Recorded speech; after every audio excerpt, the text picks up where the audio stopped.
The greatest story ever told.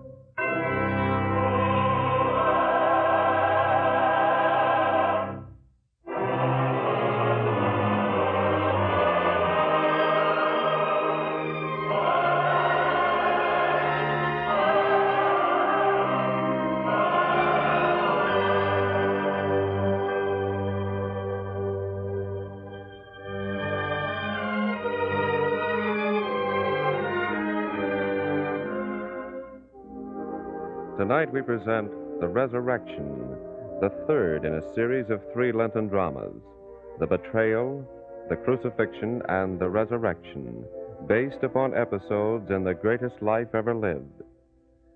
Outside the gates of a Roman palace in Jerusalem, the palace of Pontius Pilate, there is now no hired mob. Only one man approaches the gates, and the guard challenges him. Who goes there? I am Joseph of Arimathea. I have come to see Pontius Pilate. Matter of life and death, I suppose. That's what they always say. This is a matter only of death. It concerns the burial of a man. That can't wait. We'll see. Sergeant of the Guard. Man who calls himself Joseph of Arimathea wants to talk to His Excellency. Says it concerns the burial of a man. What shall I do? Have him wait. We'll see. You heard? Yes, I'll wait.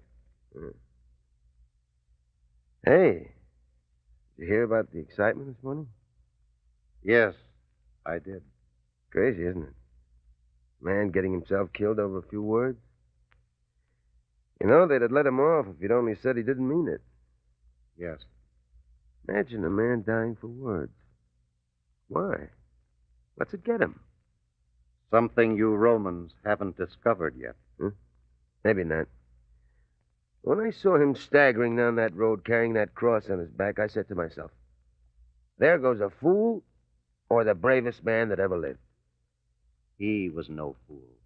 You know, they don't come any braver than Roman soldiers. Everybody in the world knows that. But they couldn't get one of us to die just for a few words. No, sir. We've got to know what we're dying for. Land or treasure. Something real, something hard, something a man can see and feel, not just words. Guard, you may bring the man in. Pilate will see him. Aye, sir. All right. Come along. I'll take you to His Excellency.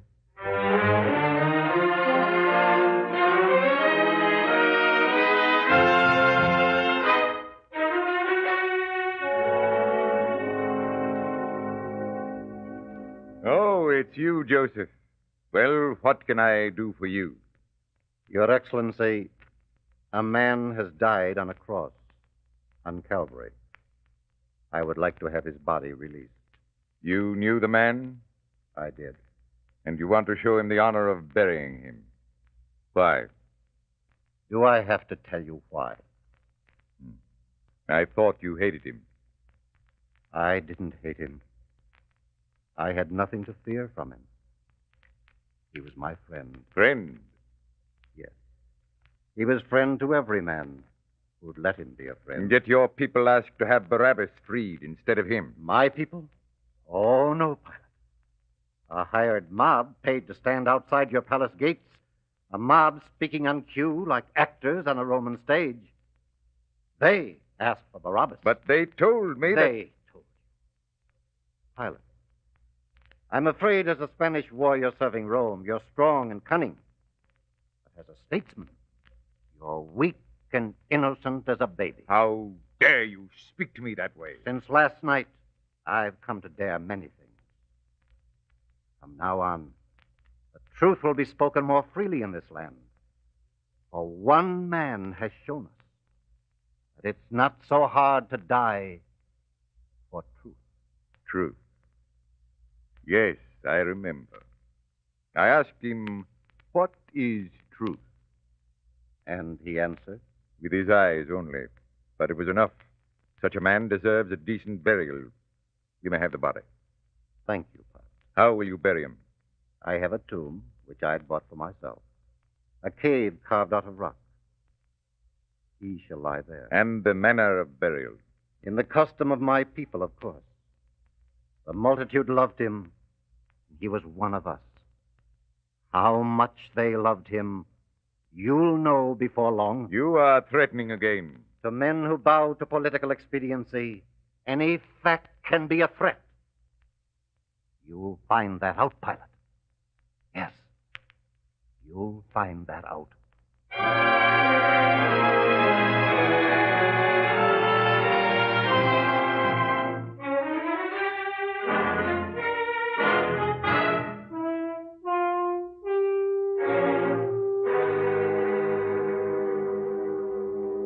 You sent for us, Pilot. Why?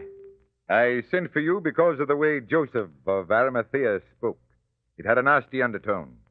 If there's going to be trouble, you'll have to patch up things or face the consequences, Anna. Wait, Pilot. You can't be swayed by every breeze that blows. As for explaining this to the people, don't worry. We'll do that. But why did Joseph come here? Just to make threats? No. He asked for permission to bury him. And when you refused, he began making the threats? I didn't refuse. What? The man deserved a decent burial, didn't he? Yes, after all, Anna's, he's out of harm's way now. Don't you understand what's happened here? What do you mean? You suspect something, Annas? Of course. It's not the burial that's important. What do you think he means to do with the body if not bury it? Of course he'll bury it. But that's only the beginning. You've heard them, his disciples, talking about the fact that one day he would rise. Even he himself gave an inkling of it when he said, the temple would be destroyed and he would rebuild it within 3 days. The temple? What's that got to do with it? Everything. It was not the temple he spoke of at all, but the temple of the soul, which is the body. He meant that his body would be destroyed and that it would rise in 3 days. It is impossible. Isn't it, Annas? You know that, and I know that. But if the body were to be buried, and then were to be secreted away in the dark by night by his followers, they could claim that he had risen and gone off by himself. Don't you see? Yes. It's too late. Joseph's claimed the body already. But we can use his own plot to confound him. We can make sure the body never arises.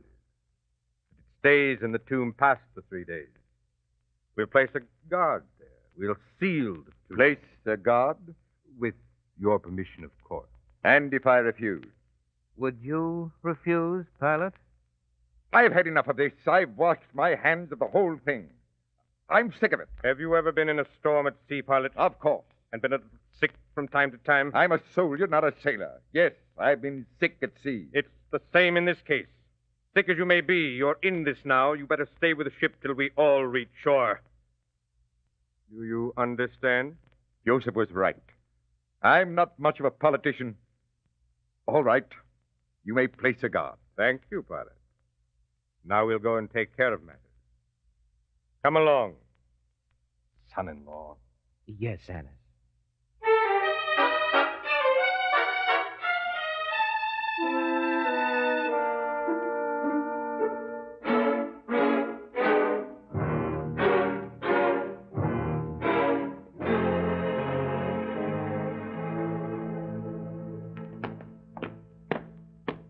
Halt!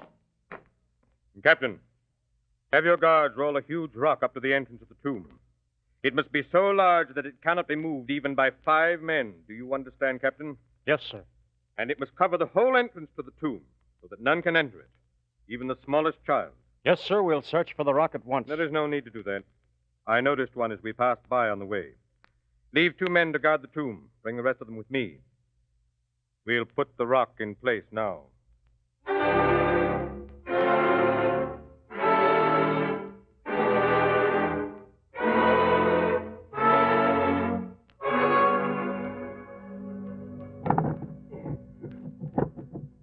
A little more, men. Is that enough, Annas? Roll it closer. There's still some space between the rock and the entrance to the tomb. Closer. All right, men. Again. Good. That's fine. Now remember, 2 men must stand guard each hour of the day and night. Is that understood? Yes, sir. It will be done. Now, Caiaphas, there'll be no false miracles here. No disciples stealing in during the dark of night and carrying off the body. It's in there to stay.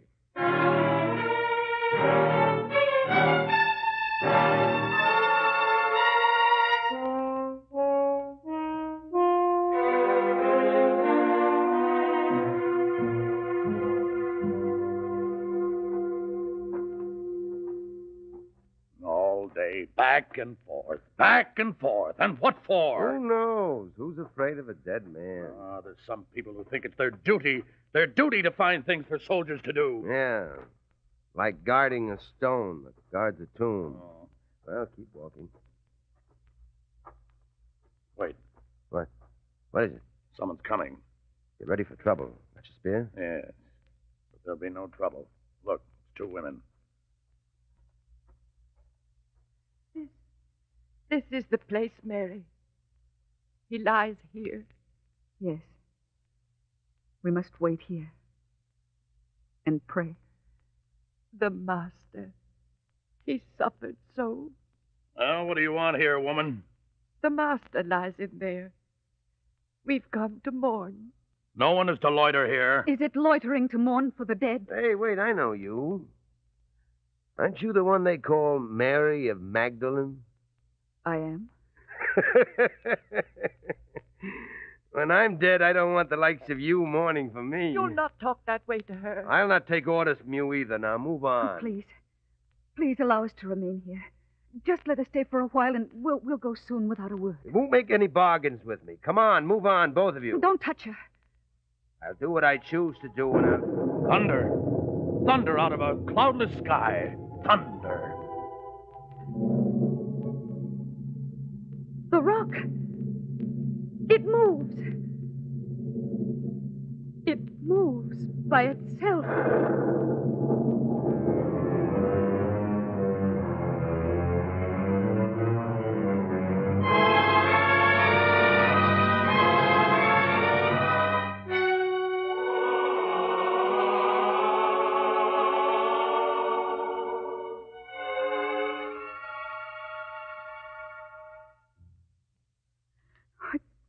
I tell you, we saw it. Say it once more, Mary. I can't believe it. Please, Peter, she's upset. We saw it. The thunder first, and then the rock slowly rolled away. The guards were struck senseless. And then we ran to tell you, John. Oh. Please, don't weep. Can this be a trick, John? Maybe they've tried to steal his body away. Shouldn't we go and see? By all means, come, Peter. We'll go to the tomb. Oh, wait, I'll go with you.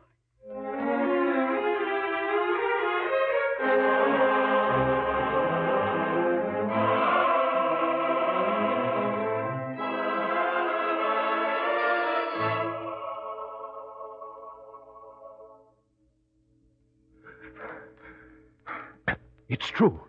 True, the rock is rolled away. Hurry, Peter, hurry. I see, John. Should we go in? I don't know. But I must see. I'm going in, John. So dark. It's difficult to see. Wait. I feel something. The shroud. Empty. He's gone. Gone. Come, Peter. We must tell the others. We must find out what has happened here. If we can. Come, quickly. What did you find? He's gone, Mary. Gone. It can't be true. But it is. Now we must go back and tell the others. Are you coming with us? No, I'll wait here. I'll wait here. You may be in danger. Leave me. I'll wait here alone. Take care, Mary. Gone. Gone. Woman, why weepest thou? Whom seekest thou? They've taken away my lord, and I don't know where they've placed him. If you are the gardener here, tell me, please. Have you removed him from here? Tell me where, and I will take him away. Mary. Master. Master.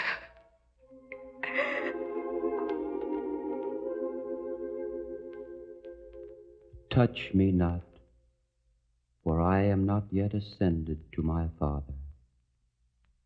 But go to my brethren, and say unto them, I ascend unto my Father, and your Father, and to my God,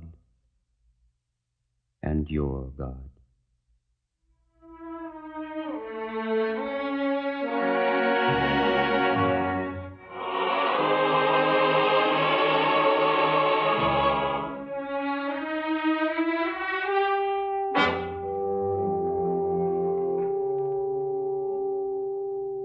It can't be! It can't be! Don't shout so, Caiaphas. Well, it's a trick! You want me to believe that the stone rolled away by itself? I don't want to believe it either, but... But what? Thunder, rock moving. Saw it move. Saw it move. Oh, stop jabbering, you idiot, and get out of here. Come, we'll go. The thunder, the rock rolling. Rolling, and nobody there. Get out! Get out! What kind of a trick was it, Alice? You know about these things. You know everything. Tell me. I know everything. Yes. What could it have been? You're frightened. Eh, Caiaphas? Well, I'm not frightened. I'm bewildered. I don't know what. I don't know. You don't know. After all this, now you begin to realize you don't know. You're frightened, Caiaphas. I can see it in your coward's face. Now, please, Alice, please, don't talk that way to me. Maybe I have made a mistake, but I meant it only for the best, for both of us. Quiet. They ran away. All his followers ran away. Like frightened sheep. Yes, and that part worked, didn't it? Did it? Well, you look at me that way. Fool. What is it? Yes, they ran away. And if we had kept him in jail, they would have stayed away. Well, we did better. Yes, we killed him. We did better. They'll be back. All of them. In just as long as it takes for the word to travel, they'll be... Don't you realize what has happened? He's shown them that you can die with grace and courage for an idea that you believe in. And that dying that way means more than living any other way. It's been proven. Proven. Alice, what is it? Listen to me. Listen to you? You wonder why I laugh. You can wonder. You, a stupid fool, risen to power through lies and dishonesty. You had a hand in proving so great a thing. History has played you a strange, vengeful trick, Caiaphas. You should complain against it, for it has placed your littleness against the greatness of this thing that has happened. You miserable, lying traitor. Me? Traitor? You betrayed a whole people with this rotten deed. But as the master himself might have said, God have mercy on you. I don't like the way you're talking, Alice. We can brazen this thing out. If we don't, the people will take their revenge on us. Let them. I won't fight it, for I have seen it. I should have known when Pilate asked him, "What is truth?" And he answered only with his eyes. He is truth, Caiaphas, and truth murdered and buried will rise, as it always has, and always will. You believe this? You believe what has happened? Tell me, do you, Annas? I almost wish I didn't.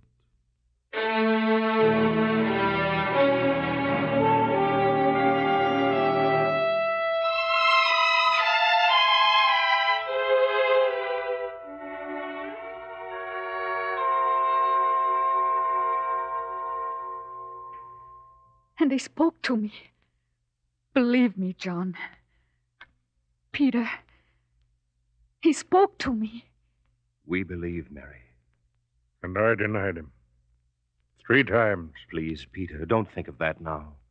You were no less courageous than the rest of us. And when he used to call us ye of little faith, I didn't know what he meant. But when danger came, we were of little faith. But now, he is risen. Risen, Peter. Will he ever forgive us for what we did? Before we deserted him, he knew and forgave. Now he sent Mary to tell us that he is risen. Come, Peter. We must gather the others. We must stand together. And from now on, we shall never be afraid again. Come.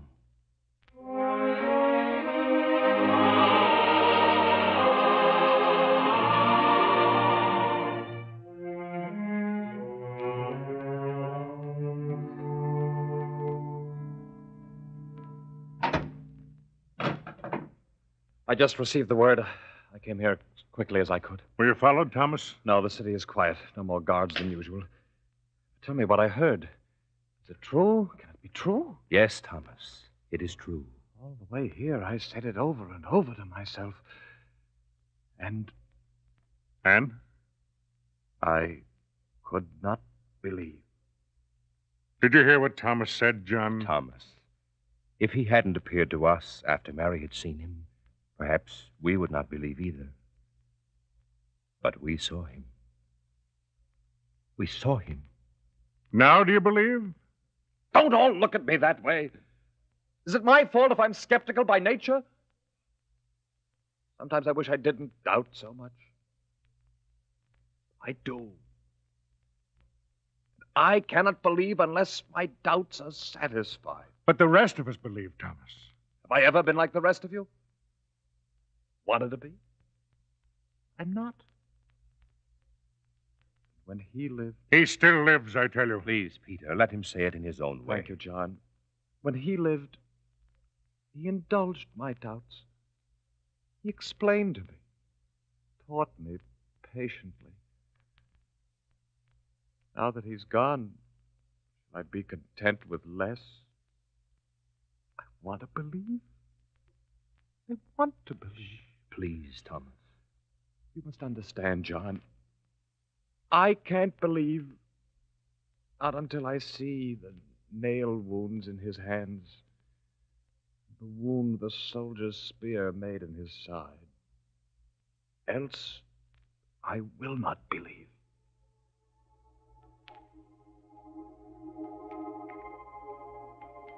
Master.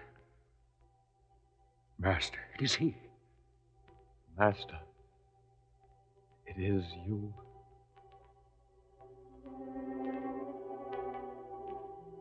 Peace be to you. Master, you know me well. I am Thomas, and being Thomas, I doubt. I must have proof before I believe. Thomas, reach out thy finger and behold my wounds. Yes, Master. The nail wounds. The wounds. And bring hither thy hand and put it into my side. A wound of the soldier's spear. Oh, Master. And be not faithless, but believing. My Lord and my God. Because thou hast seen me, thou hast believed. Blessed are they that have not seen, and yet have believed. All power is given unto me in heaven and in earth. Go ye therefore, and teach all nations, baptizing them in the name of the Father, and of the Son, and of the Holy Ghost, teaching them to observe all things whatsoever I have commanded you. And lo, I am with you always, even unto the end of the world. Amen.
Monsignor Fulton J. Sheen of the Catholic University of America will now deliver the last in his series of 17 addresses on the general subject, peace. His discourse today is entitled, The Resurrection. I present Monsignor Sheen. Friends, celebrating Easter in a world that is more like a Good Friday, and hearing the chants of peace amidst the explosions of war, makes us wonder what lesson this blessed feast could have for these tragic days. The answer is to be found in two distinct scenes in the life of our Lord. The first scene took place in the Garden of Gethsemane, when the Savior, in the full majesty of his person, goes out to meet the devil in the guise of Judas. He surrenders himself into the hands of Judas and the soldiers with these words, "This is your hour, and the power of darkness." The important word here is hour. For apparently evil has its hour and uses it to turn out the light of the world and to deliver it over to the Stygian darkness of despair. The second scene took place earlier in the Lord's life, when the Pharisees sought to get rid of him by making him fearful of Herod, whom they said intended to kill him. The supreme value of the story is in the answer our Lord gave. In effect, he said, "Go tell that fox who has a mind to kill me that he is helpless. He cannot kill me until I have done my work, and I have 3 days' work to do." This was figurative language. 2 of these days are for works of convincing men of his divinity. But the 3rd day will be the day of mystery and perfection. The important word here is day. Put the 2 scenes together, and there emerges this lesson. Evil has its hour, but God has his day. And that evil hour is inseparable from God's day, one with it. Unless the seed has its hour when it falls to the ground and dies, it will never have the day when it rises forth to newness of life. Without the war with evil in its hour, there will never be the day of peace. Unless there is a Good Friday in our lives, there will never be an Easter Sunday. Unless there is the crown of thorns, there will never be the halo of light. Unless there is the scourged body, there will never be the glorified body. And there is the answer to the question of Easter. How can we celebrate Easter in a world that is like a Good Friday? By seeing in this war the operation of God's law. That without this hour of suffering and sacrifice, we might never come to a national resurrection. Did we but realize it, peace is not a passive but an active condition. It is not something that is given. It is something that is achieved. Our blessed Lord never said, "Blessed are the peaceful." But he did say, "Blessed are the peacemakers." Peace must be made. It must be won in a battle. Good Friday was not a day of appeasement. And therefore, Easter was not a day of false peace. God hates peace in those who are destined for war. And evil has its hour, but God will have his day. And so much is that hour of suffering and tragedy a part of the day, that in the triumph of his resurrection, our divine Lord keeps the scars that he received in the hour of his defeat. And he keeps those scars for all eternity. And on the last day, when he shall come in the clouds of heaven to judge the living and the dead, he will show them as pledges of his victory. He is a Prince of Peace, but only because he was once a captain of oars and the Lord of hosts. Soldiers wear medals for bravery, but he wears his glorious scars as radiant suns in hands and feet and side, scars that he received the day that he fought in the battle for peace. The Via Crucis is the Via Pacis. The way of the cross is the way of peace. To pass through that hour of evil alone and in itself is no guarantee that we will have peace. We have to pass through that hour with him. The thief on the left on Good Friday had his hour, but it was not born in union with our divine Lord, and therefore it profited him nothing. The thief on the right, on the contrary, passed through his hour in union with Christ, and therefore came to his day. And our Lord called it just that, this day, paradise. And St. Paul has said, this saying is true. If we die with him, we shall also live with him. Now apply this lesson, that only those who pass through Calvary's hour with him shall ever come to the day of victory. Look out upon the nations of the world, except our own. Look at Holland, Belgium, France, Germany, Finland, Italy, Philippines, Greece, Russia, the Balkan states, Mexico, and Spain. Think of how many are suffering in these lands. And I speak only of those who are in these lands are suffering in the name of Christ. There must be hundreds of thousands of them in these lands. They are having their hour of darkness, of famine, and of hate. Above all the battlefields of the world, beyond the din of national slogans, the scheming of foxes, the debates of politics, the selfish clashes of economic forces, there is one common bond uniting them all.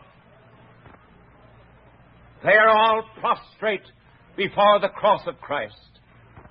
They have all been kissed by some Judas, smitten by some soldier, misjudged by some Caiaphas, mocked by some Herod, crucified under some Pilate, and in this their hour of darkness, they have a pledge that if the Easter law holds true, and it does, to the extent that their sufferings are one with Him, they will rise again. Not because of any reshuffling of politicians or any new theory of economics will they rise, for politics again will fail. Economists again will blunder. Foxes will be caught in their own traps. Schemers will be caught in their own schemes. But because these hundreds of thousands of chosen souls have been signed with the sign of the cross and sealed with the seal of salvation, because they have borne their cross in Christ in that hour, they will rise with Christ. This war to them is the sowing of a seed.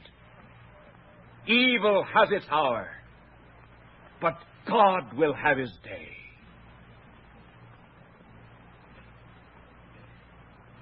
Apply this lesson now to our own country. If it be true that those who have already had their hour with Christ will have their day with Him, then the inverse is true. We shall have our day of victory only on condition that we have an hour of darkness with Christ. We want victory in America. We all want it. A victory with justice. But Easter teaches us that there can be no day of victory unless we pass through the hour of struggle against evil and in union with the Savior. As our risen Lord told the disciples at Emmaus, "Know you not that the Son of Man must suffer in order to enter into His glory?" It is the only way we can enter into glory. And we Americans have already begun to pass into that hour of sacrifice.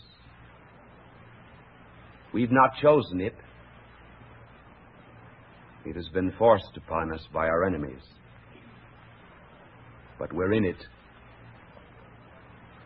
And like the Savior on Calvary, we are already being stripped, as He was.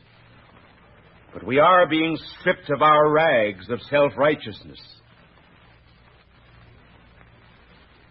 And as we're stripped of these, we'll begin to be great.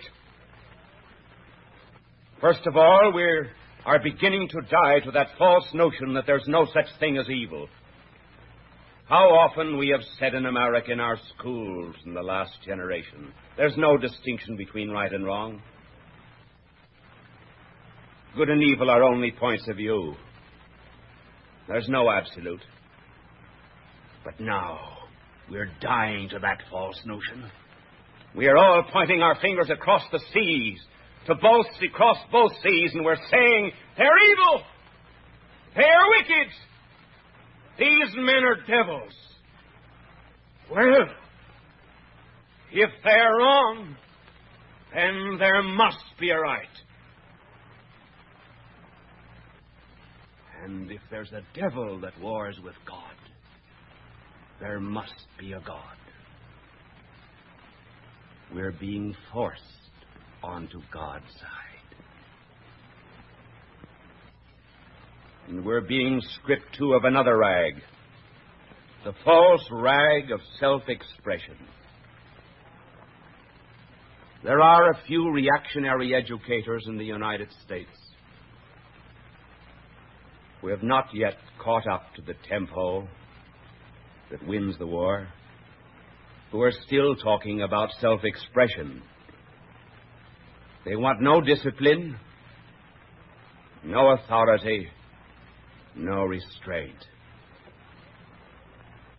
But fortunately, we're being stripped of that now by the war, and sacrifices being imposed upon us. And now, like Nicodemus, we're beginning to see that nations like men must be reborn before they can live. And finally, we're being stripped of another rag, the rag of progress. We've been saying up to this time that progress was in an ascending straight line, that the mere fact that we lived, we got better. The blind cosmic forces were sweeping us on until we became kind of supermen. But this war reveals to us just the contrary, namely that no life becomes better unless it dies to a lower self. This spring which we are now enjoying is not an ascending progress from last spring. It is a result of the death of the old one. And so must all nations and civilizations die in this hour of darkness before they will come to the day of their victory. There will be an hour of humiliation. Of this there is no doubt. Our choice as a nation is not between being humbled and not being humbled. The choice is, who shall humble us? Will it be our enemies? Or will we humble ourselves? Let me put it bluntly this way. Would we, as a defeated nation, be more moral, more just, and more Christian than we would as a victorious, revengeful nation? If we would be more moral as a defeated nation, then we may expect from God to be defeated. That is the only way that we could be bettered. We'll go down to it. But fortunately, it is not the only way. Instead of being humbled by enemies, there is another way. We can humiliate ourselves by recognizing that only by and through our share with the redemption of Christ can we pass through that hour that will bring us to the day of peace. And if, therefore, we pass through that hour in such a way that labor lifts up its hand as Christ lifted up his in the carpenter's shop, in service of a Father, and if capital like Joseph of Arimathea gives of its wealth for the service of Christ, if women like Magdalene will bring their spices to anoint him, if educators like Nicodemus will come in the dark to find the truth that is his, if soldiers like the one at the foot of the cross share the wine of their life with him, if we all begin to see him wounded in the wounded, hidden in the lost, destitute in the destitute, if we enter this work of sacrifice as he entered the garden, then we need never fear the outcome. Why, we've already won!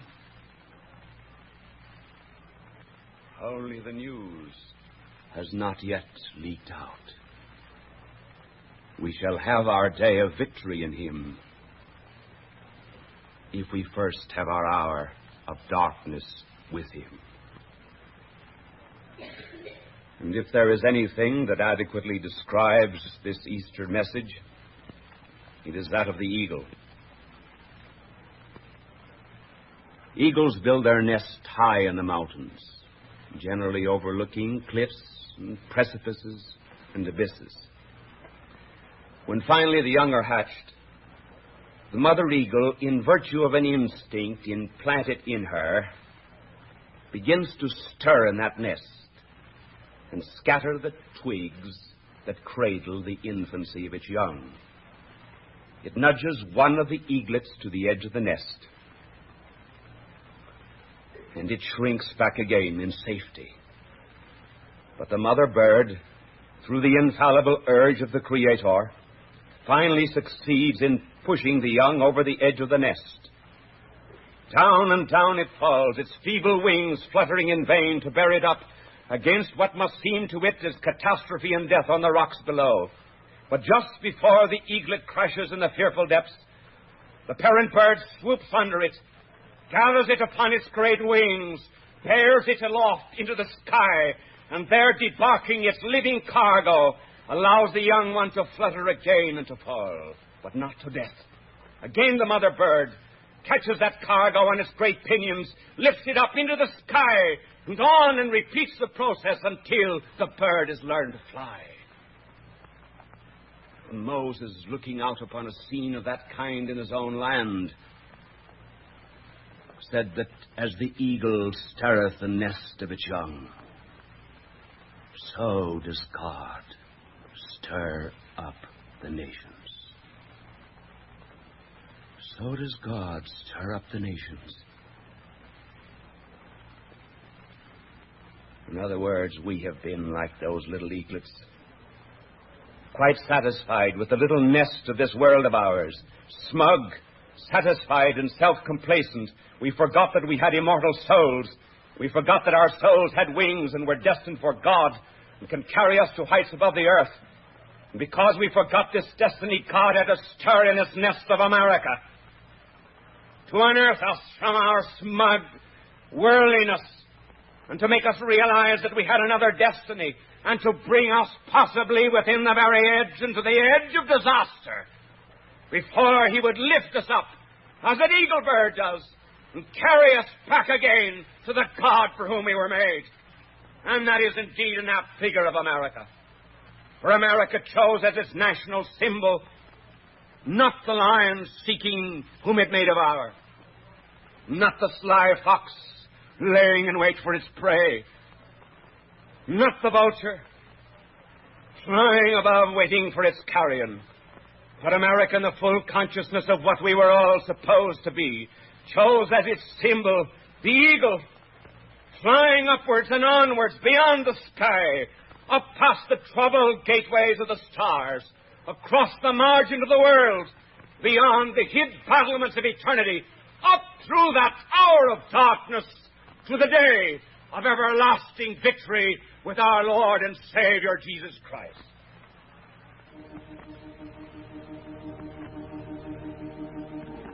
O Lord Jesus Christ, who in thy mercy heareth the prayers of sinners, pour forth, we beseech thee, all grace and blessing upon our country and its citizens. We pray in particular for the President, for our Congress, for all our soldiers, for all who defend us in ships, whether on the seas or in the skies, for all who are suffering the hardships of war. We pray for all who are in peril or in danger.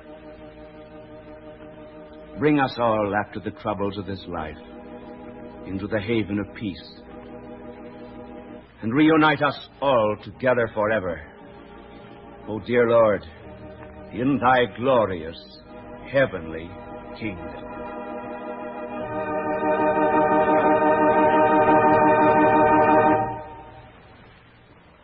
This concludes my series of broadcasts for this season.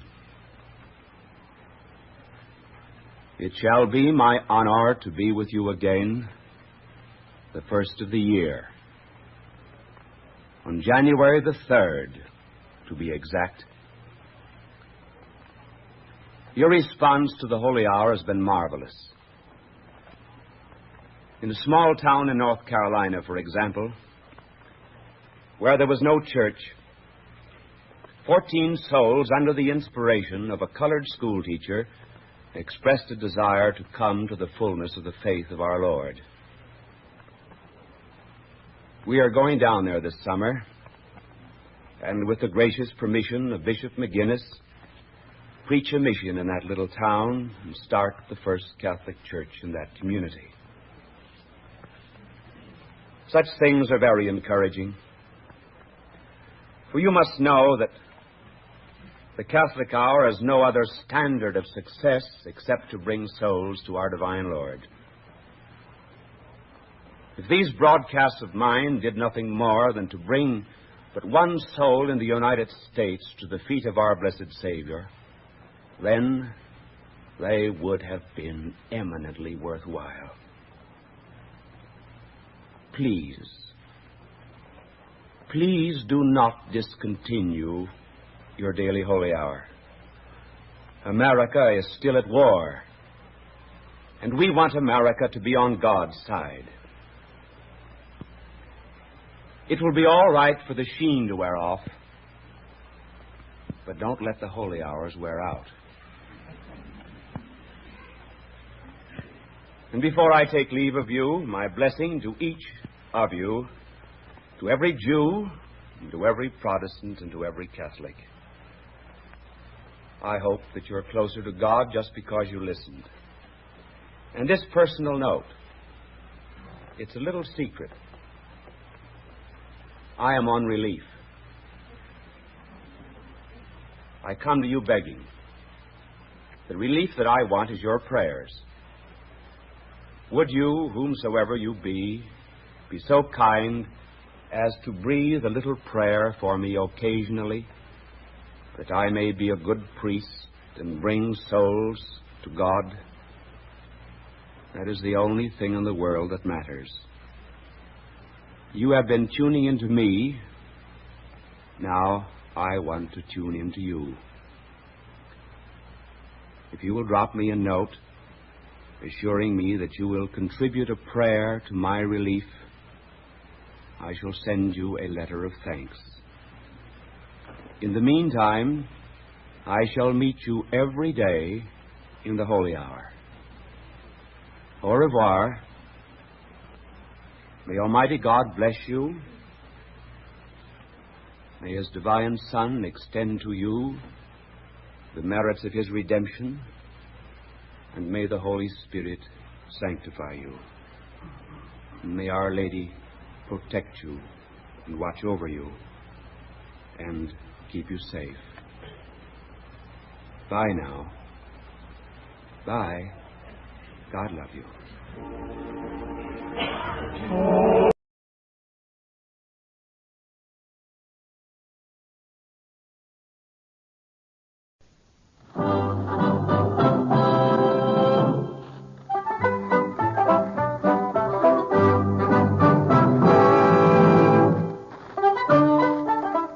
In a moment, you'll hear James Stewart as the six-shooter, just one of many fine programs brought to you each week on NBC. Tomorrow night, there's top comedy entertainment with The Bob Hope Show, The Phil Harris-Alice Faye Show, and Can You Top This with Senator Ford. Bob Hope delivers rapid-fire comedy routines, while Phil Harris and Alice Faye bring both mirth and music. It's a great Friday night lineup of comedy programs, all of them heard only on NBC. James Stewart as the six-shooter.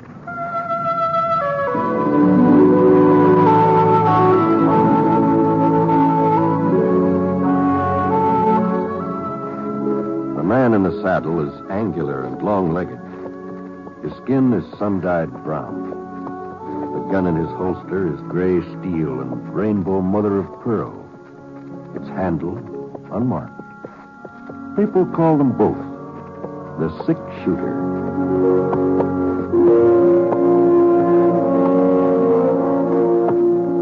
The NBC Radio Network presents James Stewart as the Six-Shooter, a transcribed series of radio dramas based on the life of Britt Ponset, the Texas plainsman who wandered through the Western Territories, leaving behind a trail of still remembered legends.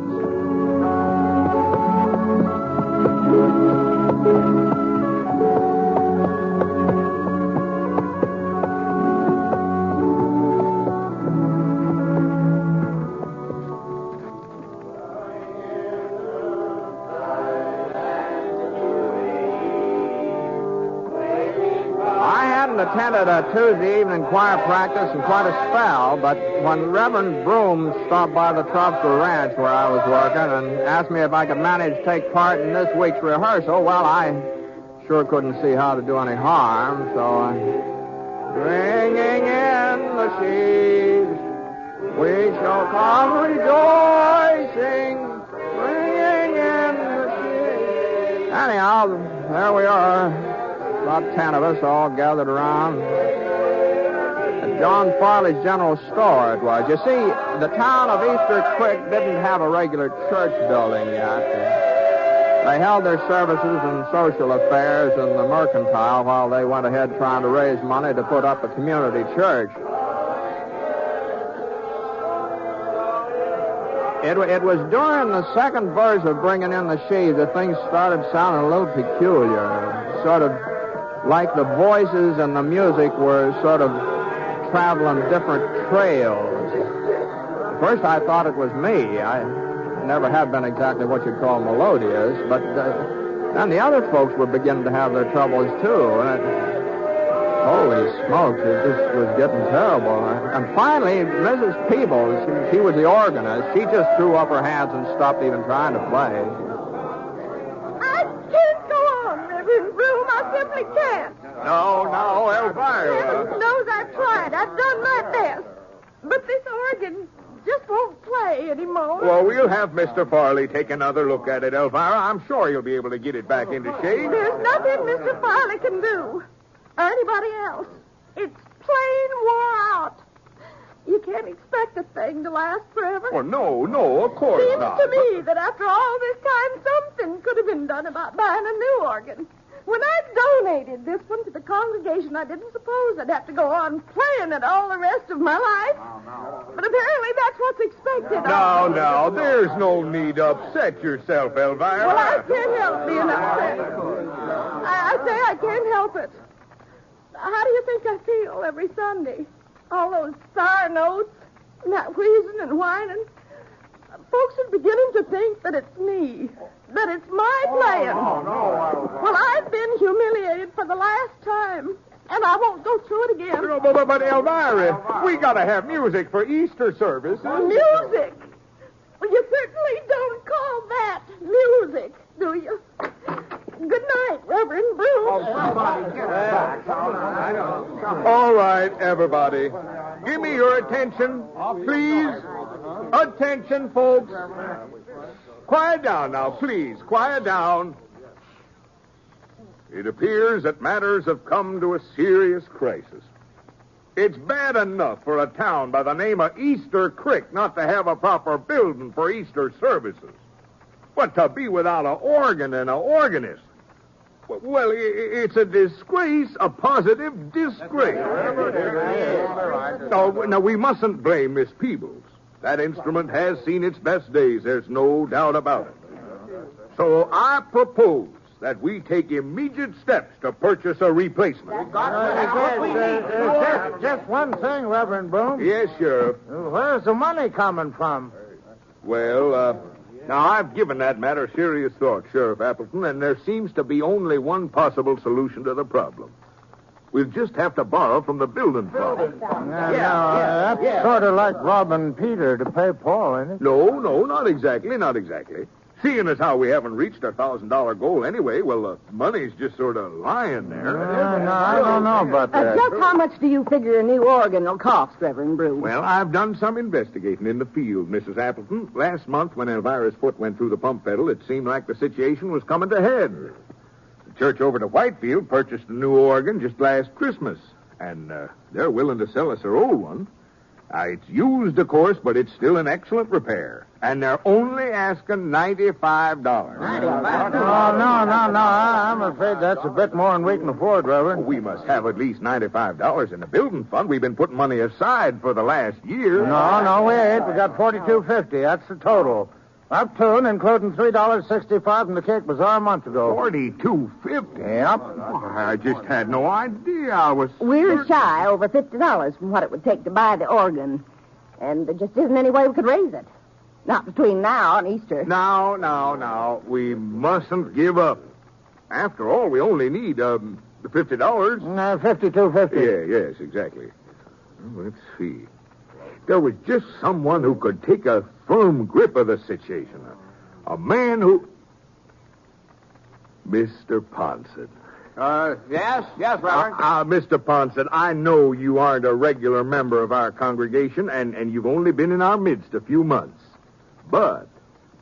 Well, I sure be glad to donate what I can to the cause, Reverend, but I'm afraid it'd only be a drop in the bucket. Oh, a donation wasn't exactly what I had in mind. Oh?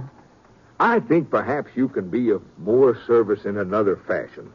Ladies and gentlemen, I propose that we appoint Britt Ponset, a committee of one, to take charge of the organ raising. Now, hold on a minute here, Reverend Broom.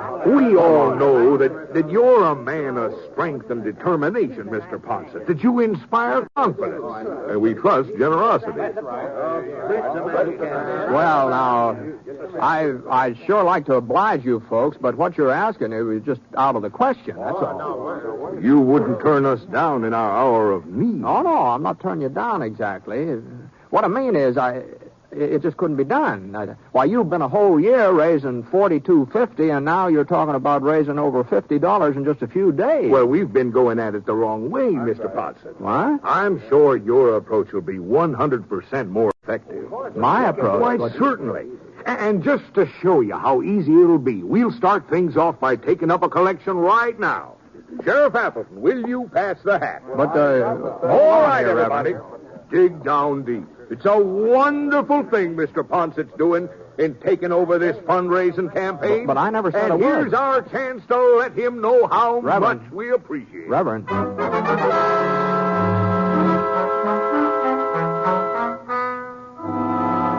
Well, the sheriff finished passing the hat and poured it out on the table, and Reverend Broom counted it, $2.50. And yet the Reverend was real pleased, too. He said that meant that I only had $50 to go. It's a nice round number. Well, not that I had any intention of taking this job of raising the money to get the new organ, you understand. I told the Reverend I couldn't do it. I told him just as plain as day that I couldn't do it, but somehow he got the idea that I had already agreed to do it, and no matter how hard I talked, he just kept... and the other folks, They were as bad as Reverend Broom. I was just outnumbered. That's all there was to it. So, early the next morning, I took my hat in my hand and started out. Must have been getting around noon when I finally came back to the sheriff's office. Oh, come in, Bet. Come in. Morning, Abner. Oh, how's everything going? You been out collecting? Yeah, I've been collecting. Well, $11.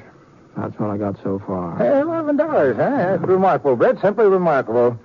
But the trouble is I've already asked everybody in town. Uh-huh. Except you, that is. Oh, well, I suppose I could give you $1, but don't forget I was in on the collection at choir practice. You ain't serious, Brett. You don't mean you really ask everybody else? As a matter of fact, there is one area I sort of skipped over. Oh?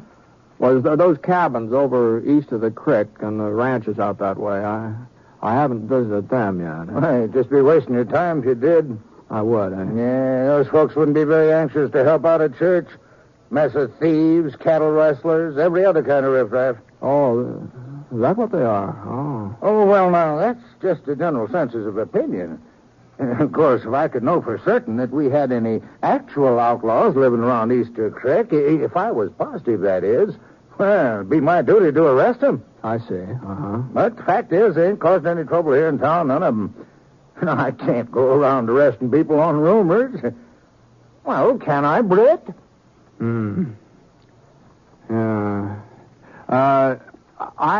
I understand Red Eye Kirk has a place somewhere east of town. Is that right? That's hearsay, Britt. Pure and simple hearsay. Oh, I see. Why, you don't think I'd let a notorious gunfighter like Red Eye live right here under my nose, do you? Well, it's too bad he's not in these parts. Oh? No, I was thinking I might like to pay him a little visit. Well, what on earth for? Well, as long as he's not in the neighborhood, I guess it doesn't matter. Kind of a shame, though. Oh, well, now, if you're really anxious to... what I mean is... Oh, Britt, they do say there's a fellow who somewhat resembles Red Eye. He's got himself a cabin just this side of Deer Mountain. Just this side of Deer Mountain, huh? Now, wait a minute, Britt. Wait a minute. What in Sunday do you want to get mixed up with Red Eye Kirk for? What's he got to do with raising money for a new organ? Well, he probably won't have anything to do with it, but it's just that I don't want to leave any stones unturned, you see. That's all I have now.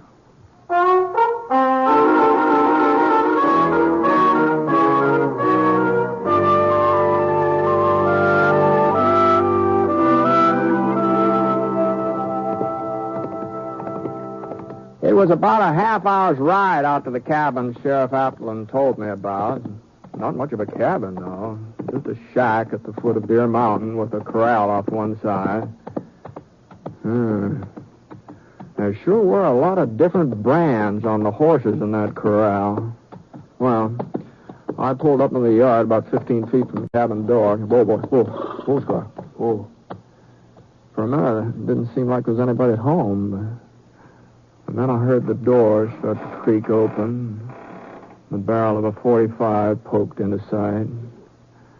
The man behind it was tall, square-shouldered, and thick black beard, and kind of reddish eyes.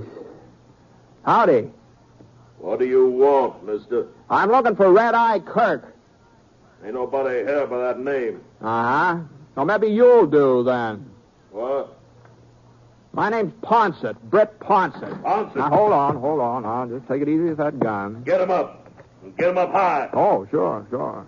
How's this? You alone? Yep, I'm alone. You must be plumb crazy thinking you can take me single-handed. No, I'm not interested in taking you, Red Eye. I told you that ain't who I am. Oh, that's right. Yeah, that's right. Yes, you did. Yes, that's right. You mind if I get off my horse? Well, just don't try nothing, that's all. And don't move toward your holster. Don't worry. That's close enough. Sure. Now, what are you doing out here, anyway? Well, the fact is, you see, Mr. What'd you say your name was? Jones. Bill Jones. Yeah. Well, Mr. Jones, I've been given the job of raising some money. What? Now, don't get me wrong. It wasn't my idea, but since it was for such a good cause, I just couldn't turn the folks down. Good cause? A new church organ. That's what I'm collecting for. What? You see, the one that Reverend Broom's congregation has been using, it sort of gave up the ghost last night, and what with Easter coming on, Are you joshing me, mister? No, of course I'm not. You mean you're out here trying to raise money so you can buy a church organ? That's right. Go on. Get moving before I take a shot at you. You won't give me a hand, huh? I wouldn't give you 5 cents for every church organ west of the Mississippi River. Now, it wasn't your money I wanted. What? No, it wasn't that at all. And what the devil did you come around bothering me for? Well, I was thinking that you're a pretty influential man with some of the folks hereabouts. And they've told the mark if I tell them to. You can bet on that. Yeah, well, that's just the impression I got. So what? Well, it seemed to me that if I was to go moseying around these parts alone, some of your friends might not look too kindly on the idea of giving me donations. They sure wouldn't. But on the other hand, if we were to approach them together as a kind of a team, you might say, A team? That's the general idea, yeah. You want me to go along with you? I sure would appreciate it if you would. And help you raise money for a church organ? That's right. Well, I'll be... Me taking up a Sunday school collection. Well, that's the doggonedest notion anybody ever had. What do the boys think, huh? Jack Denton, Wisconsin Billy? Why, it'd be almost worth it just to see their faces. You sure got a sense of humor, Ponson. And you know something, this here crazy scheme of yours, I'm going to take you up on it. You know something, Mr. Jones? What? You know something? I kind of thought you would.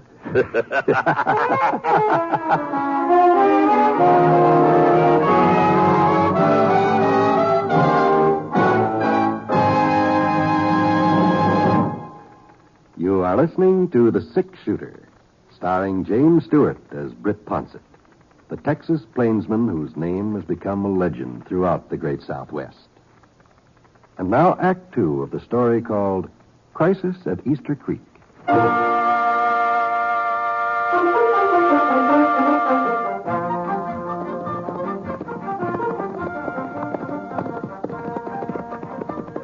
Well, the first place we came to was a farmhouse about a quarter of a mile south of Red Eye's cabin. At least it had been a farmhouse once. There sure wasn't any crops growing in the vicinity now. The porch sagged off at a slant, and the windows were stuffed full of papers and rags. Even the front door looked like it was about to slide off its hinges. The place really looked deserted, but Red Eye gave me the nod, and we pulled up and dismounted. Old Red Eye, he had a great big grin as white as a full moon spread all over his face. Been there ever since we started off. Hey, Denton! Get out here, Denton! It's me, Red Eye. Well,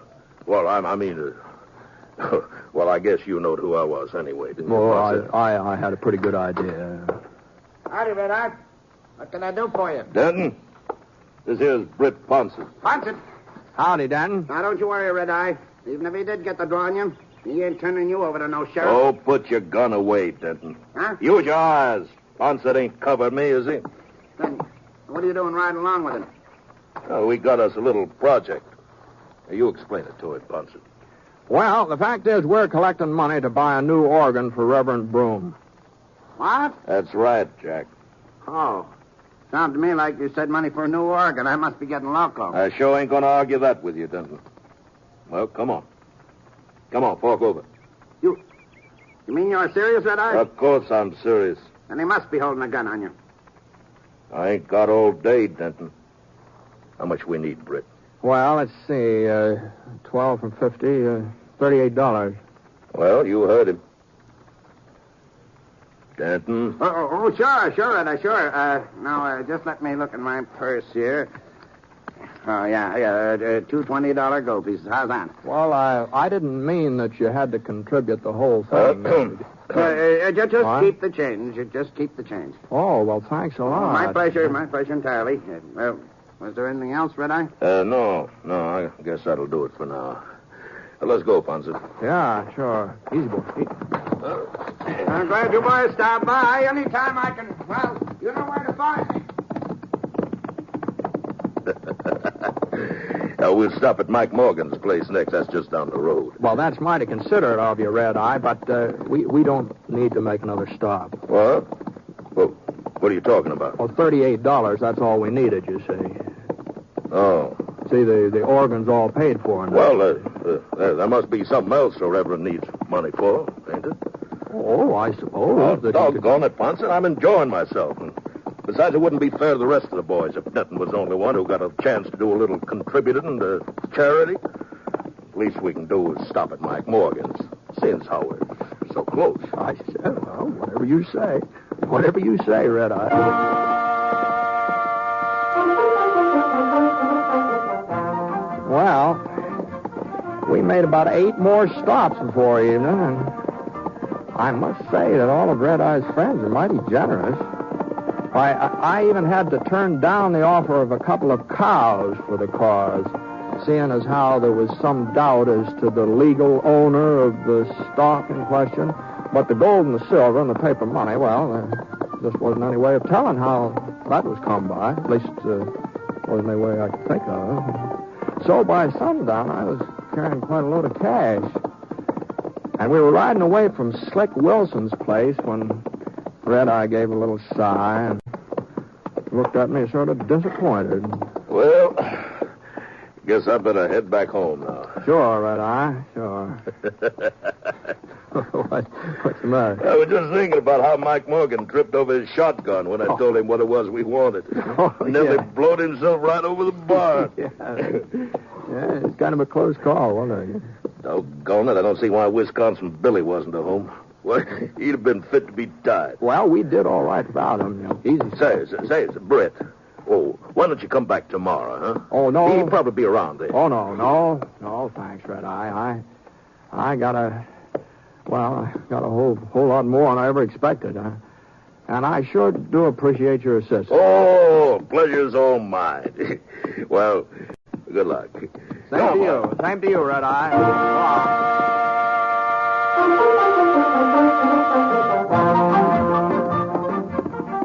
It was about an hour's ride back to town, but before I'd gone more than halfway, I got the feeling there was somebody following me. I sure didn't like it either. Not with all this money I had in my saddlebags.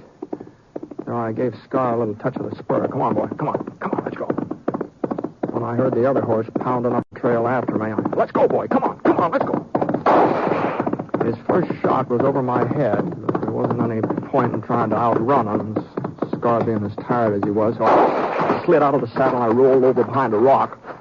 He was still coming, so I eased my gun out of the holster and inched up to get a look at him. He was a big fella, holding his revolver loose in his hand like he didn't figure on using it. Well, I didn't figure on letting him rob me either. I waited until he was about even with the rock where I was hiding. Then I stood up. Drop it! Drop it! Okay, take it easy, Ponset. Why, you know who I am, huh? Red Eye told me you was heading this way. I've been trying to catch up with you for the last 15 minutes. You mean Red Eye sent you after me? I'll say he did. Well, I'll be darned. I thought I had him figured different. Now, I suppose he told you about the money, too. Sure. Here's mine. My share. Catch.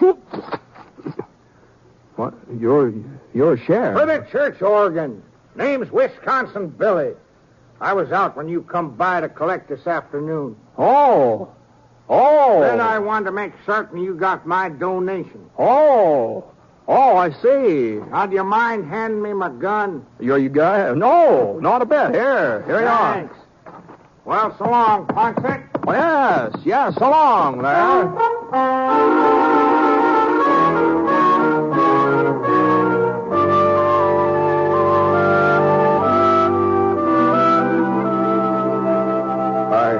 I simply can't believe it, Mr. Ponset. There must be over $1,000 here. Just about, Reverend, just about.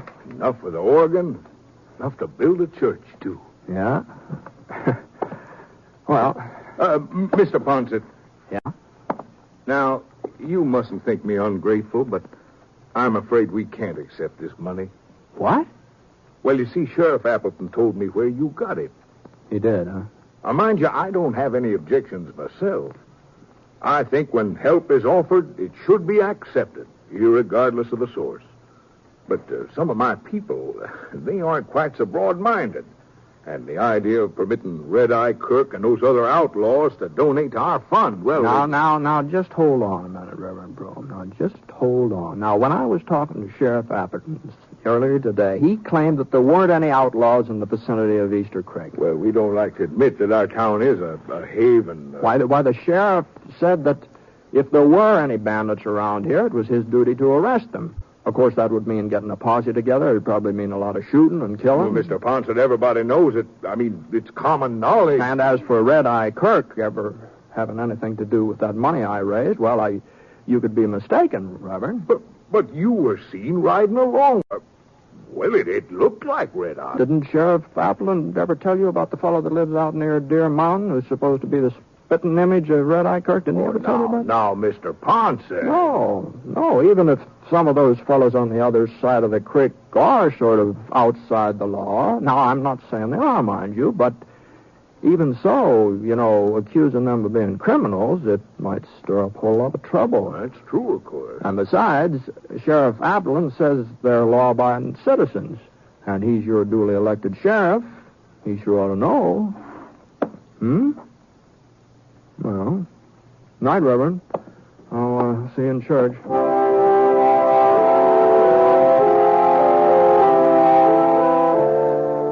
Well, I guess there was a little argument about whether or not to accept the money, but Sheriff Appleton finally convinced folks that they didn't have any right to turn it down.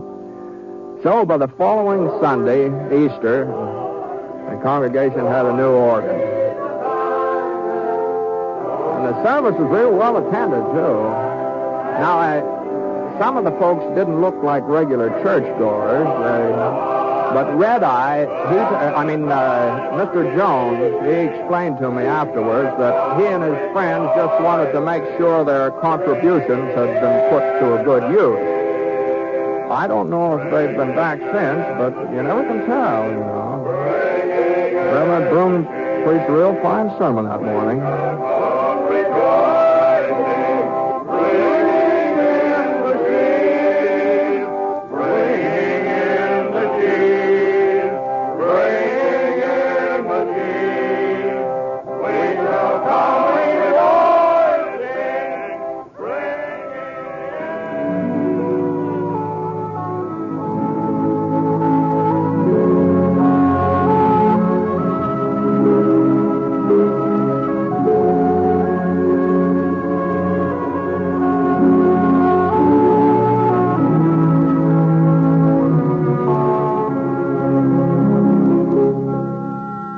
Six-Shooter is a transcribed NBC Radio Network production in association with Review Productions. It is based on a character created by Frank Burt and is written by him.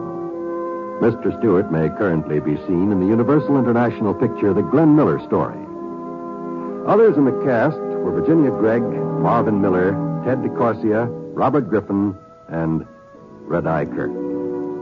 Special music for this program was by Basil Adlam, and the entire production is under the direction of Jack Johnstone. All characters and incidents were fictitious, and any resemblance to actual characters or incidents is purely coincidental. Well, by the way, you'll be interested in knowing that the Six-Shooter has been chosen for broadcast to our men overseas through the facilities of the Armed Forces Radio Services. This is John Wall speaking.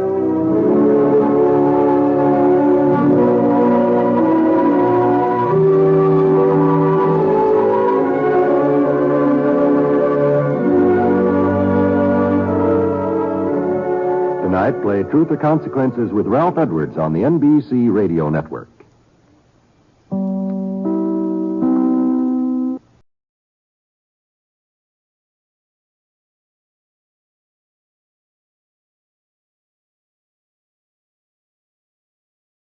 Lucky Strike presents the Jack Benny Program. But first, here's an important message from the National Tobacco Tax Research Council.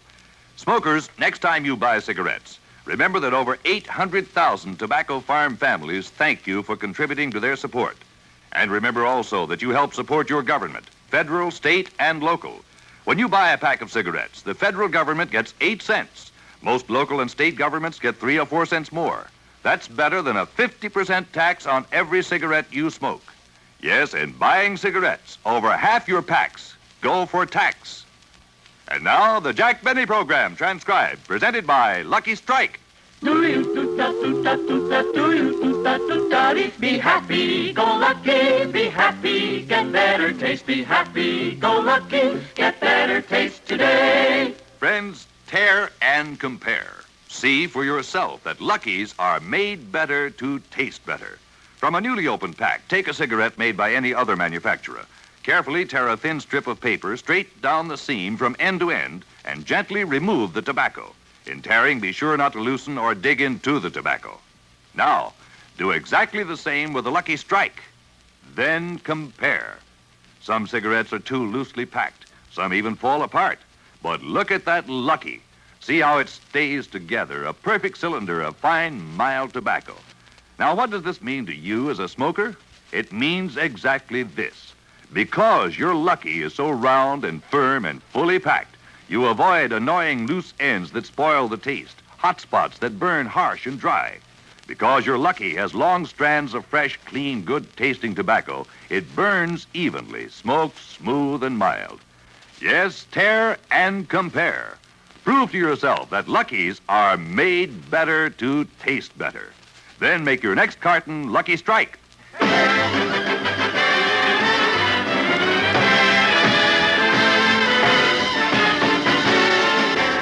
Lucky Strike program starring Jack Benny with Mary Livingston, Phil Harris, Rochester, Dennis Day, the Sportsman Quartet, and yours truly, Don Wilson.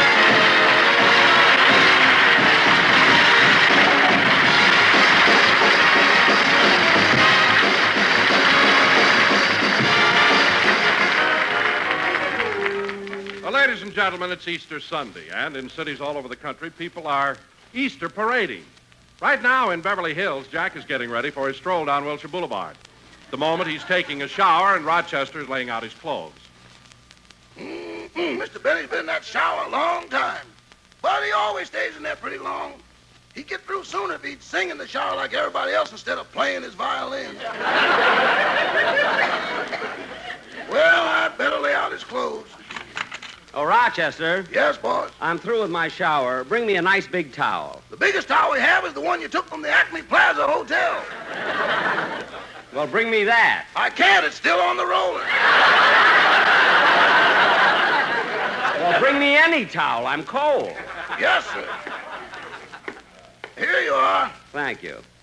Here, Rochester, hang my violin on the line. Professor LeBlanc is giving me a lesson tomorrow. Yes, sir. You want your clothes now, boss? Just my shorts. I'm going to do my exercises. Here you are. You've really been doing your exercises regularly, haven't you? That's right, Rochester. I want to look nice and trim on my TV show next Sunday. Well, I'll start with my bending exercises. 1, 2, 3, and 4. Bend down, touch the floor. Lift my arms up in the air. Bend down, pick up your hair.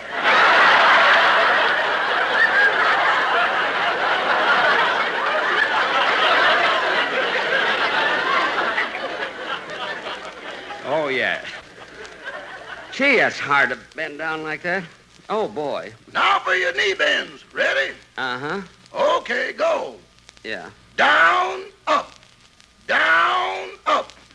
Down, up. Down, up, up, up, up, up, up, up, up, up. Congratulations, boss, you made it. Yeah, that's enough for today. I better get dressed. And I think I'll wear my blue suit today. That ought to look swell. I'll get it for you. Good. And Rochester, while I finish dressing, look through my closet, see if any of my clothes need to be sent to the cleaners. Yes, sir. Well, what about this gray suit, boss? I don't know. How does it look to you? Well, it's got a gravy stain on the sleeve, salad dressing on the pants, butter on the cuff, coffee on the lapel, and meat sauce all over the vest. It has? Yeah, shall I send it to the cleaners or put it in the refrigerator?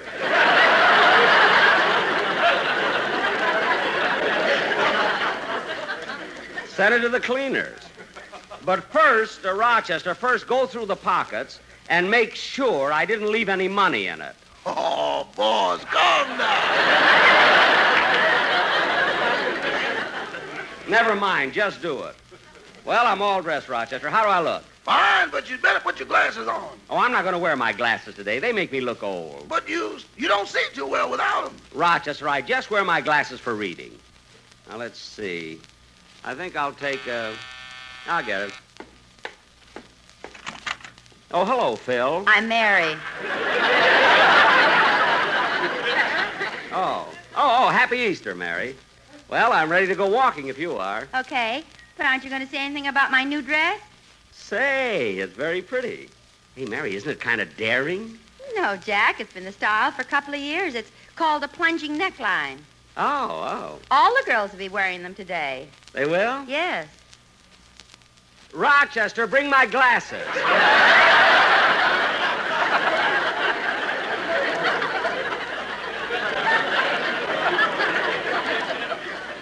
Thanks. Come on, Mary. Let's go to the boulevard and stroll in the Easter parade.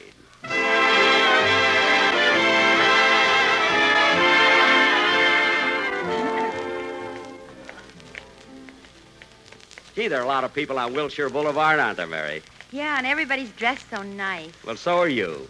Gee, that new hat you're wearing is really cute. Where'd you get it? The May Company. They give me all my clothes. The May Company gives you your clothes? Gee, that's funny. You've been working for me for the past 15 years. I know. They send me food, too. Oh, well, that's nice of them. Say, Jack, how far do you think we ought to walk? Oh, I don't know. Probably as far as La Brea, and then we'll... Oh, Jack, look who's coming this way. Isn't that one of the boys in your Beavers Club? Oh, yes. Hello, Joey. Hello, Mr. Benny. Hello, Miss Livingston. Hello, Joey. Say, that's a mighty cute rabbit you have there. Yes, it's my Easter bunny. I'm taking him over to Mr. Benny's house to feed him. To my house to feed him? Why? My father says you've got more lettuce than anyone in Beverly Hills.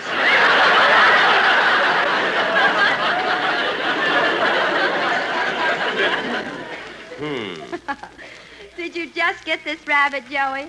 Oh, no. I got him last Easter. In fact, I had 2 of them. Come on, Mary, let's go.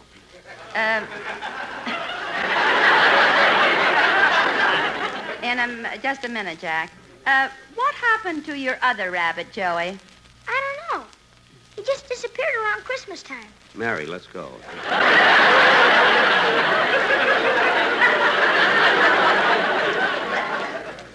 Joey, exactly when did your other rabbit disappear? It was, December the 23rd. Well, thanks for telling me. Goodbye, Joey. Goodbye, Miss Livingston. Goodbye, Mr. Benny. Goodbye. You know, Mary... Oh, quiet. You and your mink Christmas presents.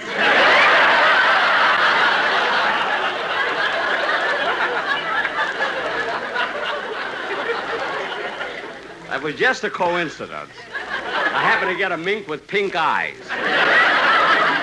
Oh, say, Mary, look at that billboard.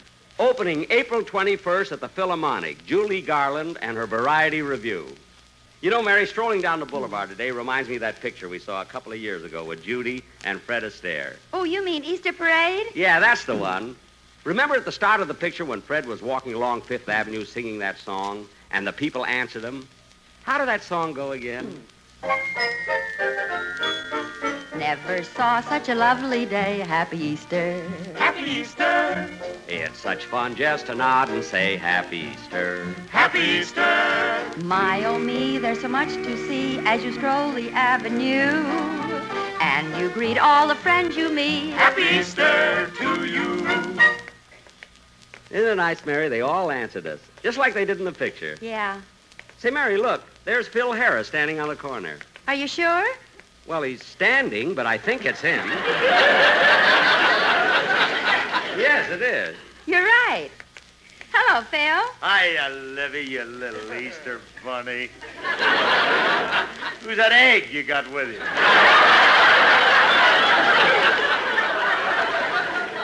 Darn it, I forgot to take off my bathing cap. Say, Phil, Mary and I are strolling down Wilshire. Want to join us? No, Jackson, no. The Chamber of Commerce wants me to stand here till another bus comes by. Another bus? Yeah, I'm the grand finale of the 95-cent tour. What? Them out-of-towners go nuts. Oh, brother. Phil, aren't you a little conceited? Nah. Conceit is when you think you got it and you ain't.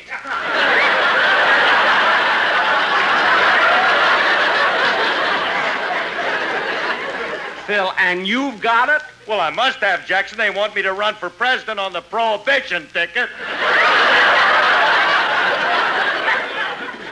Mary, you talk to him, will you? I can't. Look, Phil, Jack and Step back, Libby. Here comes another bus load of tourists. I got to take a bow. Phil, Jack and I are going for a walk. Do you want to join us or not? I'd love to, Mary, but some of my musicians are going to pick me up. They're having a little card game, and they need a fifth for bridge. Phil, you mean a fourth for bridge? No, a fifth. They play and I pour. Oh, Harris, you can always depend on a feed line from that gray-haired gentleman with the button shoe. Come on, Mary, let's go. All right. So long, Phil. Hey, so long, Livy. See you later.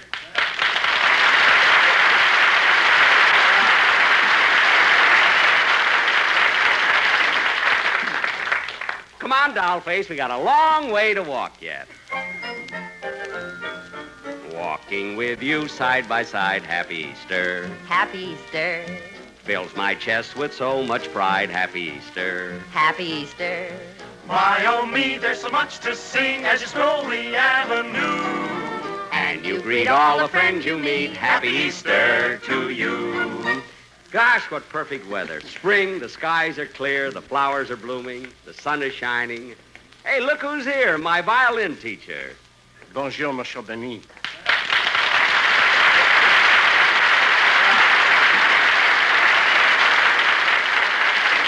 Well, Professor LeBlanc, what a surprise running into you. Hello, Professor. Bonjour, mademoiselle. Well, Professor, you certainly look nice today. Is that a new Easter suit you're wearing? Mademoiselle, I am a poor violin teacher. I cannot afford to buy new suits. Well, what do you do with the money I pay you for my violin lessons? I buy sleeping pills. Oh, are they any good? No. After a few days, I wake up. Oh, well, it was nice seeing you, Professor. And don't forget you're giving me a violin lesson tomorrow. I will not forget. I will tie a string around my finger. Good, good. Better I should tie a rope around my neck. What? Goodbye, Monsieur Benny. Goodbye. Goodbye.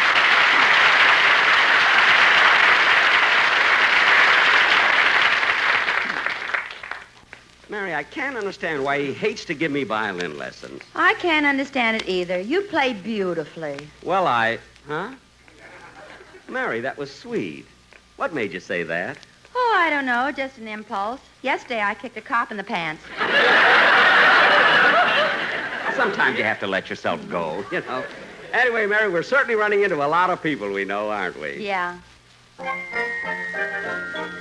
Yum bum bum bum ba bum ba bum. Happy Easter. Happy Easter. Yum bum bum bum ba bum ba bum. Happy Easter. Happy Easter. My, oh me, there's so much to see as you stroll the avenue. And you greet all the friends you meet. Happy Easter to you. You know, Gertrude, it's nice getting a day off. It sure is nice.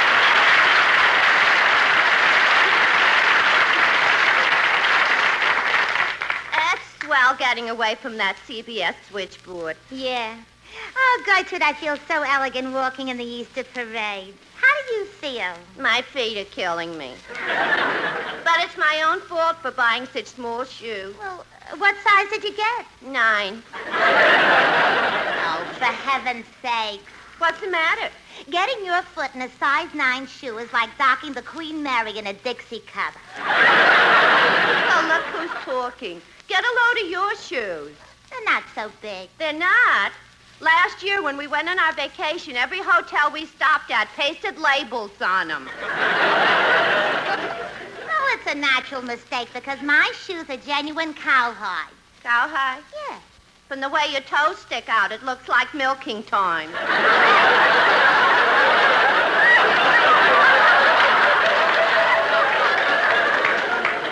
Gertrude, the next time you talk to me like that, Oh, hey, Mabel, look. Here comes Jack Benny. Yeah. And look who's with him, Mary Livingston. Mabel, they're coming toward us. Yum bum bum bum ba bum ba bum. Happy Easter. Happy Easter. Yum dum dum da da dum ba bum. Happy Easter. Happy Easter. My, oh me, there's so much to see as you stroll the avenue. And you greet all the friends you meet. Happy Easter to you. Well, Don Wilson. Hello, Don. Hello, Mary. Don, I'm glad I ran into you. You know that story about me in the current issue of Radio Television Mirror? Oh, yeah. Well, that same reporter came back to see me yesterday, and he wanted to get some information about you. Oh, really, Jack? Uh-huh. Oh, Jack, it's nice of you to tell me this. I feel flattered. What the reporter want to know? Well, he wanted to know different things like what you eat for breakfast, what you eat for lunch, what you eat for dinner, what you have for dessert, what you have after dessert, what you eat between meals, what you eat before going to bed at night, all those different things. Well, that's nice, Jack, but didn't he want to know anything about my work on your program? Yes, he did, Don. He thought that my last couple of shows weren't quite as funny as usual. He wanted to know if you ate one of my writers. Oh, Jack, I know you're kidding, but I wish you'd stop with that talk. You're always giving everybody the impression I'm fat. All right, Don, I'll stop joking about your size. Say, Don, would you like to walk down Wilshire Boulevard with us? Oh, I'd love to, Mary, but I'm on the other side of the street. Oh, yes. Lift your stomach, Don. Here comes a bus. See you later. Come on, Mary. Say, Mary, have you got a cigarette? Oh, sure, Jack. I have some right here. Oh, gee, I forgot to put them in my purse. Well, here's the drugstore. I'll step in and get some. Okay. Oh, clerk. Yes, sir. What can I do for you? Razor blade, shaving cream, Kleenex. No. I'd like to buy some... Magazines, aspirin, sunglasses, wife savers. No. All I want is... Alka-Seltzer, Tootsie Rolls, whiting paper.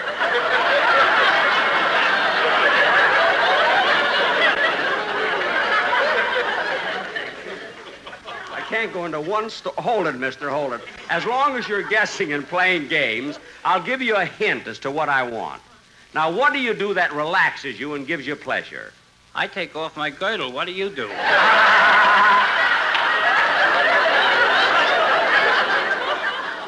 Well, if you must know, I smoke a Lucky Strike. Well, why didn't you say so? You want a pack of Lucky Strikes? Yeah. Here you are. Thank you. Goodbye. Wait a minute. Don't go yet. Huh? Aren't you going to open your pack of Luckies here? Well, if you want me to, certainly. There you are. Goodbye. Not yet. Oh. Aren't you going to take out a Wookie and tear it down the center?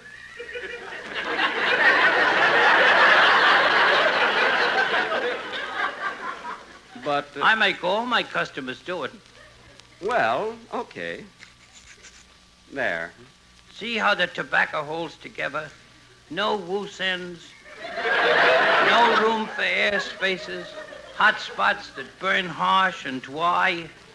Wookies are made from long strands of fresh, clean, good-tasting tobacco.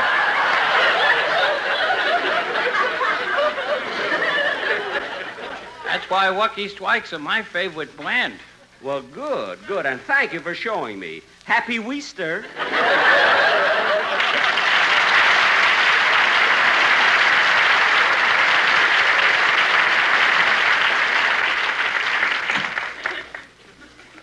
Jack, did you get the cigarettes? Yes. Come on, Mary. Let's keep walking.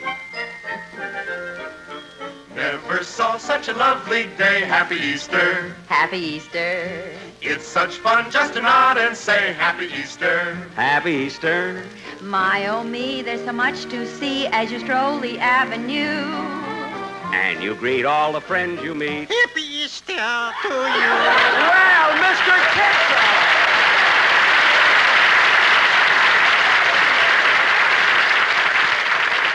Mr. Kitzel, it's nice running into you today. Unusual pleasure, Mr. Benny. And how are you, Miss Livingstone? Oh, I'm fine, thank you. Mr. Kitzel, you certainly look nice in those striped pants, cutaway coat, and top hat. Thank it's you. just right for Easter. Oh, thank you. But you know, I'm also wearing it for sentimental reasons. Oh. This is the suit in what I got married. Oh, when you got married? Yeah. Gee, that must have been about 20 years ago. Yeah, funny how a little thing like that sticks with you. Yes. Oh, my, I'll never forget that ceremony. When they said, if anyone has any objection to this marriage, speak now or forever hold your peace. Yes? A voice from the back hollered, don't marry her. Oh, my goodness, who was it? Me, I'm a ventriloquist.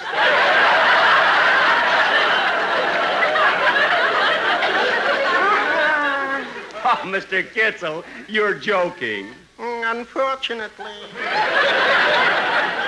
Oh, well, Well, Mr. Kitzel, it was a pleasure running into you on Easter, but we've got to be moving along. Goodbye, Mr. Benny. Goodbye. Goodbye, Mr. Kitzel. Goodbye.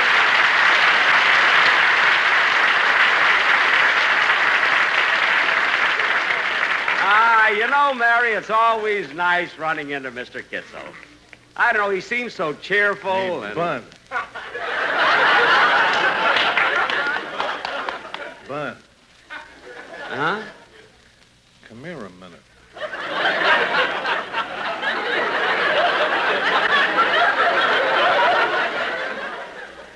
Me? Yeah. Excuse me, Mary. Yes? What are you doing?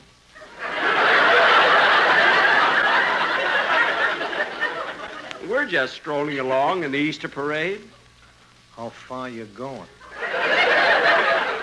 To La Brea. That's fine.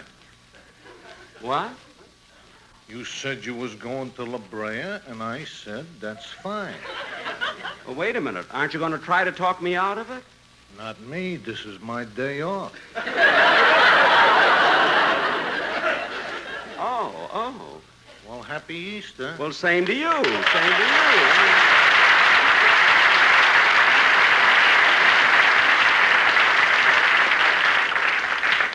Come on, Mary. What happened? Nothing. It's all right. We can go to La Brea. Come on. Never saw such a lovely day. Happy Easter. It's such fun just to nod and say Happy Easter.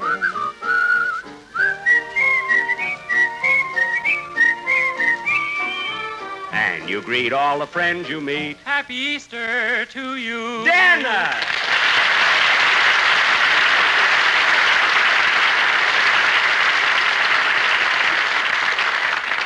Hello, Dennis. Hello, Mary. Hey, Dennis, you having a nice Easter? Oh, sure. I colored Easter eggs all morning, and then I hid them. Uh-huh. And then I told my mother to go look for them. Ooh, that must have been fun. Oh, no, it was a mess. The eggs splattered all over my mother's new dress, her 2 nightgowns, and 6 of my father's shirts. Well, Dennis, where'd you hide the eggs? In the washing machine. In the washing machine? Yeah, it was awful. Dennis, I don't understand this. Colored Easter eggs shouldn't splatter. How long did you boil them? Oh, boil them!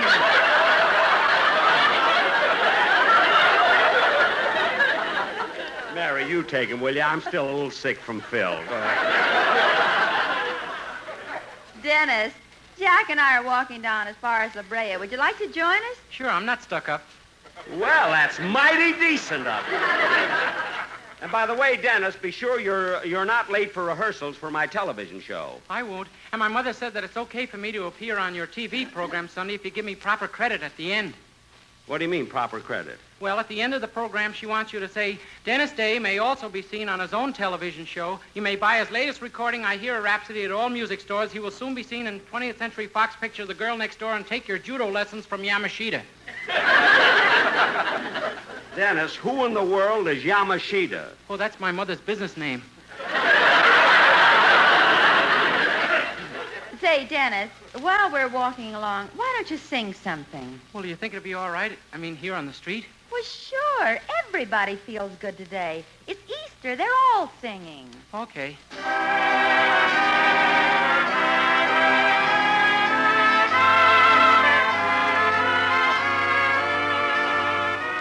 In your Easter bonnet, with all the frills upon it, you'll be the grandest lady in the Easter parade. I'll be all in clover, and when they look you over, I'll be the proudest fellow in the Easter parade. On the avenue, Fifth Avenue, the photographers will snap us, and you'll find that you're in the rotogravure. Oh, I could write a sonnet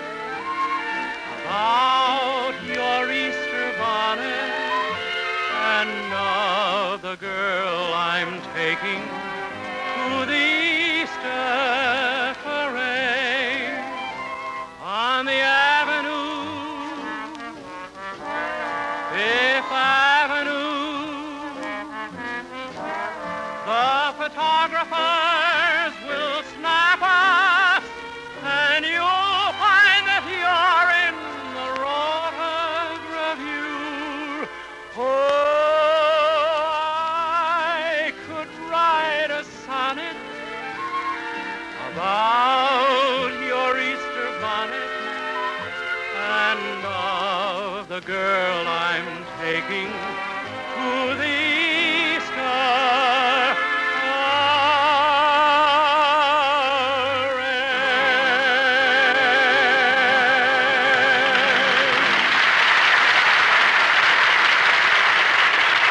We'll be back in just a moment, but first...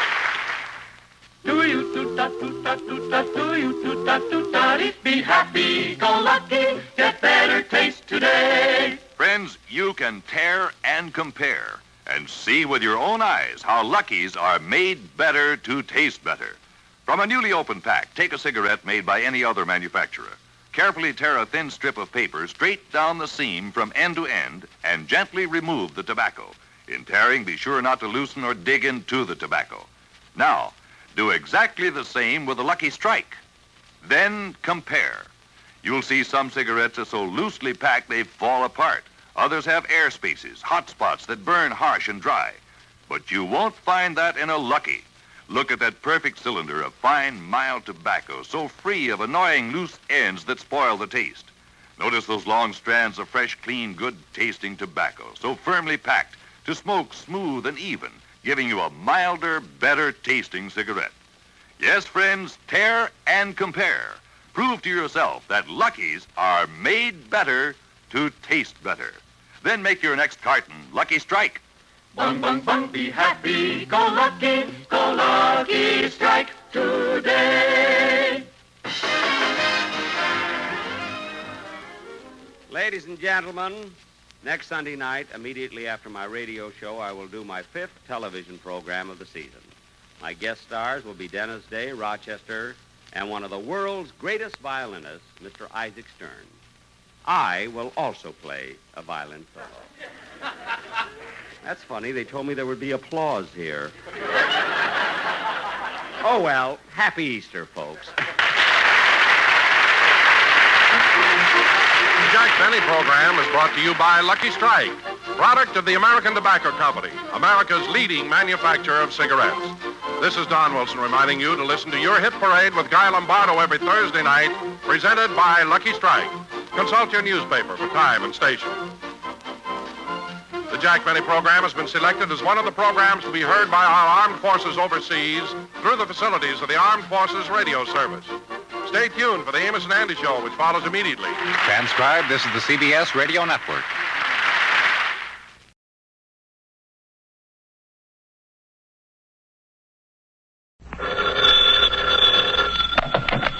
Hello? Oh, yes, I did. Thanks for calling back. I'll tell you why I phoned. I just received a letter, and I want to read it to you. Are you listening?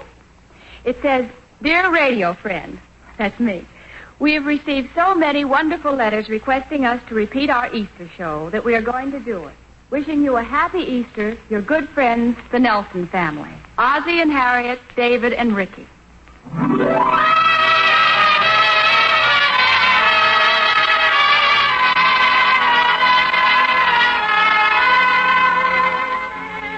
How do you like my new Easter outfit? Oh, Harriet, you look beautiful. Oh, thank you. Do I look nice enough to make a pretty speech? You look nice enough for anything. America's finest silver plate is 1847 Rogers Brothers.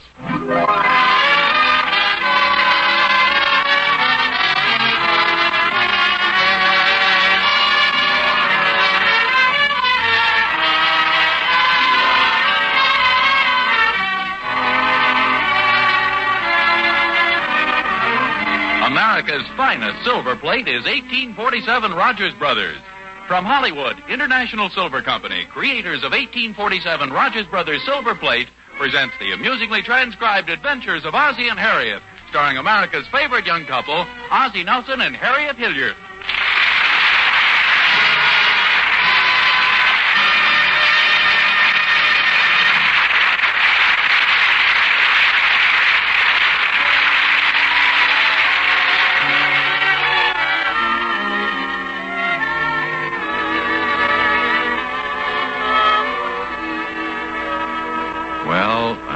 year, another Easter, with its joyful reaffirmation of man's hope, its traditions, observances, and customs.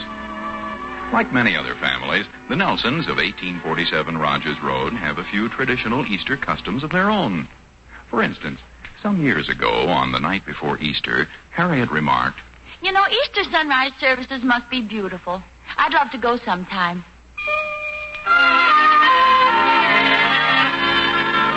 Thus, a great tradition was established in the Nelson household. In fact, last night wouldn't have seemed like the night before Easter if Harriet hadn't remarked, You know, Easter sunrise services must be beautiful. I'd love to go sometime. Why don't we go tomorrow, Mom? We can get up. Sure, we can get up. Well, I know you boys can get up. Well, the only reasons we haven't made it in the past is because we haven't gone to bed early the night before. Nothing difficult about getting up early if you get plenty of sleep. Can we go tomorrow, Mom? Well, all right, we'll try it again. But I wonder if... Well, Ricky's had the sniffles all day, and you know how cold it is at that time of morning, sitting outdoors on those benches. I'll put on 2 pairs of socks. I think it'd be a better idea if you bring along that heavy lap robe, and you guys could wrap yourselves up in it. Well, that's fine, Deborah. Where is the lap robe? I haven't seen it since before Christmas. Well, wait a minute now. Didn't Thorny borrow it? It seems to me he did. I'll go over a little later and ask him. We're liable to get hungry out there, too. Maybe I ought to fix something to eat. Yeah, that's a good idea. Some hot coffee and sandwiches. Maybe some deviled eggs or something. Oh, Pop, they won't let you bring those in. They won't let us bring what in? Deviled eggs at a church service.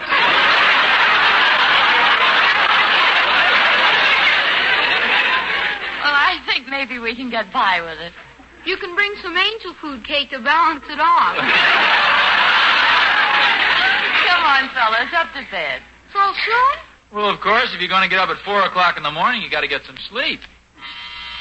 Somebody at the door, Mom. We better stay up and see who it is. Hello, Emmy Lou. Hello, David. It's Emmy Lou. Come on in, Emmy. I hope I'm not interrupting anything. I want to see what you thought of my new Easter outfit. Oh, that's very nice. Oh, you look beautiful, Emmy Lou. Oh, thank you. Do you really like Oh, it? yes. Turn around and let me see the back. I couldn't make up my mind between red accessories and brown. Well, I like either one with beige. The thing that decided me was the brown piping on the blouse. Yes, what kind of material is that? Wool crepe.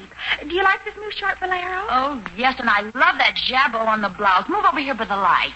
Do you like the 3-box pleats in the front of the skirt?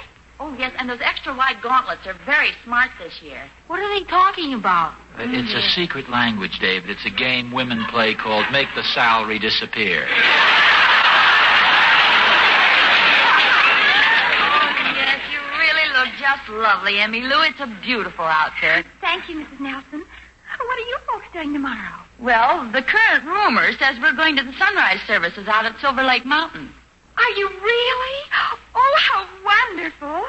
Mother and I have always wanted to go, but Daddy can't get up that early. Oh, I'm sure he could. It just takes a little willpower. Incidentally, we're looking for a lap robe to sort of keep the boys warm. Do you folks have one? We used to have one, but I haven't seen it in ages. Have you tried Mr. Thornberry? No, not yet, but don't worry about it. We'll find one. Well, I have to run home. Good luck in the morning. Thanks, Emmy. Thanks, Emmy. A happy Easter. Same to you. Oh, will we see you in the Easter parade? You bet. I'll be there with bells on. Gee whiz, they'll wear anything. Come on now, fellas, up to bed. Yeah, come on, boys. Now, you heard your mother. Daddy and I'll be up in a few minutes to see how you're doing.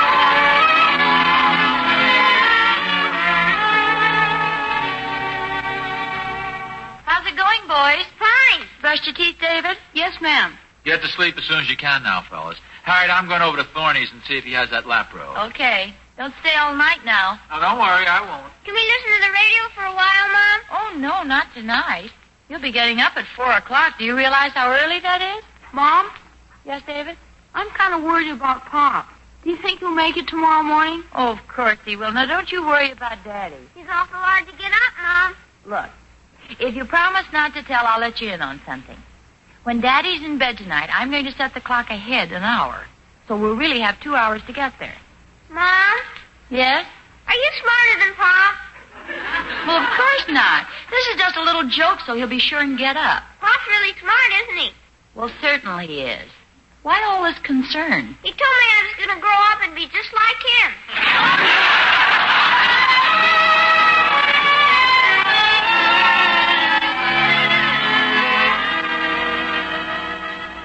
Gosh, Oz, I'm awful sorry, but I can't seem to find the lap robe anywhere. Oh, that's okay, Thorny. Don't worry about it. Harriet says she has some army blankets. Well, be sure they're heavy ones. It gets awful cold that early. Oh, I know. You just think you do. Wait and see.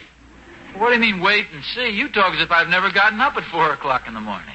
Have you? Well, of course I have. Lots of time. Oh, Oz. No, it's a fact, Thorny. I don't mind getting up early after I'm on my feet. The reason we've missed the sunrise service before is... Well, confidentially, Harriet has a little difficulty waking up in the morning. You know how women are. You're telling me. My wife comes in the morning and shakes me, calls me to breakfast. She can hardly keep her eyes open.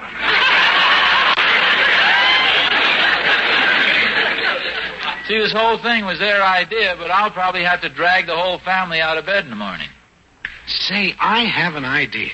Why don't you give yourself a little extra time? Play it safe. Just how do you mean? Well, play a little trick on Harriet. Wait till she's asleep, and then you get up and set the clock ahead an hour. Hey, that's not a bad idea. You know, Thorny, it'll serve her right, too. That's exactly the kind of a stunt she's always pulling on me. Well, it works both ways, too. Tomorrow morning, by the time you remember what you've done, you'll probably be half-dressed and you won't dare climb back into bed. No, don't worry about me, Thorny. Incidentally, why don't you and Catherine come along with us? No, we'll just go to the regular Easter service. Oh, but there's something about getting up at that time of the morning. Yeah, I know. We'll just go to the regular service. Oh, by the way, Oz, if you should happen to get up in the morning, and if it should happen that you actually do go, don't slam the garage door.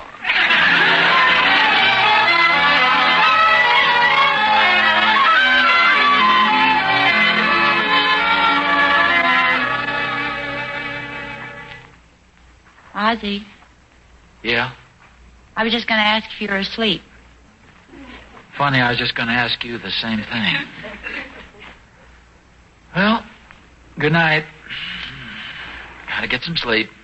Yeah, gotta get some sleep. You know, if you count sheep, you'll fall asleep faster. Does that really work? Oh, sure. Why don't you try it? 1 sheep. 2 sheep. 3 sheep. A shepherd and a shaggy dog.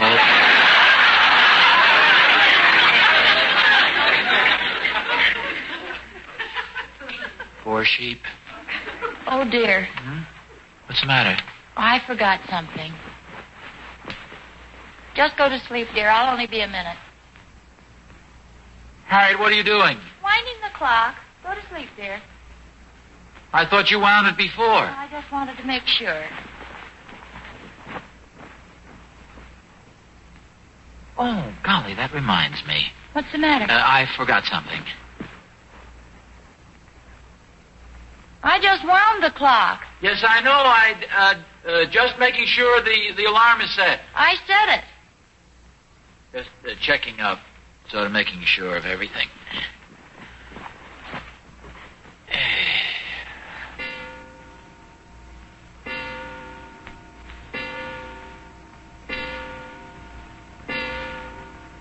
Six, 7, 8, 9, 10. 10 o'clock. Yeah. 1 more hour, it'll be 12.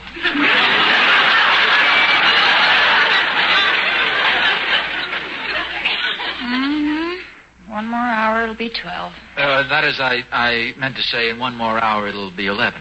Oh, yeah, that's what I meant. Night. Good night. Harriet. Yes? When we leave in the morning, remind me to slam the garage door a little.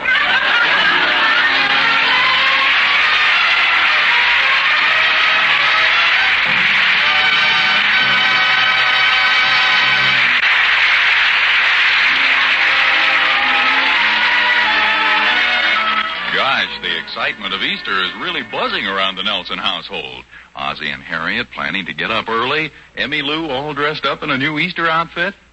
You know, folks have been putting on their prettiest clothes for Easter for a good many years now. And it's still the thing to do. Just the way it's still the thing for you and your best beau to go walking down the avenue after church, looking in all the store windows along the way. One of the things that will surely catch your eye is the beautiful gleaming display of 1847 Rogers Brothers in the silverware store. Now, as over a century ago, young couples fall in love at first sight with that lovely silver plate created by famous 1847. Now, as then, they make it their choice for their homes, and the reason is simple enough. It's because there's no other silver plate you can buy that's so beautiful, that's created with such imagination and exquisite craftsmanship. 1847 Rogers Brothers truly is the finest silver plate in America. And amazingly enough, 1847 has not gone up in price since 1945. See it tomorrow. And remember, it's still the thing, as it was over a century ago, to choose the one and only 1847 Rogers Brothers.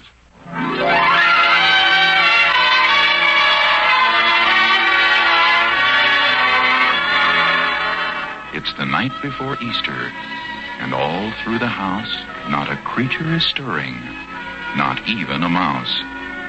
The clock on the dresser has been set with care, in hope that morning will soon be there. It's getting later all the time, and I think Ozzie and Harriet are still awake. I can't seem to get to sleep. Ozzie. The bedroom door just opened. There's somebody in the room. Don't be frightened, dear. Who's there?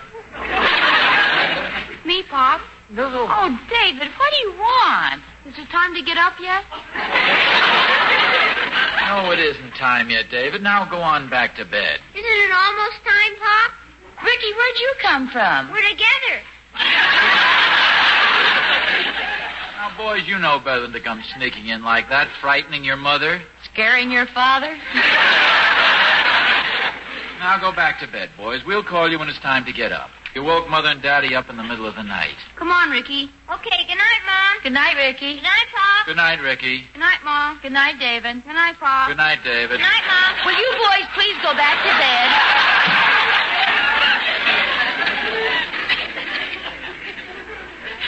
Prowling around this time of the night.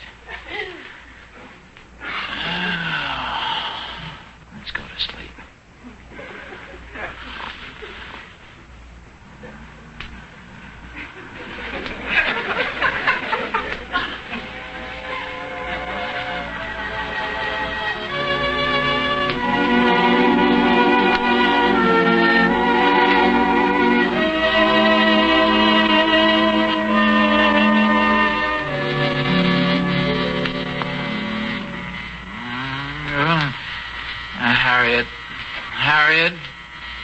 Harriet, there's somebody at the door.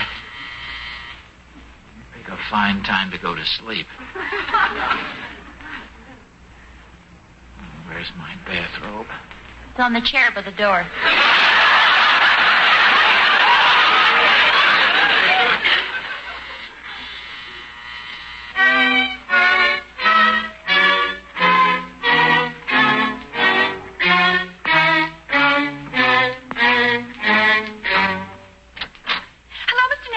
Oh, hello, Emmy Lou. What do you want? I found that lap robe you asked me about for the sunrise services, so I brought it over. Oh, thank you very much, Emmy Lou. You're very thoughtful. You are going in the morning, aren't you? Oh, of course we're going. Daddy will be glad to hear that. What's he got to do with it? Well, Mr. Thornberry is betting all the men in the neighborhood $1 that you won't get to the sunrise service. So Daddy bet on you. Your father is a good man, Emmy Lou. He made Mr. Thornberry give him odds. Well, good night, Mr. Nelson. Remember, we're rooting for you.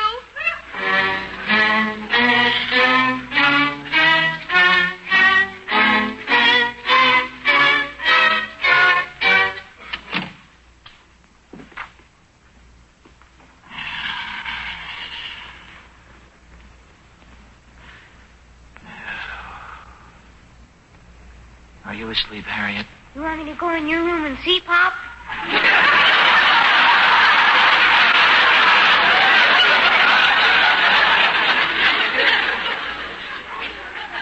Ricky, what are you doing in my bed? I'm not in your bed. You're in my bed.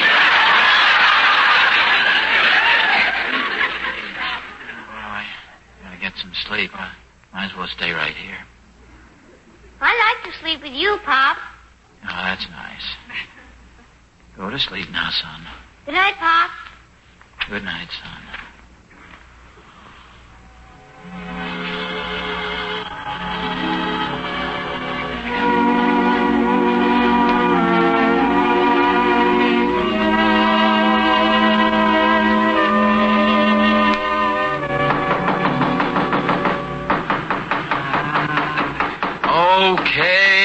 Okay.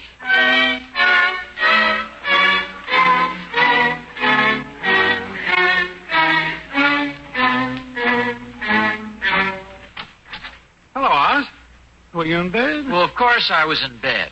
And I think it's a pretty cheap trick coming over here to wake me up so I can't get up for the sunrise service so you can collect the bets you've been making all over the neighborhood. Furthermore, it's the most unsportsmanlike conduct I've ever heard of in my life.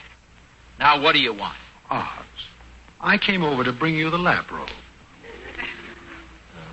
Lap robe? Yes. After I'd gone to bed, I remembered where I put it. So I got up, got dressed, and brought it over to you. So little Ricky would be warm in the morning.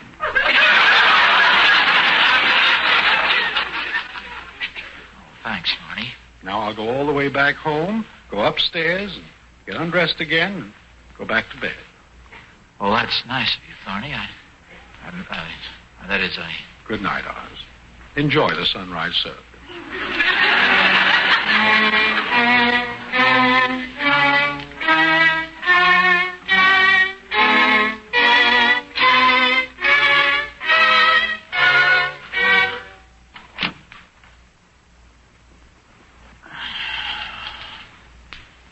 Move over, Ricky. Ricky? Oh. I'm sorry, Harriet. I guess I got in the wrong room. No, this is the right room. Go to sleep, Harriet.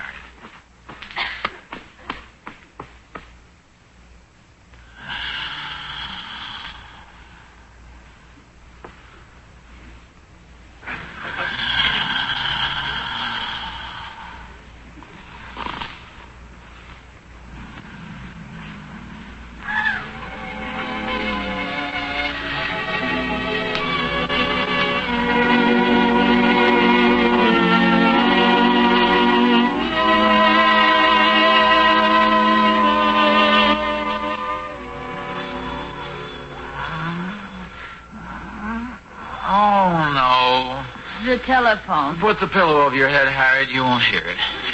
Oh, who could be calling at this hour? We don't have to answer it, you know. There's no law compelling a person to answer a telephone. Well, you may as well. They'll just keep on ringing. All right, I'll answer it, but I won't be civil.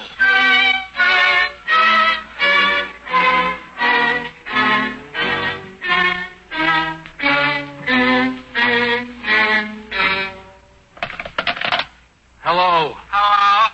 Have you got Mexicali Rose?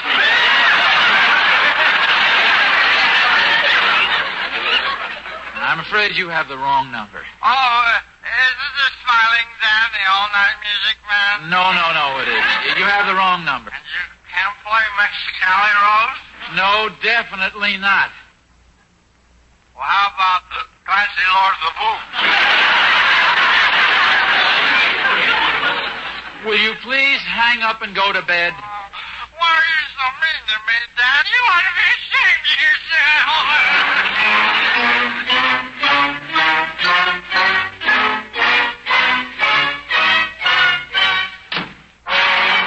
Calm down and get to sleep, Ozzy. Those things happen. Mexicali Rose. Oh, relax, dear. You have to get some sleep. Now forget it. Good night. Good night.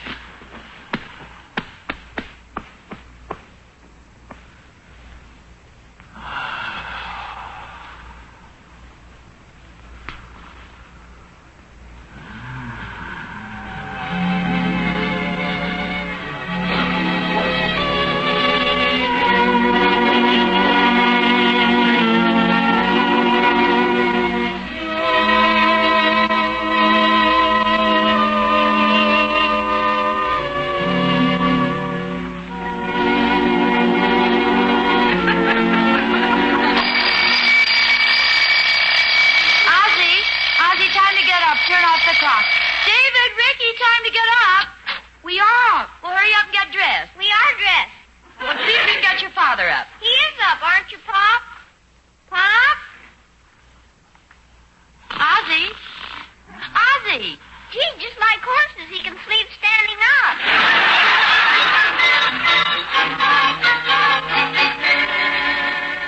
Well, I'm all ready if you... Ozzy. He's been asleep on the floor there for 15 minutes. God, look at him. Hold his right leg up, David. Yep, that's it. I got a shirt on, but I can't button it. I'll button it. You tie his shoes. I'll be dressed before you know it.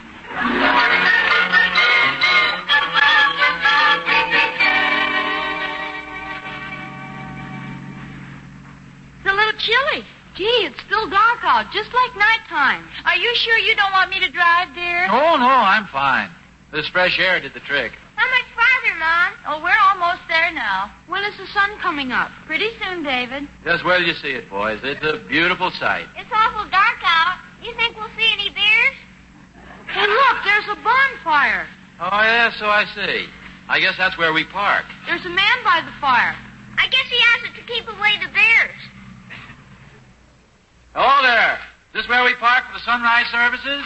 Oh, yes, it is. Just park anywhere you like. Where is everybody? Oh, you're the first ones here. How about you? Well, I've been here all night. I'm in charge of the ushers. Expect they'll be along in an hour or two. An hour or two? Yes, you folks are about 2 hours early. 2 hours early? How did this happen? Well, Ozzy, I have a confession to make. I was a little worried about your getting up on time, so I set the clock ahead an hour.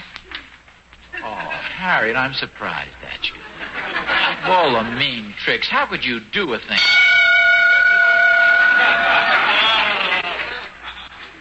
Harriet. Yes? I know you meant well, so I forgive you. Oh, thank you, dear. But that only accounts for 1 hour. What happened to the... Oh, so that's it. Well, I forgive you, too, dear. Now, what do you think we ought to do? Well, as long as we're all wide awake, we might as well stay right here. Mom? Yes? Can we get out of the car? Well, it's a bit chilly, David. I think you better just sit here with Daddy and me. My, this morning air is refreshing, isn't it? Sure is. Ozzy, you aren't going to sleep, are you? No. You'd say not. Fully awake. What about you? Oh, I'm fine.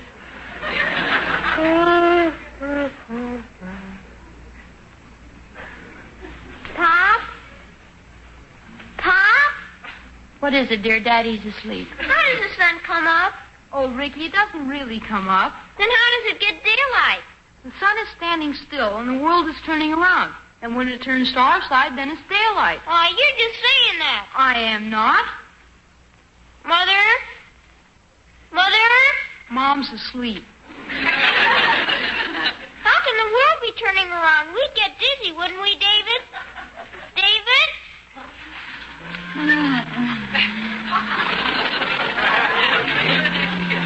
Gee, I better get to sleep before some bears come around and scare me.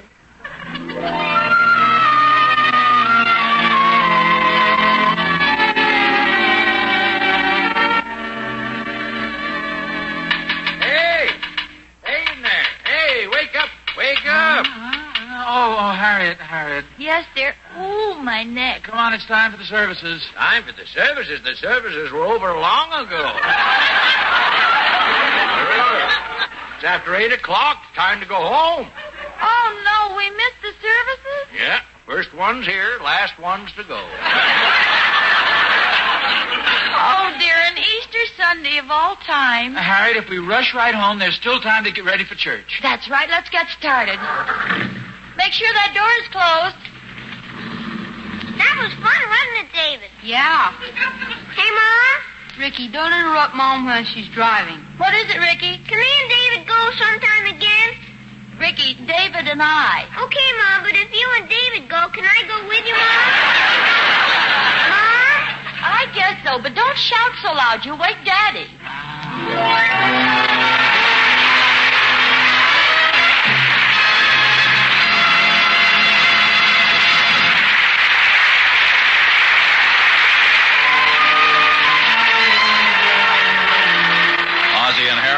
Back in just a moment. Well, there's one thing you can say. The Nelsons tried hard, and they almost made it. I'd better not say anything at all, Mr. Smith, because I intended to make that sunrise service, too, and missed it myself. But I blame it all on 1847 Rogers Brothers. 1847 Rogers Brothers? Mm-hmm. Last night, my husband brought me home a service for 8 of 1847 as an Easter present. And I was so excited that I didn't even think about winding the clock and setting the alarm. Well, gosh, it's a wonder to me you even went to bed at all. Just think, you could have stayed up all night admiring your 1847 pattern. Every one of them so unusual. Adoration, eternally yours, first love, remembrance. They're designed to suit every woman's individual taste and decorating preferences. The pattern ornaments are more highly raised, more deeply carved, exquisite in every detail. And look at those beautiful gem-like open-work knife handles. And the extra luster and weight of each piece, too. Well, honestly, Mr. Smith, I've never seen silver plate that has such richness in every way. It's really more like solid silver, and you can hardly blame a woman for getting excited when she sees a set of 1847 on her own table. Oh, not a bit, because it means she owns the best, the finest silver plate in America. The one and only 1847 Rogers Brothers.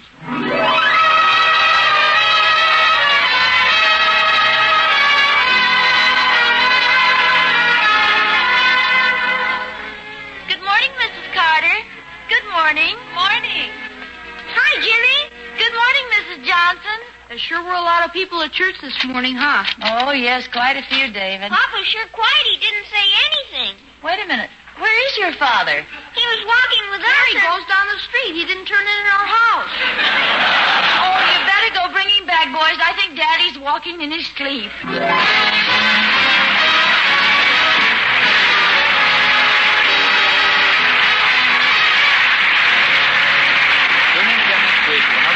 Adventure of Ozzie and Harriet, starring Ozzie Nelson and Harriet Hilliard. And remember, America's finest silver plate is 1847 Rogers Brothers. Yes, Harriet, America's finest silver plate is 1847 Rogers Brothers.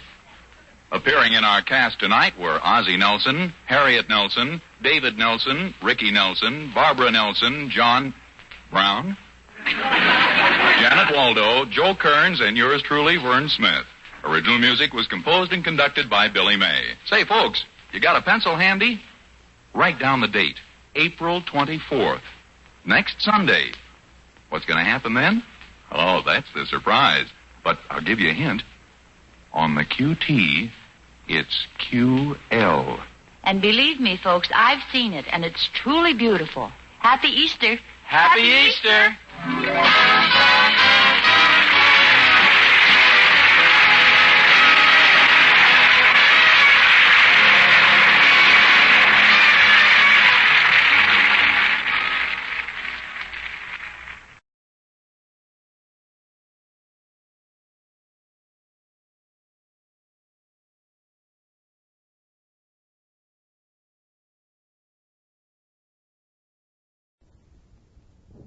The Kraft Foods Company presents Willard Waterman as the Great Gildersleeve.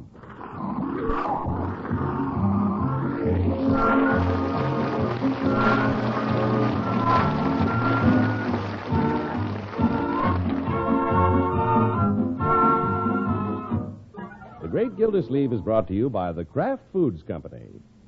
Kraft, makers of Velveeta, the famous pasteurized processed cheese food that tastes so good and is so good for you. Yes, Velveeta is another of the Kraft family of fine foods. Foods you can depend on for delicious eating, for wholesome, healthy eating. So remember, to get the cheese food of quality, get Velveeta, the cheese food that's made by Kraft.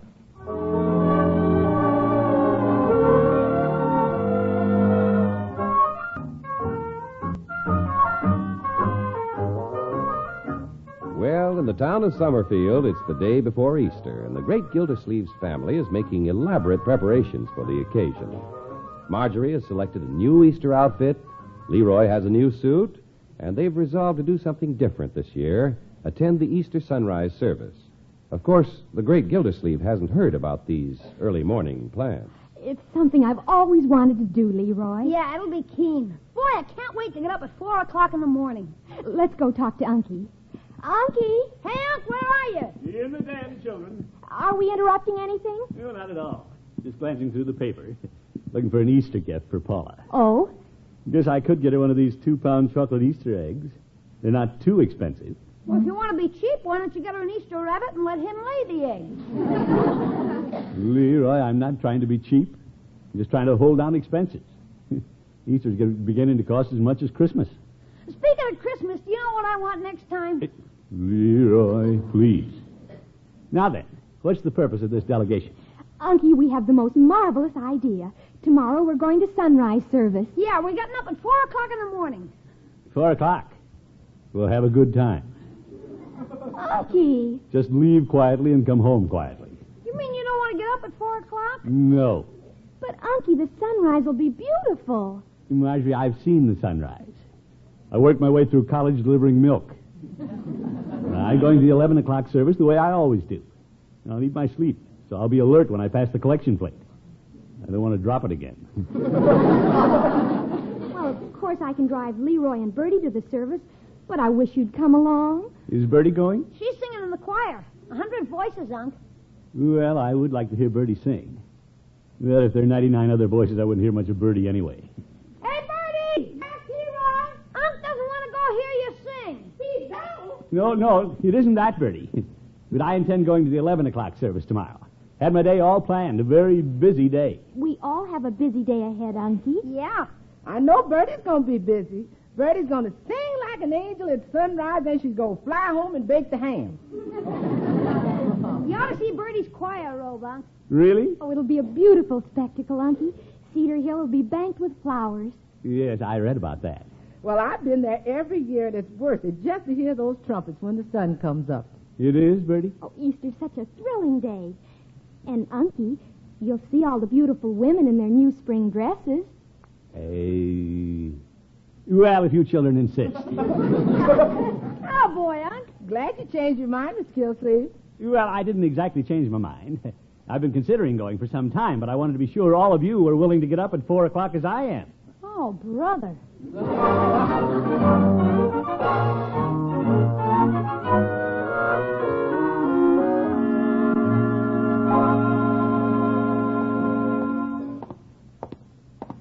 Say, look at Peavy's window. All decorated for Easter. That rabbit holding the talcum powder looks just like Judge Hooker. I think I'll go in. I still don't have a gift for Paula. Hello, Peavy. Hello, Mr. Gildersleeve. What can I do for you this morning? Peavy, what would make a nice Easter gift for Paula Winthrop? Well, Easter's usually a little chilly. How about a hot water bottle? No, Peavy. How about some perfume? Perfume? Women like to dress up for Easter, and a good perfume like this is the crowning touch. How much is it, Peavy? $12 an ounce. That's the crowning touch. Well, what the heck? Wrap it up. It's Easter. Very well. Planning a big day, are you? Yes, indeed. Peavy, guess what important official is getting up at 4 o'clock in the morning for the sunrise service? Reverend McNair? Well, he's got to be there. I'm thinking about a fellow who's just volunteering. You don't say. Yep, I'm taking the little family. And then I'm passing the collection plate at the 11 o'clock service, too. Well, good for you. I went to both services one Easter. Is that so? I didn't sleep the night before, not wanting to miss the sunrise service, and by 11 o'clock, my eyes were so red I wore dark glasses to church. You did? And you know what the minister did? He lectured me for staying out all night. Oh, my goodness. But Mrs. Peavy and I always enjoyed the sunrise services. Of course, it's usually a little foggy at that hour, but... Well, I haven't been up at that hour since I was an air raid warden. Well, you'd better take a flashlight. There's a tendency to bump into trees. Oh? And if you're showing off a new suit, take a cushion along. Peavy, I'm not the sort of person who just goes somewhere to show off. I'm wearing my old blue serge. You can't hurt that. Yes. It's quite a climb up Cedar Hill, Mr. Gildersleeve. Are you trying to discourage me, Peavy? Oh, my, no. I consider it quite a rewarding experience. In fact, Mrs. Peavy and I would be going again this year if she could stand the trek again. You're settling for the 11 o'clock service, are you, Peavy? Yes, but between you and me and the gatepost, I'd rather get up at 4 o'clock and go with you than go to the 11 o'clock with Mrs. Peavy. Well, I don't follow you. Well, she insists on wearing her new Easter bonnet. What's the matter with it, Peavy? Well, that bad, huh? Worse. It's one of those dove-on-the-nest affairs. Oh. Mr. Gildersleeve, I don't mind having people point at Mrs. Peavy's hat, but when bird dogs start pointing... Peavy, it can't be that bad. Well, no, I wouldn't say that.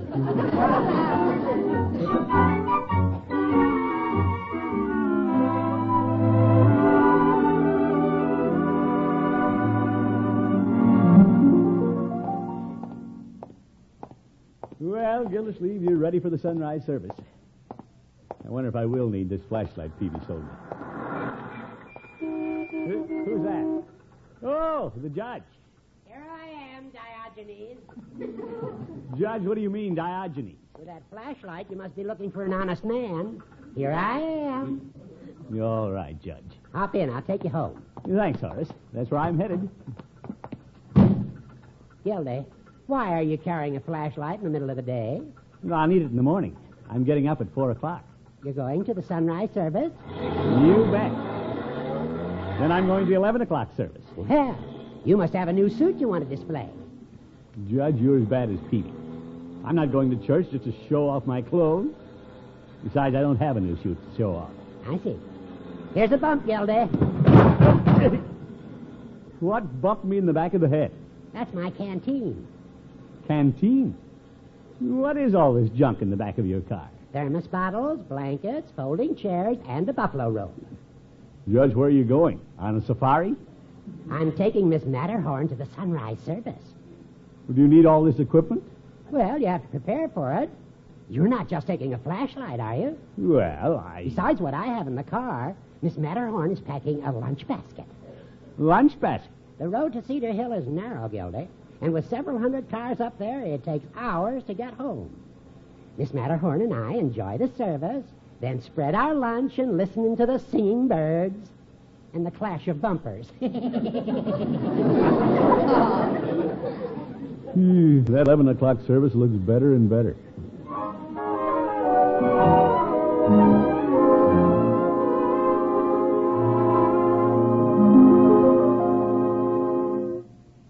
I thought it was all settled that you'd go. No, Marjorie, they can conduct the sunrise service without me. You, Leroy, and Bertie go and enjoy yourselves. I don't know why you don't go. My dear, I might not get back in time to pass the plate at the regular service. Judge says traffic is pretty heavy out there. Unky, you've just cooled off on the idea.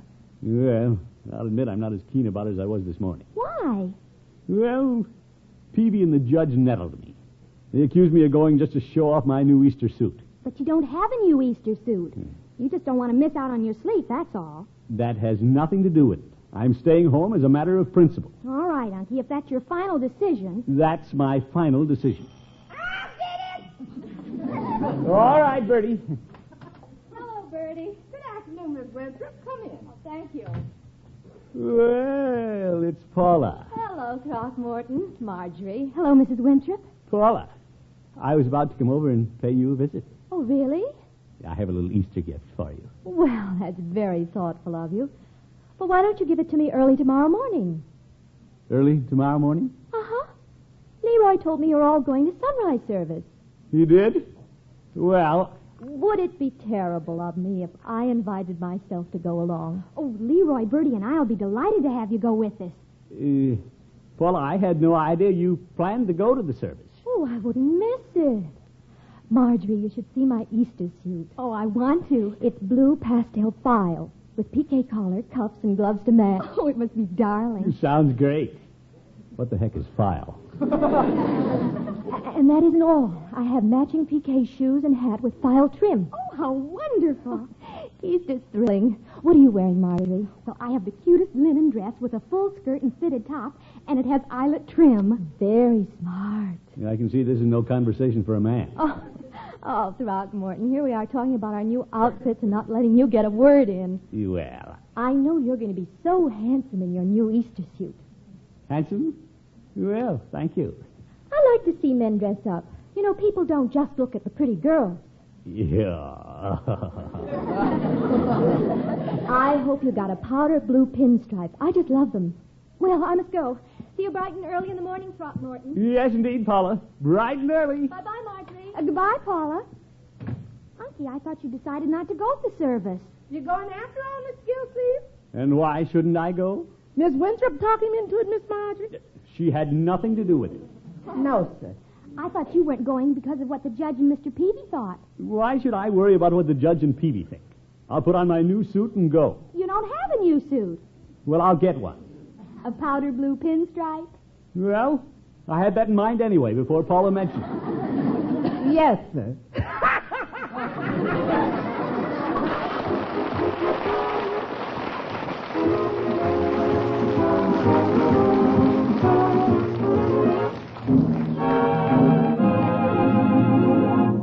The Great Gildersleeve will be back in just a minute.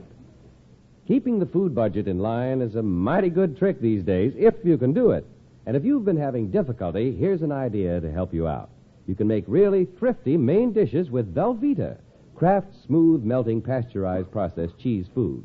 Velveeta is simply wonderful in casseroles, soufflés, omelets, and for a smooth golden cheese sauce that's perfect so many ways with bits of meat or seafood, vegetables, or just poured over toast. Now, this Velveeta sauce couldn't be easier to make. All you do is melt a half pound of Velveeta in the top of your double boiler. Watch how quickly it melts without any lumps at all. Then gradually stir in a third of a cup of milk, season, and serve. How the folks will go for this golden beauty of a cheese sauce. And no wonder. It's delicious because Velveeta gives it such a grand, rich, yet mild cheddar flavor. And Velveeta makes this sauce nourishing because Velveeta is rich in high-quality, complete protein, as well as other important food values from milk. And Velveeta is digestible as milk itself. Get Velveeta tomorrow in the 2-pound loaf, so you'll have plenty for snacks and sandwiches, as well as hearty, good-to-eat main dishes that'll help stretch your food budget. Just be sure you see the name Velveeta on the package you buy. Remember, Velveeta is the cheese food of top quality made only by Kraft.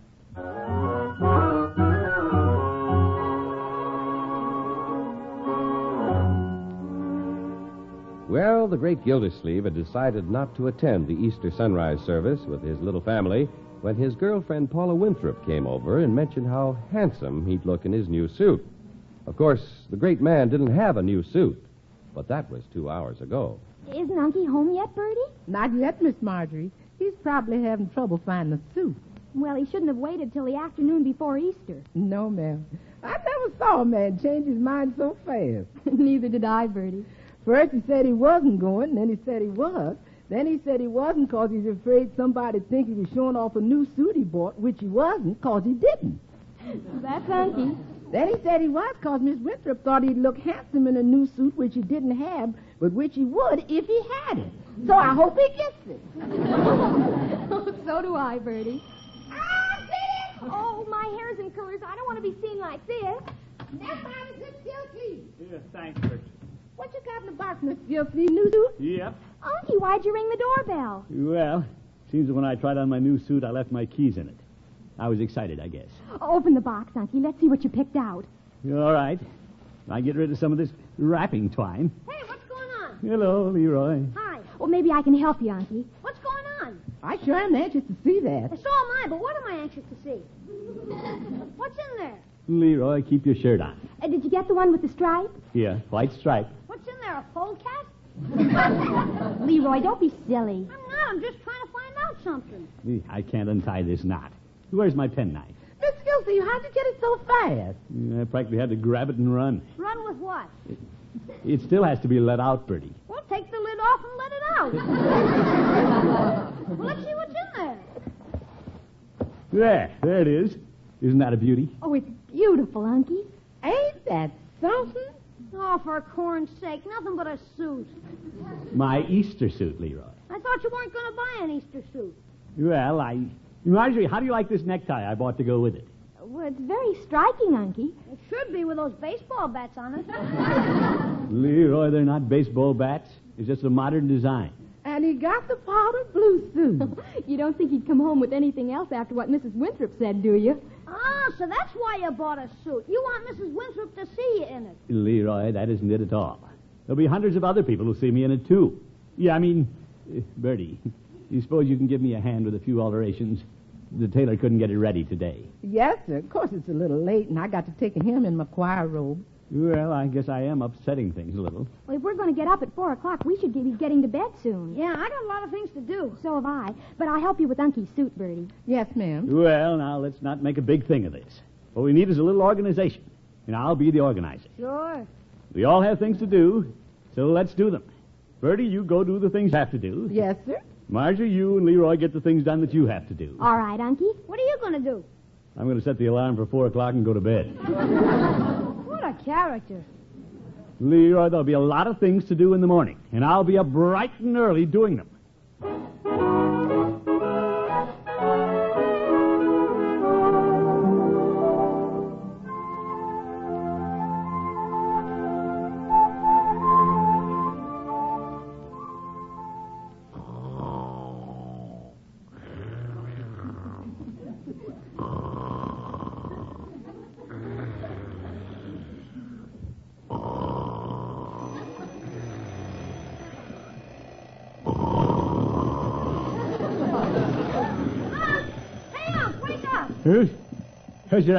It's 4 o'clock. You said you were going to get up and start doing things. First thing I'm going to do is turn off this alarm and go back to sleep. Where is the darn thing? Look out, you're pushing it off the table. Oh, my goodness. Make it stop. Step on the thing, Leroy. Do something. It's hiding from you under the bed. I got it. Thank you, my boy. Good night. Good night? It's Easter morning. We're going to the sunrise service, remember? Sunrise? Oh, yes. Up, everybody. Rise and shine. Marjorie, Bertie, Leroy, up. Are you kidding? Everybody's up but you. Oh? Don't sit there in bed shouting, rise and shine.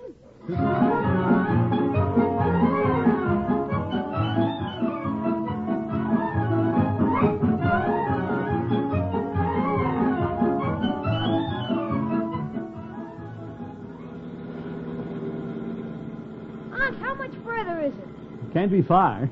The way traffic's slowing down, Leroy. Such a winding road. A little rough, too. Paula, I hope your Easter outfit isn't getting rumpled. It's so beautiful. I'm fine. You look lovely. How can you tell? It's dark. Leroy. Marjorie, how are you and Bertie doing? All right, Uncie. I just hope Bertie isn't going to be late to join the choir. Oh, don't worry about Bertie. We'll make it. We'd be there now if Unc hadn't spent 10 minutes tying his tie. Well, Leroy had to get it right. This is Easter, you know. Are you stopping, Uncie? As far as we can go, Marjorie. Cars are all parked ahead of us. Well, let's get out and start hiking. Uncie, aren't we awfully far away? No, my dear, I'll get you there. Just follow me. I know a shortcut. We got plenty of time. There's no sign of a sunrise yet. I can't see a thing in this fog. Hey, Unc, where's your flashlight? Flashlight? Last night I put it right where I could lay my hands on it this morning. And you don't know where you put it? Yes, I do. It's right on the dresser at home. Come on, everybody. Follow me.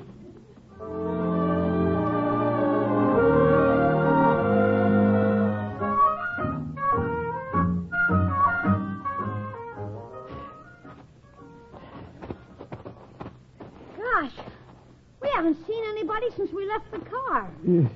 Well, Leroy, not many people know about this shortcut, I guess. Uncie, do you know where you're taking us? Of course I do. I think. Sure. This is the top of the hill, right here. This is the top of the hill? But what hill? This don't look like Cedar Hill to me. We came up the back way, Bertie. Oh, we certainly did. Oh, what a climb. Where is everybody, Uncie? Well? Hey, fog's lifting a little. You can see up here. Look, there's the choir and everybody. Where? Across the ravine on the other hill. Half a mile away. Oh, fine. Uncle Mort, you and your shortcuts. Oh, I'm afraid Bertie will never make it in time to sing in the choir. I'm sorry, Bertie.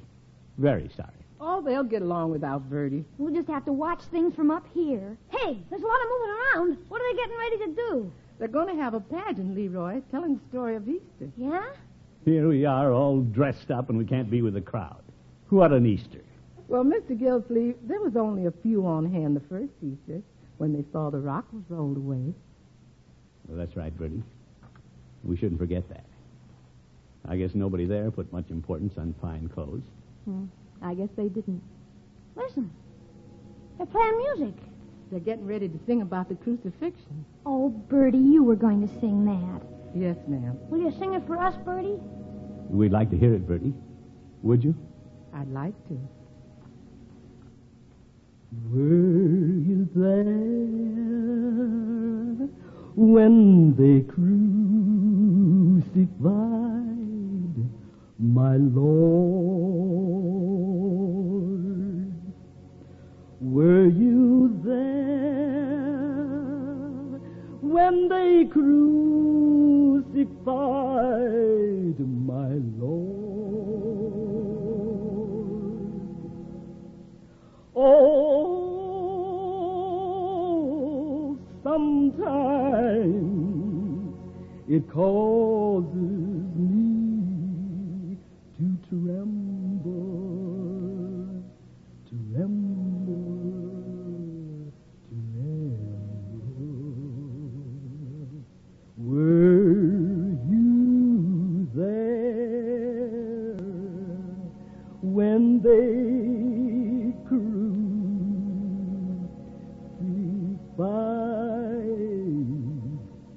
my Lord?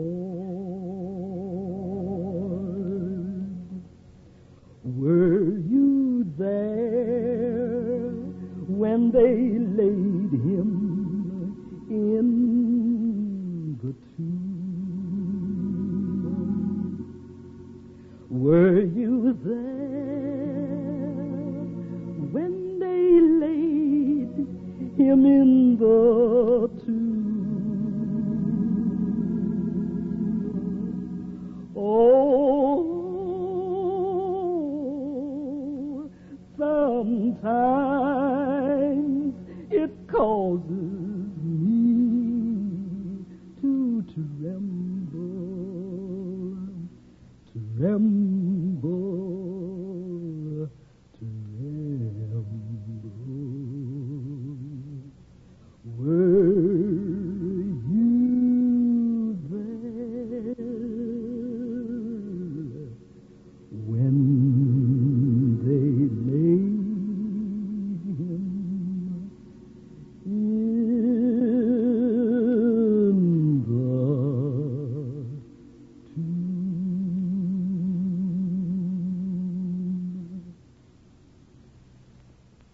How beautiful. Yeah. We got lost, but we found the true spirit of Easter.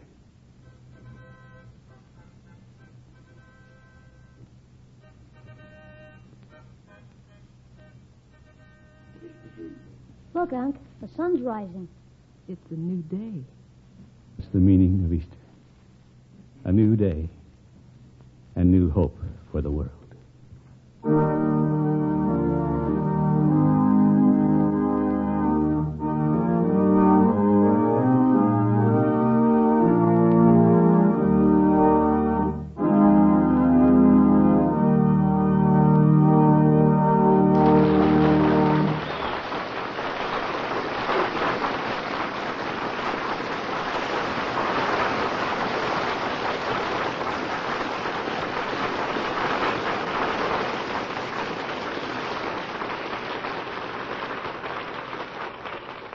The great Gildersleeve will be with us again in just 30 seconds. What do you look for in a snack food? Good, pleasing flavor? Of course. But as guardian of your family's health, Mother, you want that snack food to be wholesome, too. Good for them. So get Velveeta, Kraft's famous pasteurized processed cheese food, and let your family enjoy snacks that are delicious and nourishing. Velveeta is rich in important food values from milk that everyone needs.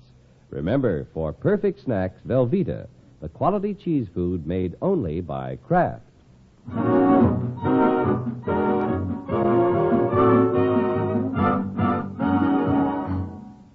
This is Gildersleeve again. Thanks to Bertie and the children, our little journey to the mountaintop for the Easter sunrise was a very wonderful experience. I hope that for each one of you, this Easter will bring renewed faith in the promise he gave to all of us. Renewed strength to follow his light through these days when the forces of darkness endeavor to confuse our path. Thank you all. Bertie, your song was lovely. Thank you, Mr. Gilsleeve. Good night, everybody. See you next week.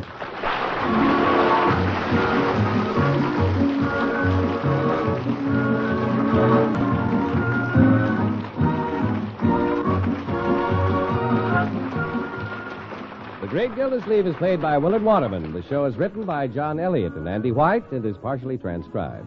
Included in the cast are Walter Tetley, Mary Lee Robb, Lillian Randolph, William Sobronsky, Gene Bates, Earl Ross, and Dick LeGrand. Musical compositions by Jack Meakin. This is John Heaston saying goodnight for the Kraft Foods Company, makers of the famous line of Kraft quality food products. Be sure to listen in next Wednesday and every Wednesday for the further adventures of the Great Gildersleeve.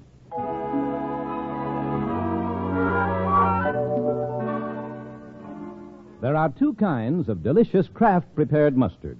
Mild Kraft mustard, smooth and delicately spiced, and Kraft mustard with snappy horseradish added. And whichever you prefer, remember, when you add a little mustard, you add a lot of tang. Try it on cold sandwiches, hamburgers, frankfurters, and cold cuts. Enjoy the wonderful sauces you can make for hot meat and vegetable courses with Kraft prepared mustard. Keep both kinds on hand and keep the whole family happy. Get mild Kraft mustard and Kraft mustard with snappy horseradish added at your favorite food store. Next, Groucho Marx presents You Bet Your Life on NBC.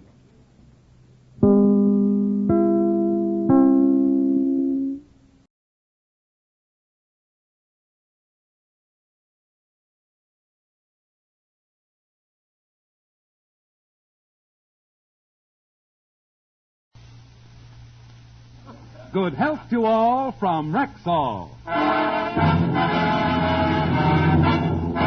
It's the Phil Harris Alice Faye Show, presented by the makers of Rexall drug products and 10,000 independent Rexall family druggists. Good evening and happy Easter from 10,000 independent Rexall family druggists. Tonight we have some unusually important news for you. This coming week in 5 different magazines you'll be seeing a double-page advertisement telling you about Rexall's Spring 1-cent sale that starts April 20th and runs through the 24th. This ad will appear in Life, Look, the Saturday Evening Post, Collier's, and the Farm Journal. And it contains 197 different items, all of them regular Rexall branded, guaranteed merchandise. And all of them offered to you at 2 for the price of 1 plus a penny.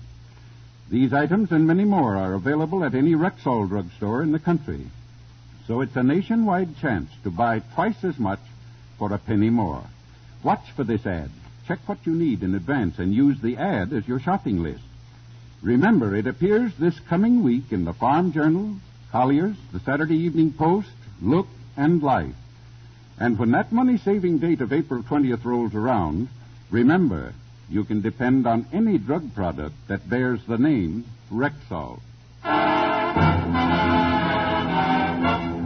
Good health to all from Rexall.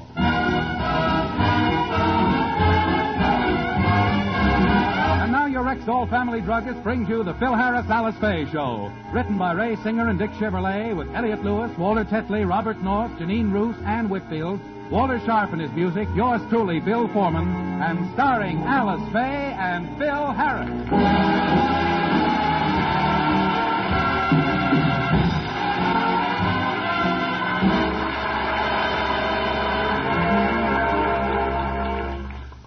Yesterday, being the day before Easter, Phil insisted on telling the children the story of the Easter Bunny. So let's go back to yesterday and listen in while Phil tells the story in his own inimitable fashion. And so you see, kids, when you're asleep tonight, the Easter Bunny will drive up with his reindeer, come down the chimney, and put the colored eggs under the tree. Phil, you have the wrong holiday. Wrong holiday? Oh, yeah, of course. I got it mixed up with the 4th of July. That's right, Wonga. Easter is the day when if the turkey comes out and sees his shadow, you know it's 6 weeks until Labor Day. Well, that's how they know when Labor Day comes, huh? Daddy, do you believe in the Easter Bunny? Well, sure. Me and Frankie see him quite often. What does he look like? Well, he has big ears, pink eyes, and a funny nose that twitches. We know what Uncle Frankie looks like. It's about the bunny. Well, that was the bunny. Oh, I see what you mean. Yeah, there is a similarity. But you know something, kids? I talk to the bunny all the time. Oh, Father, please. What's the matter? Don't you kids believe me? What are you, a couple of clinics or something? Tell you a beautiful story about the Easter Bunny and you don't believe me. I believe you, Philip, and please go on. You intrigue me. Well, if it isn't Uncle Wiggily. Pull up a cabbage and sit down. You kids will think differently tomorrow morning. When you see the eggs my friend the rabbit leaves tonight, you'll think differently, all right. Come on, Alice. Let's leave these two little disbelievers here. Phyllis, he really believes that corny bunny story. It figures. Gee, poor Daddy. He'll be awful disappointed if that rabbit doesn't show up tonight. We've got to do something about it. What can we do? It's simple. All we have to do is find a big rabbit that can talk. Oh, Sis, you've been popping your bubble gum too hard. Where can we find a talking rabbit? I know a guy. Where do we find this guy? Well, you know Daddy's other radio program? You mean the one that he stars on for Lucky Strike? Yes. Well, there's a stooge on that program who can talk like a rabbit. Oh, I don't think Mr. Benny can talk like a rabbit. Alice, Mr. Benny is not a stooge. Daddy says he's the best straight man he ever had. Anyway, I'm talking about Mel Blanc. He's the one who plays Bugs Bunny in the Warner Brothers cartoons. Oh, yes, he's wonderful. Let's call him and see if he'll dress up in a rabbit suit and come over. Yeah, and will Daddy be surprised? But remember, we got to keep it a secret. We'll tell Mr. Blank to come to the back door so nobody will know that he's here. Alice, wait a minute. You don't have to tell me. I don't believe in the Easter Bunny, but children should. Gee whiz. I want them to live in their little world of make-believe as long as they can. I want them to have faith in the little sprites and elves who cavort through the fiction of fairy tales. Thank you, Mother Goose. Okay. Now, you know no rabbit's going to show up tonight. I know no rabbit's going to show up tonight. But tomorrow morning when the kids wake up and they find the colored eggs, and then they'll think that the bunny was here. And that must be Frankie. I'll get it. I told him to get a dozen eggs and some dye on his way over. Oh, hello, Franklin. Hiya, Curly. Well, I got the stuff you wanted. You get the glasses and nutmeg, and I'll mix it.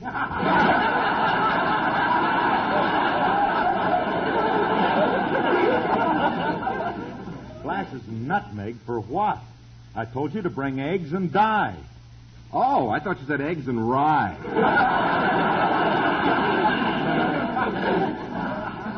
Bramley, listen to me. I wanted to color eggs for the kids. Now you made a mistake. Oh, what a pity. Now we will have to make an eggnog. Yeah, this is going to be a great Easter for the kids. When they get up in the morning and go looking, they'll find eggnogs. Don't worry. Well, we're going to put them. They ain't going to find them. Frankie, we ain't mixing eggnogs. Now, we're going to spend the evening coloring eggs. We're going to do what? Color eggs. Oh, we'll have loads of fun, Frankie. We'll take all the colored dyes and mix them with water and then put them into bowls. And then we'll take the eggs and dip them in gently, and they'll come out beautiful colors, such as violet, fuchsia, cerise, chartreuse, Well, la-di-da.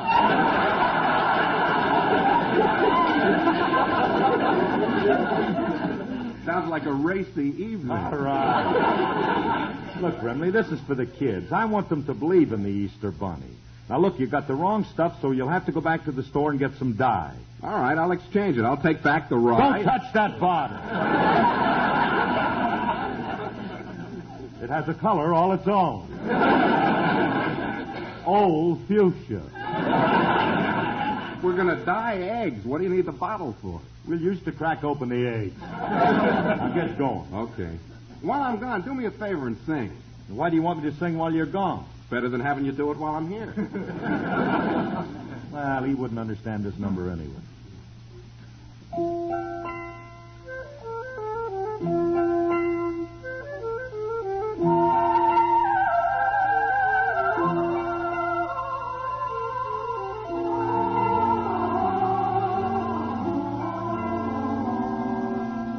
Ain't I got the song of the robin?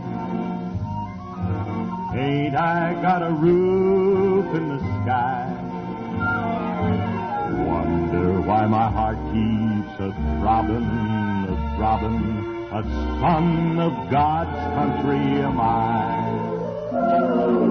Ain't I got the plains and the mountains? Ain't there treasures mine if I try? One by one my blessings I'm counting and counting. A son of God's country am I.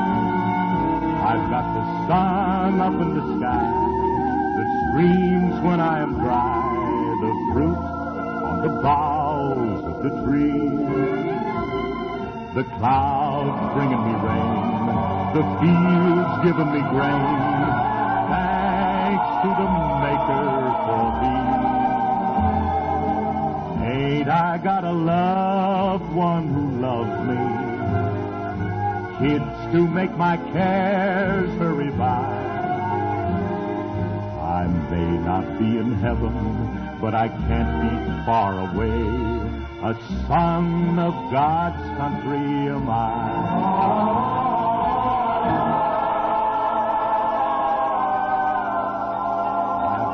Sun up in the sky that streams when I am dry. The fruit on the boughs of the trees. Clouds bringing me rain. The fields giving me grain. Thanks to the Maker for thee. Ain't I got a loved one who loves me? Kids to make my cares hurry by. I may not be in heaven, but I can't be far away. A son of God's country am I. One of God's children am I.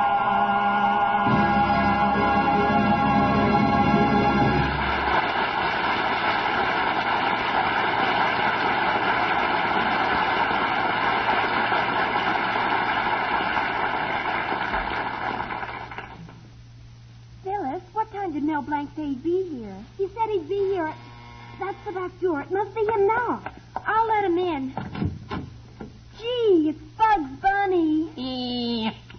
What's that, Doc?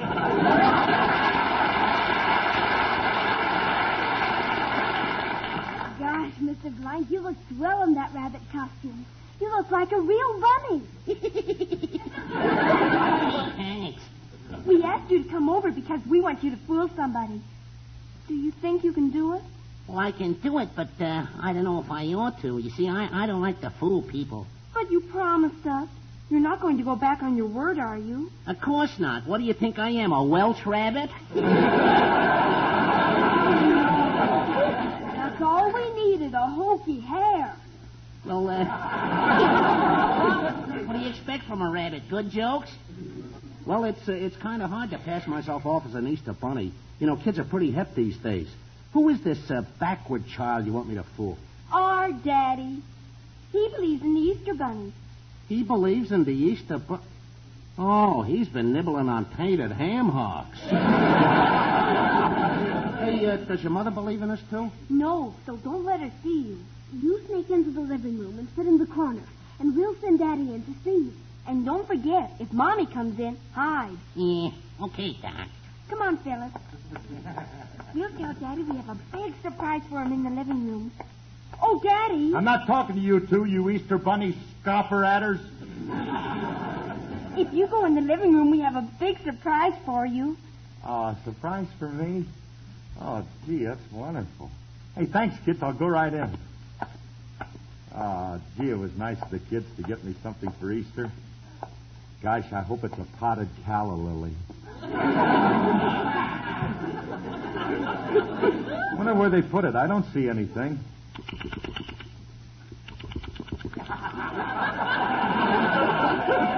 I got to take care of the water on my knee.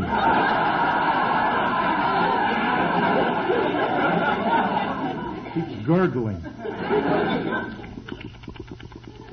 What's that sound? Seems to be coming from the corner.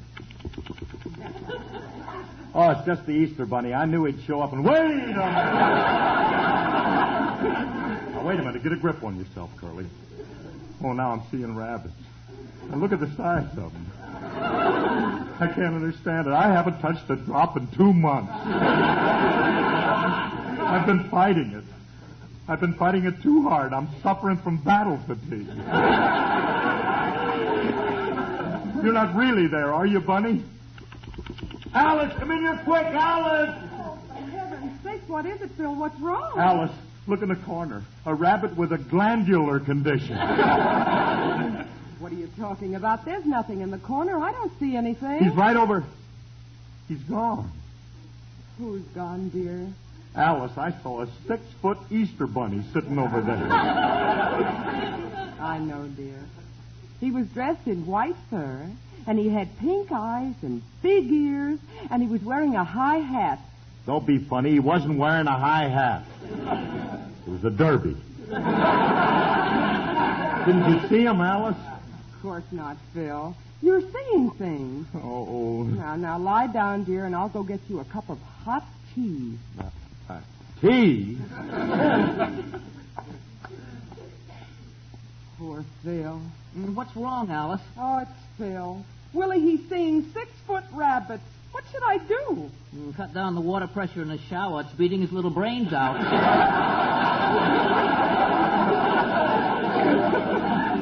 Willie, this is no joking matter. He's seeing things, and I have to snap him out of it. Alice, I have a suggestion. If he thinks he's seeing 6-foot rabbits, why don't you get a 6-foot rabbit and actually let him see it? How's the water pressure in your shower, kid? No, I mean hire somebody to put on a costume. Do you remember Julius in that Easter play last year? He wore a real rabbit suit, and you couldn't tell him from the real thing. Oh, I see what you mean. Willie, you call Julius and tell him to come over here in his rabbit suit as fast as he can. Very well, sis. Oh, this'll do it. Because if there is a rabbit for Phil to see, then the one he thinks he sees won't be the one he didn't see because he really will see the one... Oh, I'd better check the water pressure in my shower, too. I'll have to sing my way out of this.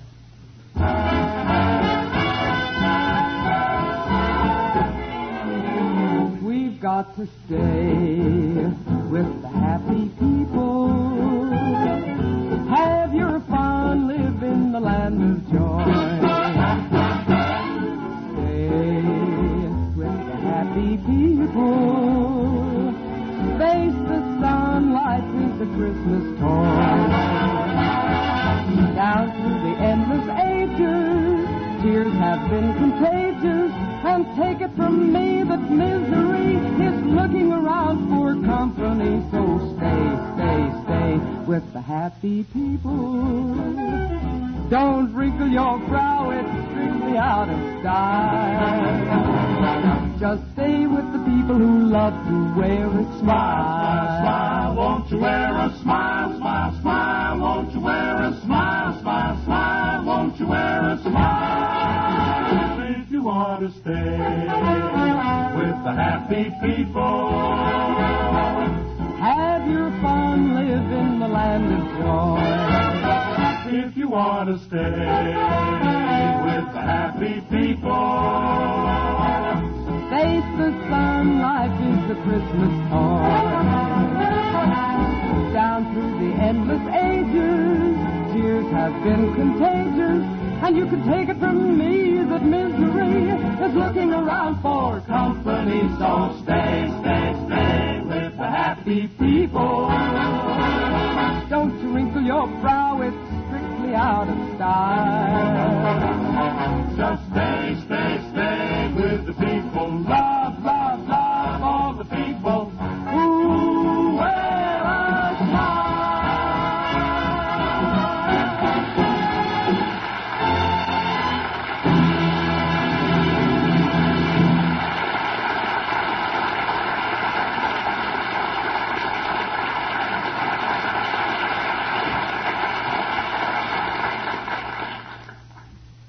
Alice, I called Julius, and he'll be right over in his rabbit suit. Oh, good.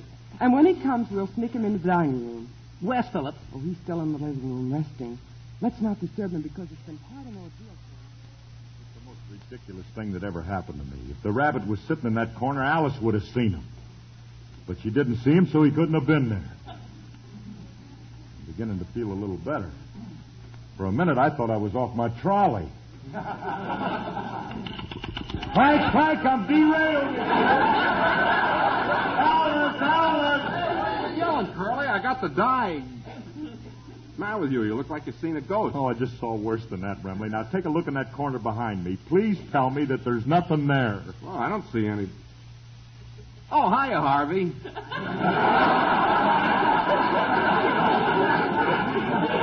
I was saying, Curly, I got the dye. Wait a minute. You mean you not only see him, you know him? I ought to. I've been seeing him for years.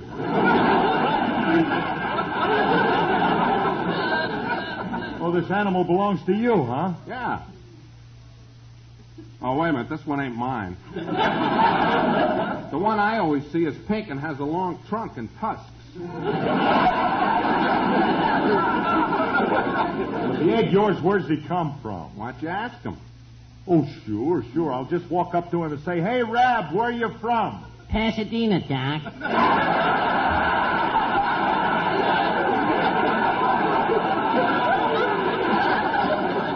Remley's talking. Don't tell me. I'll make him believe I didn't hear him. He's talking English. You're lucky. Mine talks elephant language. Can't understand a word mine says. Cut that out. Now, look, this is serious. Remley, we got to pull ourselves together. A rabbit can't talk. But, Curly, we just... Never mind. Now, just repeat after me. A rabbit can't talk. A rabbit can't talk. A rabbit can't talk. You keep out of it. Remley did it again. There's something phony about this rabbit. He sure is a stupid-looking thing. I've never seen such red eyes. Look who's talking. Now, just a minute, Rabbit. My red eyes have All to right, be... Frankie, stop talking to him. Look, Rab, I can't take any more of this. You better disappear and get out of my life, or I'll make a rabbit stew out of you. Oh, yeah? Don't get tough with me, Doc, or I'll cut off your foot and make a good luck charm out of it. That does it. Come on, Remley, let's get out of this room. You don't have to urge me. Curly, I'm throwing away the nutmeg.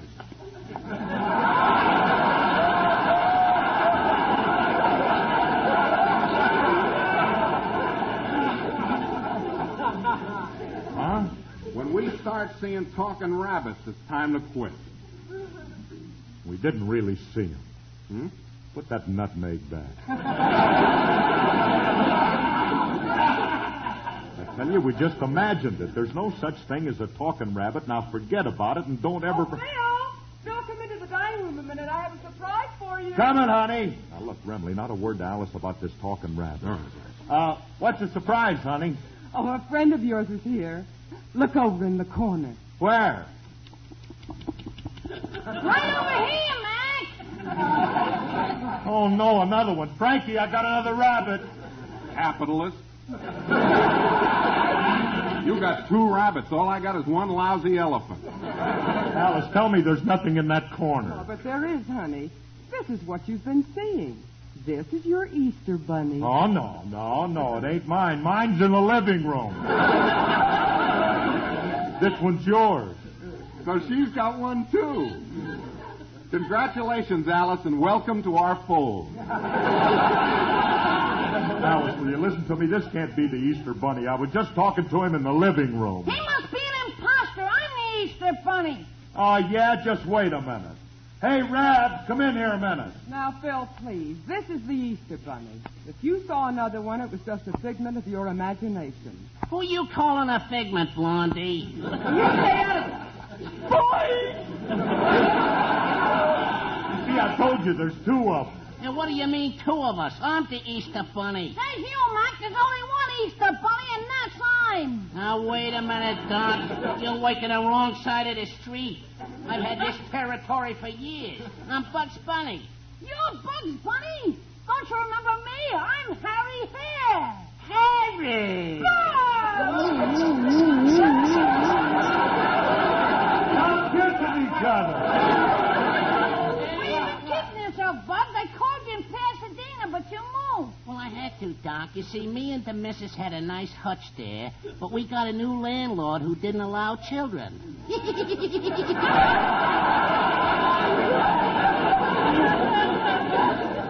And that's no place for a rabbit. All right, Rabbits, you can break it up now. You stay out of this.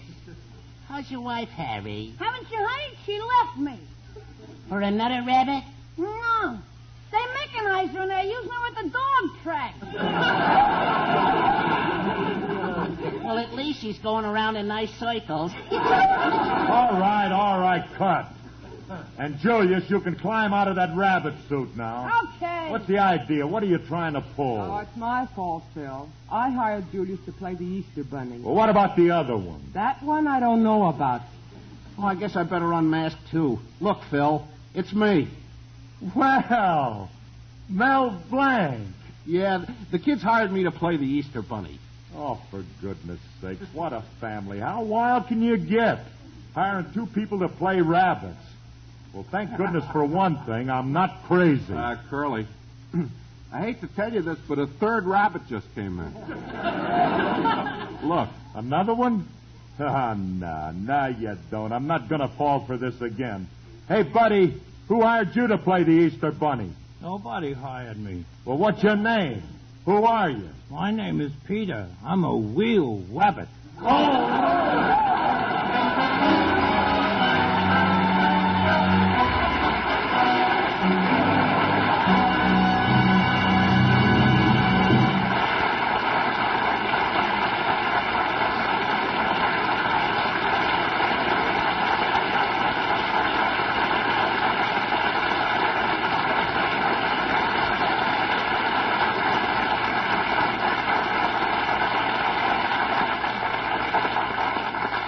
Alice and Phil will be back in just a moment. But right now, here's a lady with a question for our Rexall family druggist.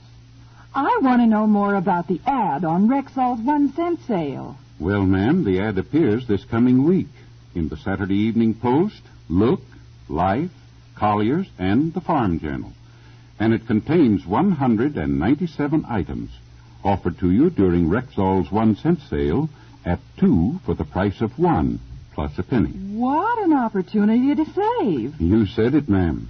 A 2-for-1 Rexall opportunity. Because remember, these 2 big magazine pages are crammed full of regular Rexall-branded, guaranteed items.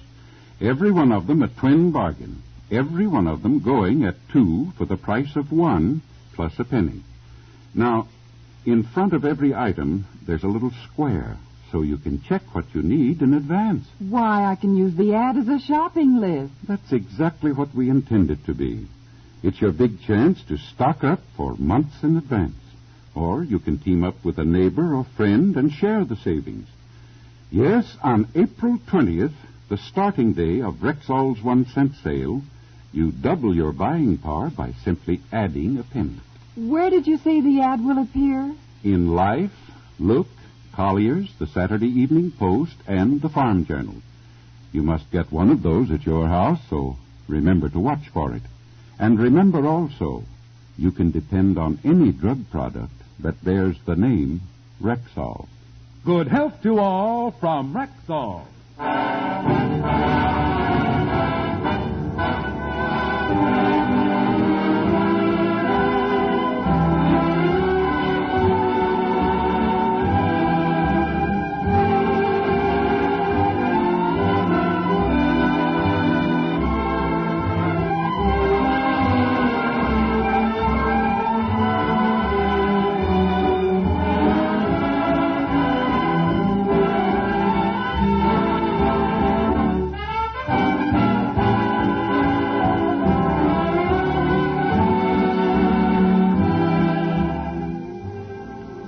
This is Phil again.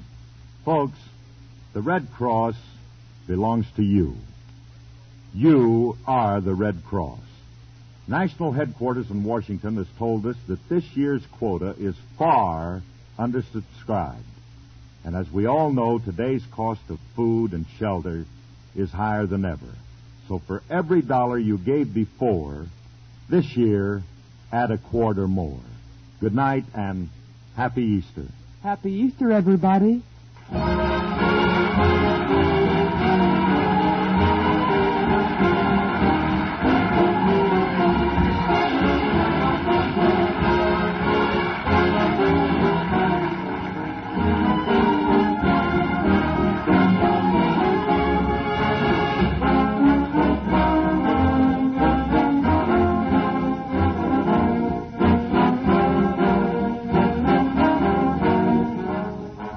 This program was produced and directed by Paul Phillips. Included in today's cast were Mel Blanc and Arthur Q. Bryan.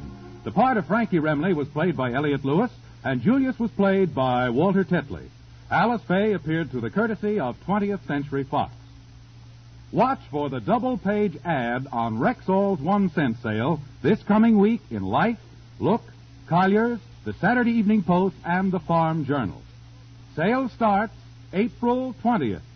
Mark the date on your calendar. It's your chance to buy 2 top-quality, guaranteed Rexall products for the price of 1 plus a penny.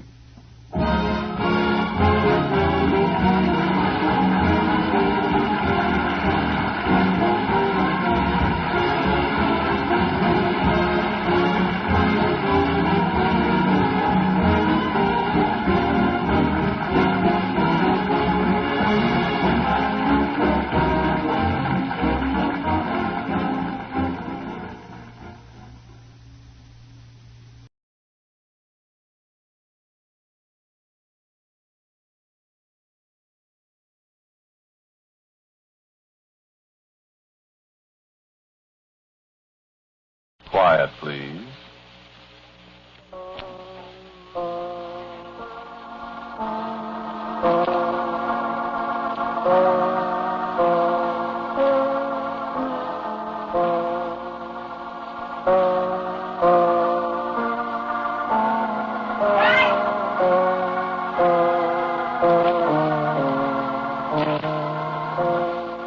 The American Broadcasting Company presents Quiet, Please, which is written and directed by Willis Cooper, and which features Ernest Chappell.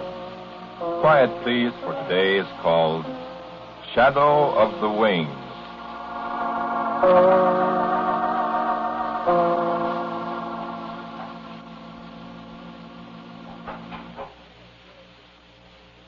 Over there, Mommy. Yes, dear, of course. Of course you saw him. Not his face, though. Of course not, darling. I wish there was some nice medicine. I know it tastes awful, honey, but it's medicine. It doesn't make me well. It will, dear. Open your mouth. I've been taking it ever so long. There.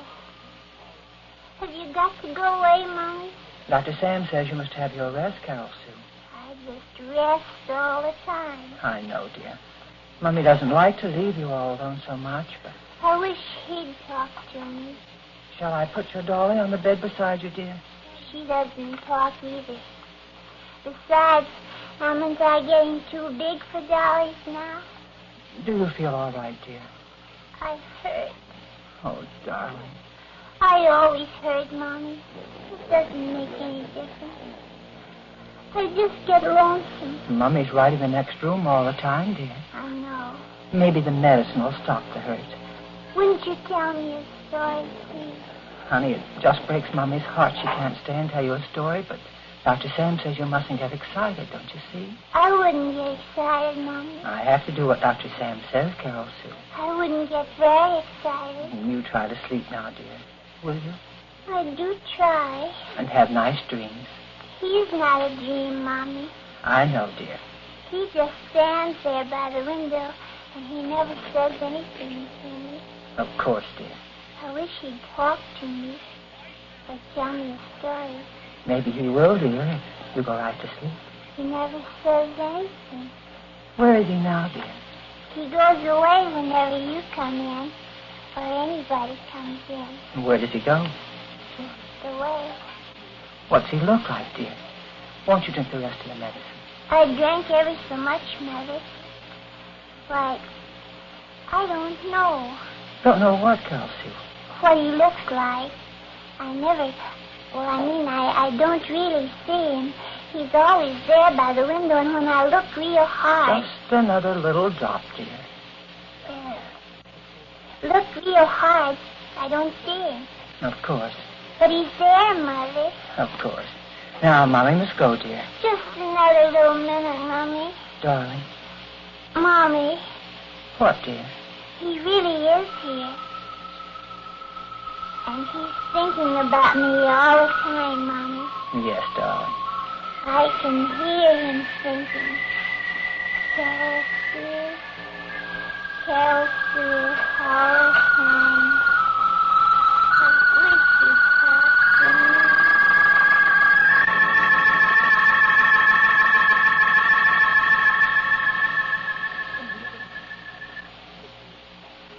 Michael, put up your sword. It is only I, your brother. Why, I am no demon, Michael. I am no plotter against the throne. I am your brother. Why, you'd have run me through with that great shining sword, Michael, if I'd not spoken. And then what of the world? Be not so ready with the sword, Michael. Are you grown testy these latter days? Are you grown a little proud, a little vainglorious in your old age? Remember our brother that grew proud, Michael, and vaunt not yourself. Oh, no, I will not say his name. I know the law, and his name is forgotten amongst us. Nay, Michael, I jested with you. Be not angry, for it is not often that I jest, Michael. Is all well? Is it well with my brothers? Is it well with you? Yes, I am well. I am always well. Too well, Michael? Oh, now you jest. Farewell a while. There is one who waits on me, and her I must attend.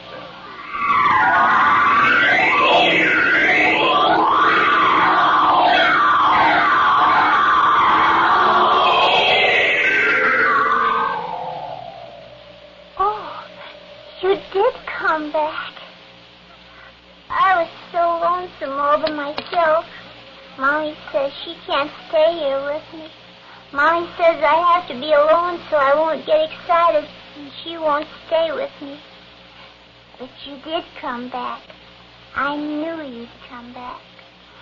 I'm so sick. But I'm not so lonesome now. Why do you stand by the window where I can't see you? I won't get excited, really. Wouldn't you come and sit on the bed and talk to me? Tell me a story? Please. Mommy doesn't think you really come to see me. Wouldn't you come away from over there in the shadows so I can see you? Oh, please. If you'd only just talk to me, I wouldn't get excited. I promise I won't get excited, because I know what'll happen if I do. I heard Mommy talking to Dr. Sam. Dr. Sam says if I get excited, I'll die. Won't you come and talk to me, please, mister? Are you a ghost? I don't think you're a ghost, because I'm not afraid of you. Please come and talk to me. Please. Carol Sue. Carol Sue, are you awake, dear? He's gone away, Mommy. Darling, I thought you must go to sleep. I can't sleep, Mommy. You mustn't talk to yourself, dear. You must... I wasn't talking to myself. I was talking to him. Oh, darling, you were asleep. You were dreaming. No, Mommy. He was right there by the window. There's nobody here, dear. You were having a dream. No. Honey, there couldn't be. Carol Sue? Yes, Mommy? Carol Sue, have you been over here by the window? No, Mommy. Are you sure, honey? Are you sure? No, Mommy. I've been right here in bed all the time. Why, Mommy? Somebody's been there by the window, dear. Mommy, I told you. He stands there by the window.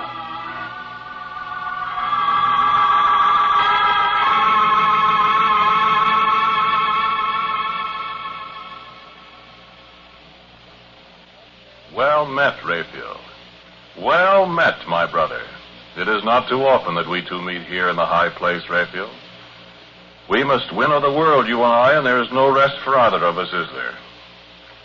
How goes the pathfinding, brother? Yeah, it's a sad and thankless task, this labor of yours. Well, I know. For many a time in the night I've heard the lost ones cry, Raphael, come and lead us. We have gone astray. Then sometime I have answered their pleas in your behalf. And little enough thanks do I get when I take their hands, saying, come with me. Yeah, no. Michael and the other brother, Michael with his flashing shield and great gleaming sword, he and the young one, they need never walk the ways of the world seeking as you and I do. Tell me, are you ever weary? Yeah, there is no rest, is there? Well then, good speed, Raphael. Go about your wayfaring. I return to mine.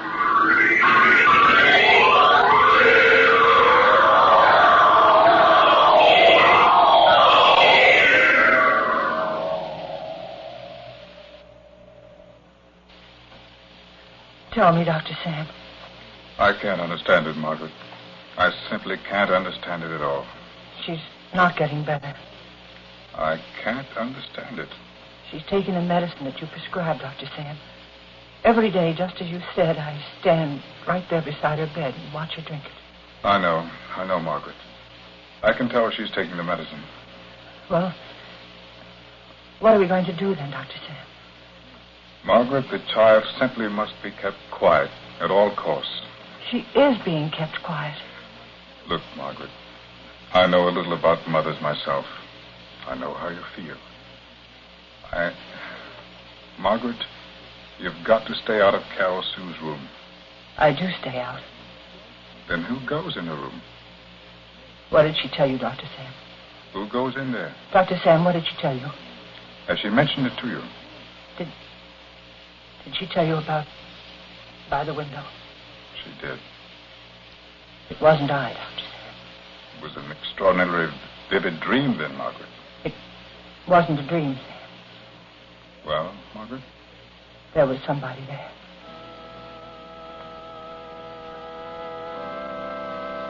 I know there was, Margaret. Who? You don't know? I don't know. Cross your heart, Margaret? I don't know, Sam. Maybe... Well? Maybe it was... death.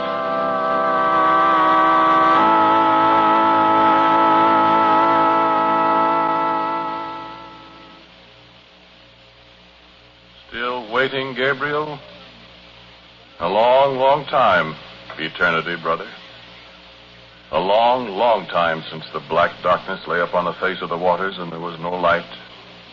Aye, and a long, long time of waiting till darkness descend again at the sound of yonder great golden trumpet. How long since you have looked upon the fair green hills of the world, Gabriel?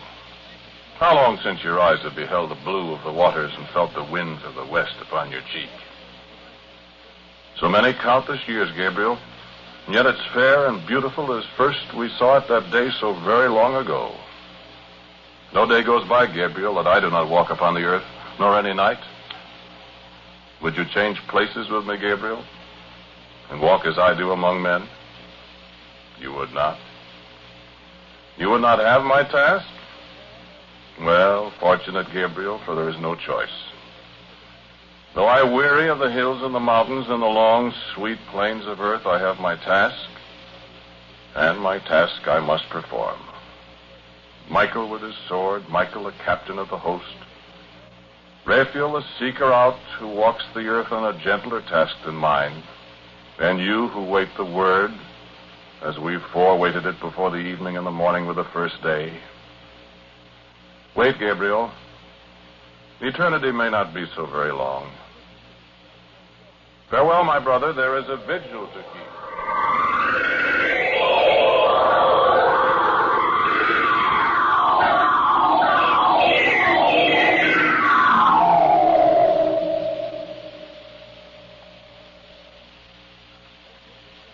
I will go in.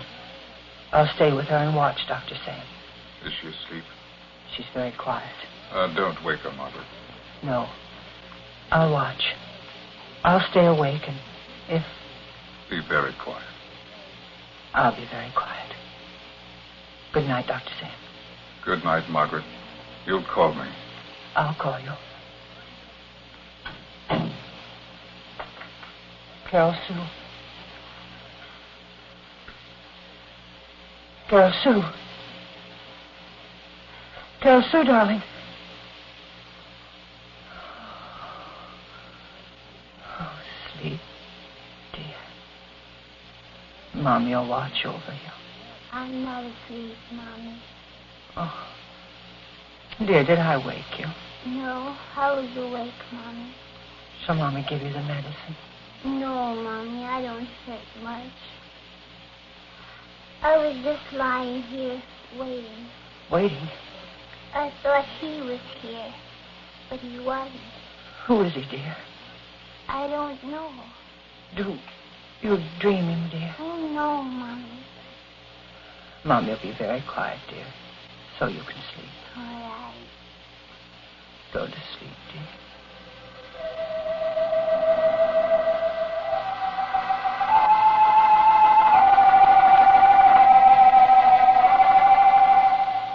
Mommy. Mommy. Mommy. Mommy is asleep, Carol Sue. Why, you're talking to me. I cannot forever keep silent, child. I can't see you. And yet I am with thee. You talk strange. Well, Won't you come over here where I can see you? perhaps you would not like what you would see, Carol Sue. Why? Are you ugly? No man has ever seen my face Why? and lived. I can see your shadow on the floor. Yes. It looks as if you have wings. Do you have wings? Yes, Carol Sue. Tell me about them. What's your name? Great dark wings that cast a shadow when there is no light. Great black wings, Carol Sue. The color of the deepest midnight. Are you an angel? Come sit by me, angel. I have been at your side, little Carol Sue, for all your life. You're my guardian angel, then. I knew you couldn't be a ghost because I wasn't afraid of you. You do not fear me then, Carol Sue? Why, no. Of course not. Come and sit by me. Be careful. Don't wake Mommy. No. Mommy's tired. She takes such good care of me. She and Dr. Sam. I know, little Carol Sue. Will you tell me a story? I will tell you a story of a little girl who lies in a great bed in a room by herself and dreams while she is awake. A patient little girl who has never known what it is to walk like other little girls, who must lie in bed alone and always be in pain. I am always in pain, but I've learned not to mind it. Who has learned many, many things in the great white bed, in the lonely room. I have learned many, many things. A little girl who knows that death will come for her very soon. Who knows and does not fear. What's the little girl's name? You know her name. Carol Sue.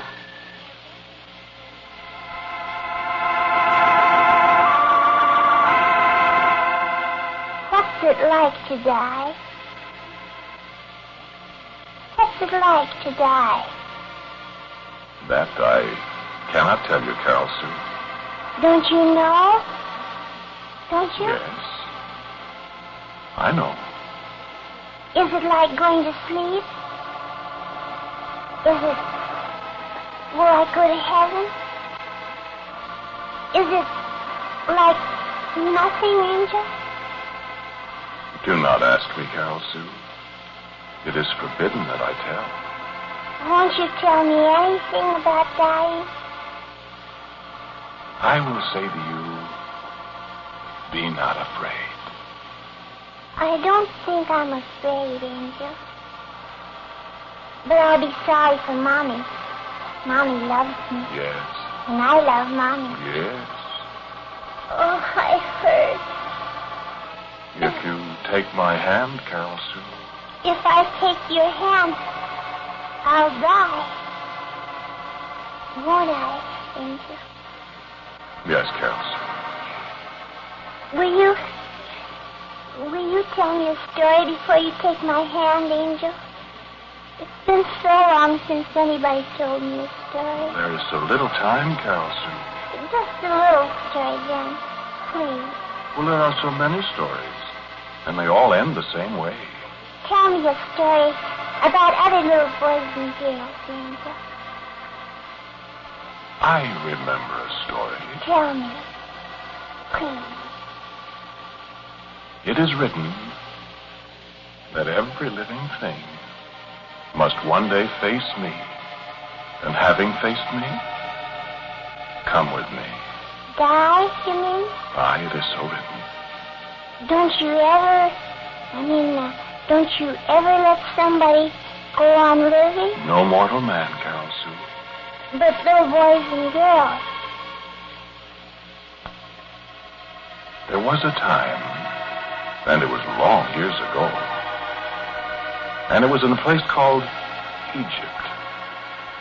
Now, in this place called Egypt, there was a great people held in captivity by the dreadful Pharaoh of Egypt.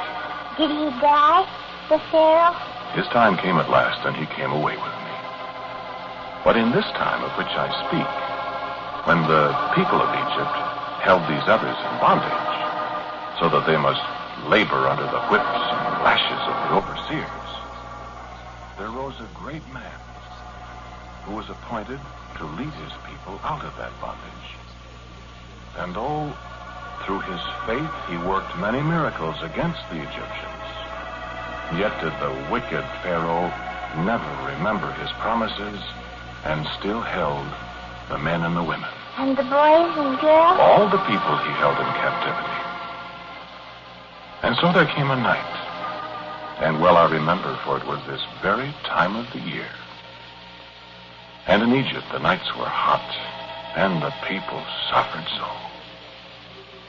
And the leader prayed, and behold, the word was in him. And he went to his people and spoke to them. Woe to the Egyptian host, he said. Woe unto them and their children. Even the children, Angel? Hearken to me. Now came the long night, and the moon was darkened, and the heat lay upon the land and in the houses like a fell spirit. And in the night I was bidden go forth and slay the children of all the land, even the firstborn of the Egyptians. All the little children, Angel? But the houses of the people who were in bondage, in each of those houses, the people took a lamb and slew it. And with the lamb's blood did they mark the lintels of their doors. Therefore, I, having the bidding, did descend upon the land of Egypt, and I did take away all the firstborn of the Egyptians.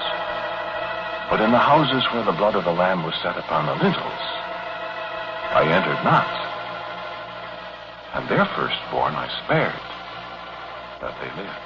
Lived forever, Angel? No mortal lives forever, my child. At that time I passed them over, but when their time came, I laid my hand on their shoulders and said, "Come with me to thy long home, for it is finished." And they died too. As all must die. Now,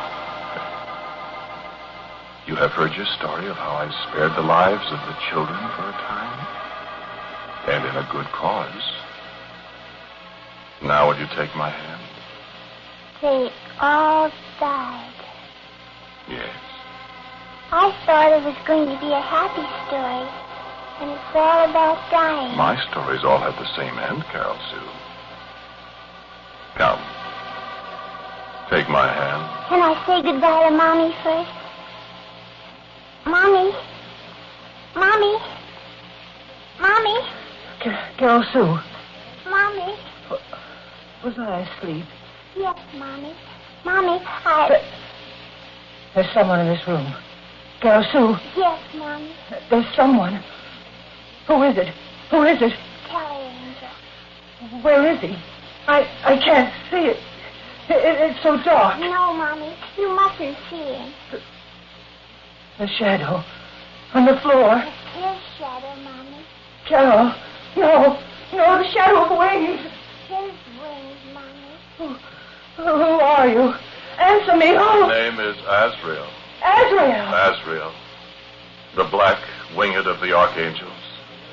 Azrael of the veiled face. I am Azrael. The angel of death. No. Where are you? Where?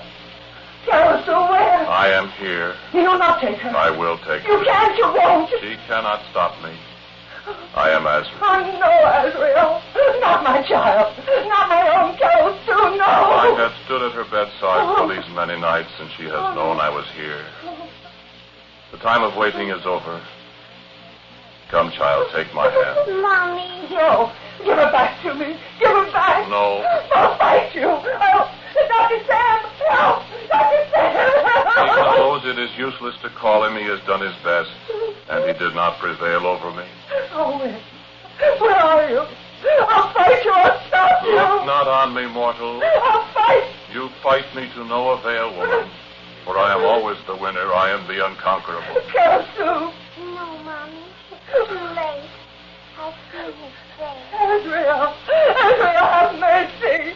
I'm not afraid, Mommy. Where are you, Carol Sue? Where are you? She has taken my hand. Say your goodbyes, Mother. Azrael, have pity on me. Have mercy. It may not be. Take me. No. Take me and spare her, Azrael. No, Mommy. Have you no pity? Must you snatch her away from Mommy, I love you. Azrael. I have my duty. I may not falter. Come, child. We must go. Azrael, listen to me. I dare not. Haven't you ever spared a child? Haven't you? He told me about the children in Egypt, Mother. He spared them. Yes, Azrael. You spared the children of Passover. Spare my daughter. But they all died, Mother, when their time came. It is time. Have you always been so merciless? Can no one escape your hand and your black wings? Azrael. Hearken to me, woman. Will you? Hearken. Not one has ever escaped my hand. Azrael. Haste, woman. Azrael. I may not let her stay. Never have I. Remember. Remember?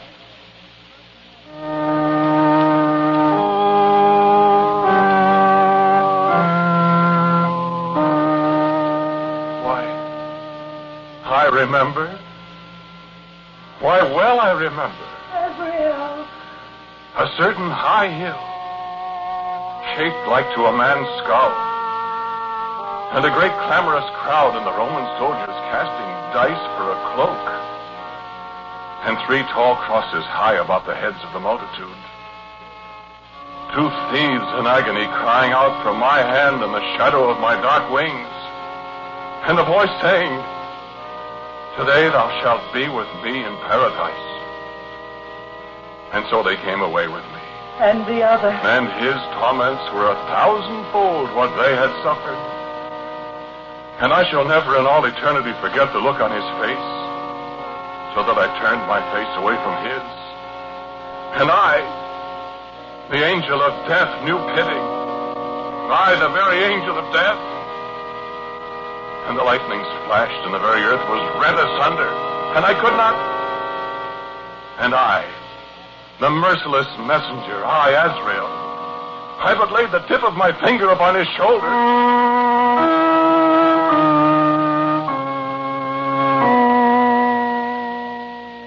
In 3 days. Why, this is the day itself. This is the day he arose. Take thy daughter, woman. Keep her to cherish her and bend thy knee in thanksgiving to the Most High. Michael, Raphael, Gabriel, Archangel brothers, behold, death himself is conquered.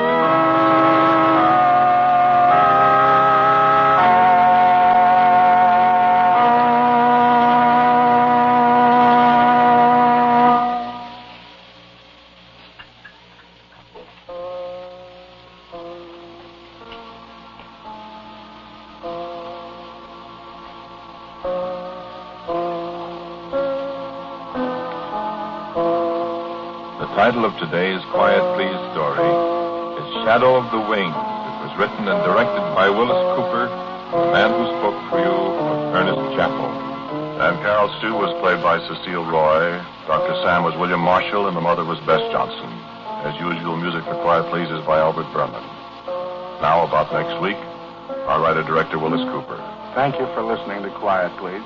Next week, I have a Scottish story for you called The Vale of Glen Cove. And so, until next week at this same time, I am quietly yours, Ernest Chappell.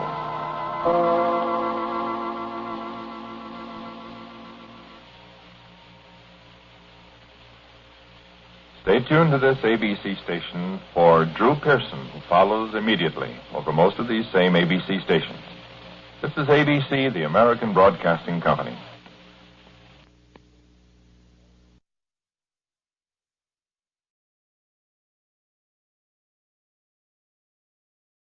It's new. It's amazing. It's Prell, P-R-E-L-L, Procter & Gamble's new Radiant Cream Shampoo in the handy tube. Prell brings you The Life of Riley.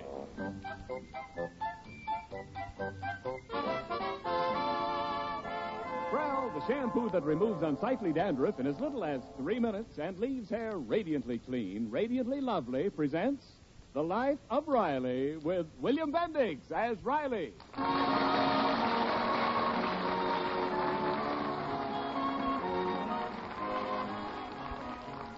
Over the garden of Chester A. Riley's California bungalow, darkness has fallen. Darkness and silence. In the blackness of the backyard, our hero Riley stands, a solitary figure, alert and watchful, waiting. Ah, what's that? Footsteps on the gravel path. And now the fearless Riley grows tense. The footsteps come closer. Suddenly, Riley leaps forward. Now I got you. No use struggling. You may be bigger than me, but I ain't afraid of you. Riley, let go of me. Copeland. It's you. Oh, it's a good thing you yelled out when we started the fight. Otherwise, I might have got hurt. Oh. Riley, what's the big idea scaring the wits out of people? What are you doing out in the garden this time of night? Peg, Not so loud. I'm watching. Watching what? My carrots.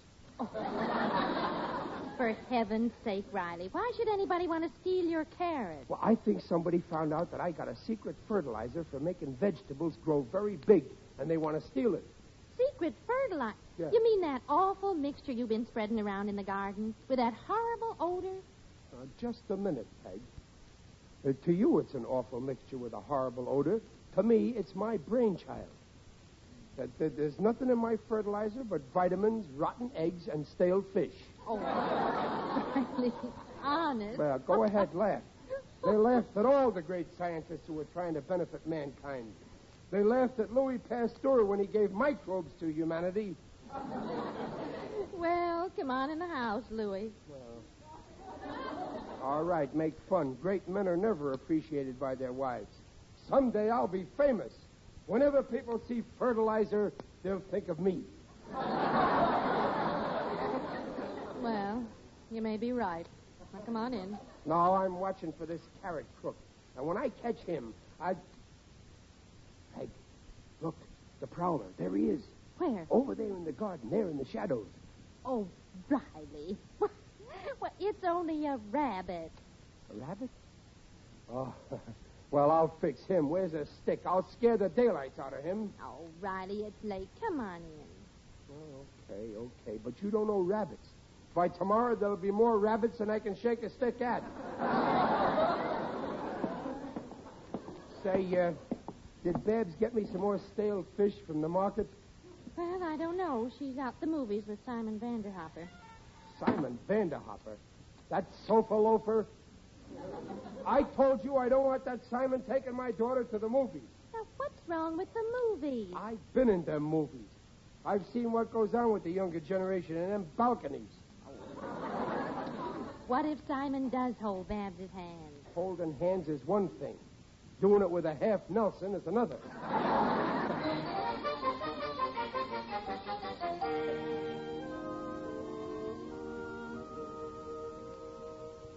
Well, good night, Simon. Good night, Babs. Thanks for taking me to the movies. Oh, it was a pleasure. Thanks for lending me the money. Oh, it was really a fascinating picture. Yes. Especially that scene where the orchestra plays Ravel's Bolero. Sitting next to you in the dark, listening to the passionate beat of the drums, brought out the primitive beast in me. Before I knew what I was doing, I ate 3 bags of ladyfingers. Simon, you better go before my father hears us and comes out. Well, I'll go. But first, kiss me. I will not. Kiss me, woman. Let's live dangerously. Simon, what's gotten into you? That's the way I am. You don't know the real me. On the surface, I'm like a quiet lake. But I got a terrific undertow. I love you, Babs. I love you madly. Simon, for heaven's sake, will you go? If my father catches you. Gee, I don't understand why your father can't learn to like me. My father learned to like me. Maybe if I went in and had a man-to-man talk with him. Maybe. But wait till after tomorrow. Daddy was in a bad mood tonight. He's in charge of an Easter party down at his lodge, and he's having a terrible time trying to think up clever stunts for the children. Hey, he might change his attitude if I helped him. Helped him? How? Have you got an idea? Well, at the party, I could dress up like an Easter rabbit. A rabbit?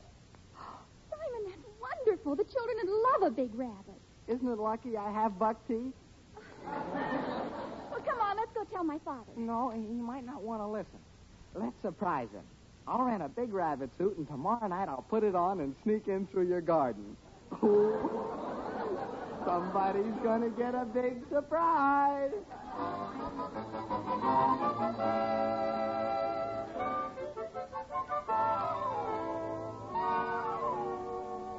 You, Mr. Riley. It's me, Waldo Benny. Oh, hello, Waldo. How are you? Oh, my sagging sacroiliac. Seems my dear wife got an anonymous Easter card, and she recognized my handwriting. No kidding. Well, what did you say on the card, Waldo? It was a poem. The little buds grow into flowers when Easter comes our way. And you, my darling, you grow too. You grow 5 pounds a day. Oh, Waldo, now that was mean. No wonder your wife got sore. Oh, she was furious. And she took her revenge, too. Oh, she's cruel. Well, what did she do? She reported me to my scoutmaster. Oh, that's tough, Waldo. Why did you ever marry your wife, anyway? Well, you know how it is with us Boy Scouts. We're supposed to help old ladies across the street. One day I did, but when we got to the other side, she wouldn't let me go. Now, good night, Mr. Riley. It's getting late. Yeah, I know, but I'm staying out here. I gotta watch my carrots. Last night there was a little rabbit nibbling at them. If I ever lay my hands on that rabbit, my wife's coat will have a new mink collar. Mr. Riley, are you still experimenting with your fertilizer? Oh, yeah. I call it Riley Growth. It's going to make my vegetables so big, I'll have to pull them out of the ground with a bulldozer. I'll make a fortune. Oh, that'll be fine. Yeah. Mr. Riley. What's the matter, Waldo? Look, there's something moving out there in the garden. Oh, it must be that rabbit. See? In the dark there, over by the fence. Yeah. Yeah, it's all white, and... Holy smoke! Heavens to Betsy. Jumping catfish! Oh, my stars. Waldo, do you see what I see? Yes, I see it. A rabbit, 5 feet tall. Oh,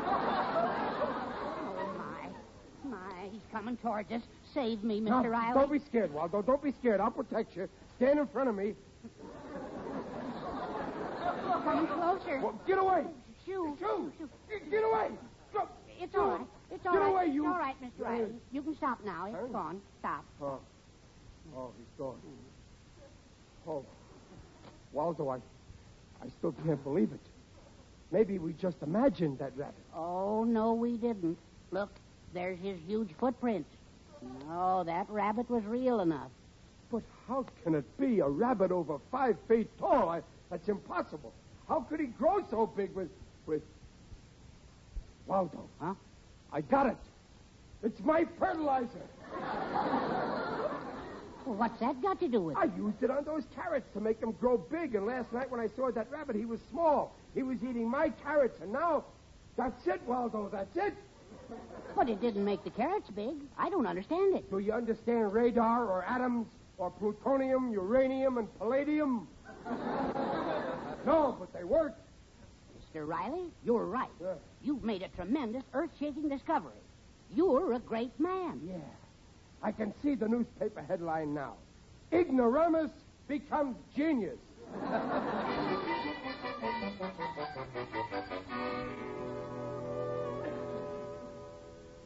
Are you feeling better now, Simon? Oh, I think so, Babs. I think I can walk now. Come on, let's get out of this neighborhood before your father catches me. But I don't understand. Didn't Daddy like your idea? I couldn't tell. He was too busy throwing rocks. And then that little boy he had with him. You know, the minute he saw me, he must hate me. No, Simon. We're going back in there and explain to Daddy. Oh, no, he'll kill me. Simon Vanderhopper, I despise a coward. Now, come on. Oh, all right. But not in this rabbit suit. I'll leave it here in my car. If I have to die for you, Babs, I'll die like a man, not like a rabbit.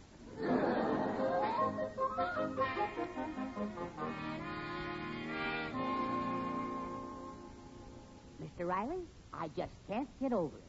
You, a famous scientist. Famous? I'll be notorious. Just think. Someday your brain will be in Cornell University. Yeah, in a bottle. I can hardly wait to see it. You know, it's amazing. Just think, Waldo, what this discovery means. One bite out of one of my carrots. Mr. Riley. What's the matter, Waldo? You've been eating those carrots, too? Oh, yes. They're delicious, too. But good heavens, don't you see? If the stuff works on rabbits, then... Waldo, you mean I'm going to grow? No, it ain't possible. Right?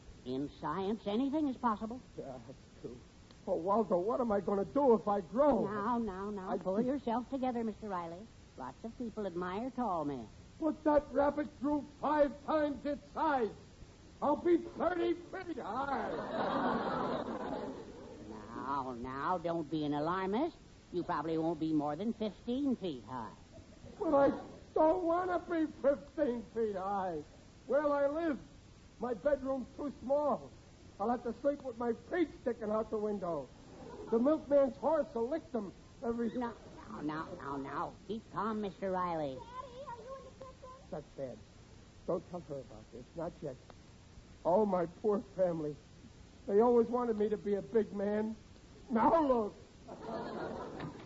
Daddy, Simon's here and... Simon, I got enough trouble without that pest. Now, wait, Mr. Riley. I can explain. Simon! But, Mr. Riley, give me a chance. Simon, get out of this house. All right. But someday you'll learn to like me. You'll see. In time, I'll grow on you. I don't want you growing on me. Right now, I'm growing on myself.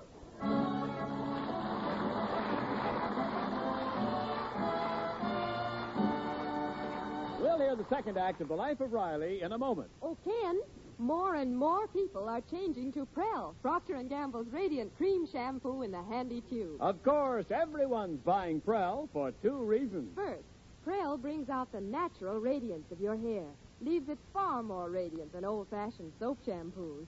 And after a Prell shampoo, your hair curls better, too.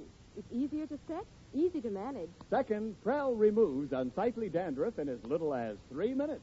Doctors' examinations proved it. And Prell goes farther than any other known shampoo, cream or liquid, because it's concentrated for economy. You use less, get more lather. So ask for the shampoo in the handy tube. Ask for... P-R-E-L-L Prell shampoo leaves hair radiant, streaming bright. Not a bit of dandruff is in sight.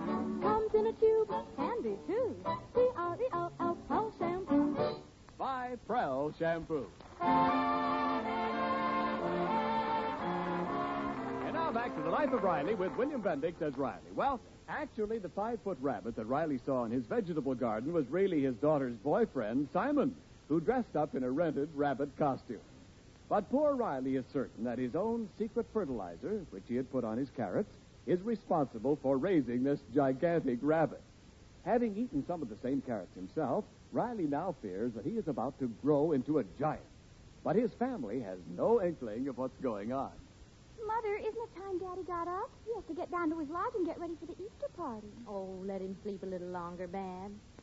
I don't think your father's well. Well, what's the matter? Well, I don't know. It started last night at dinner. He wouldn't eat a bite, and he usually loves rabbit stew. And 4 times during the night, he got out of bed and measured himself in the mirror. But why? Well, he wouldn't tell me. I hope you'll be all right for the Easter party. Oh, I don't think it's anything serious. Now, you go wake up Junior, dear, and tell him to get dressed. Oh, did the tailor bring Junior's trousers? Yes. Let's see, where'd I put them? Oh, yes, I left them on the chair in Daddy's bedroom. Shall I go in and get them? Oh, no. No, let your father have another few minutes sleep. He needs it. Oh, I wish I knew what was worrying him.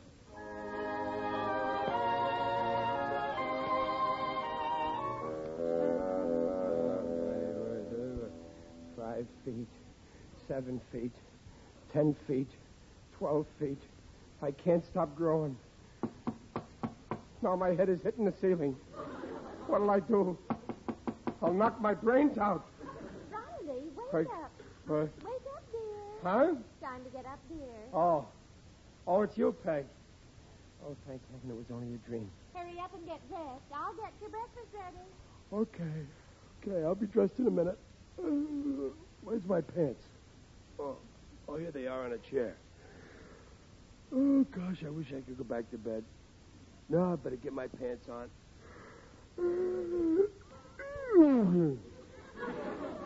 That's funny. They're so tight. What's happening? No, it can't be. The pants won't pull up. They're too small. And I ain't even up to my wide part.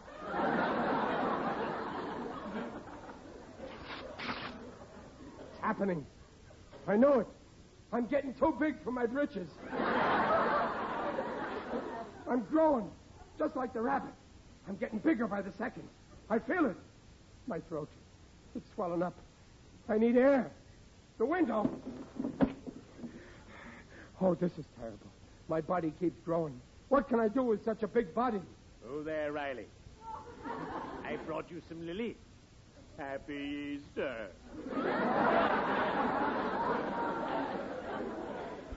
Who's that? It is I, Digby Odell, the friendly undertaker. Oh, hello, Digger. Tell me, Riley, why are you leaning out the window in that odd fashion? I'm breathing. Breathing? Fine habit. Don't stop on my account. Listen, Digger, I'm in trouble.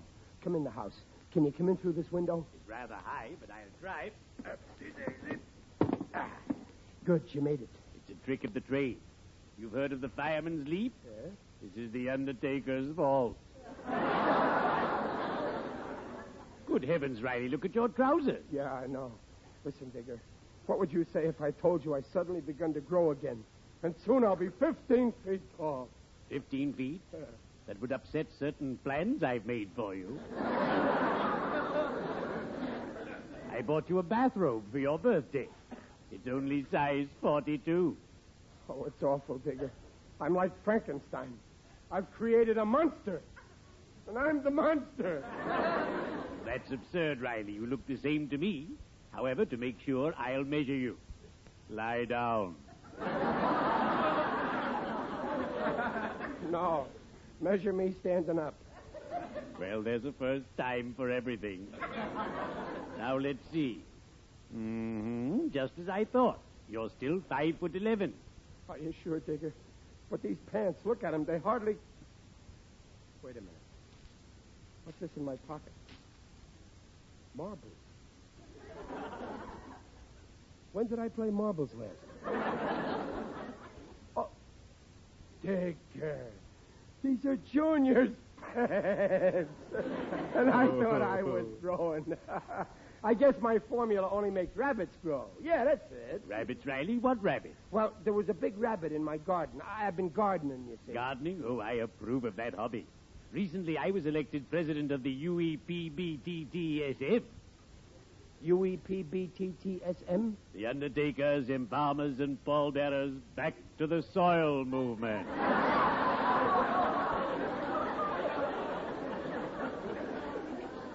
A lot of people are going back to the soil, and I'm here to help them. Oh, gee, I sure feel better. Well, I'm going to enjoy my Easter holiday after all. Ah, Easter is my favorite holiday. This morning I gathered my kiddies about me, and we colored a dozen eggs in a variety of gay, striking colors. Black, light black, ebony black, midnight black, and pitch black. Did they come out okay? When it comes to dying, I know my business. But, Digger, a dozen eggs all black? All except one. My youngest son, Mossbank, insisted on a white egg. He's the black sheep of the family. Well, cheerio. I'd better be shoveling off.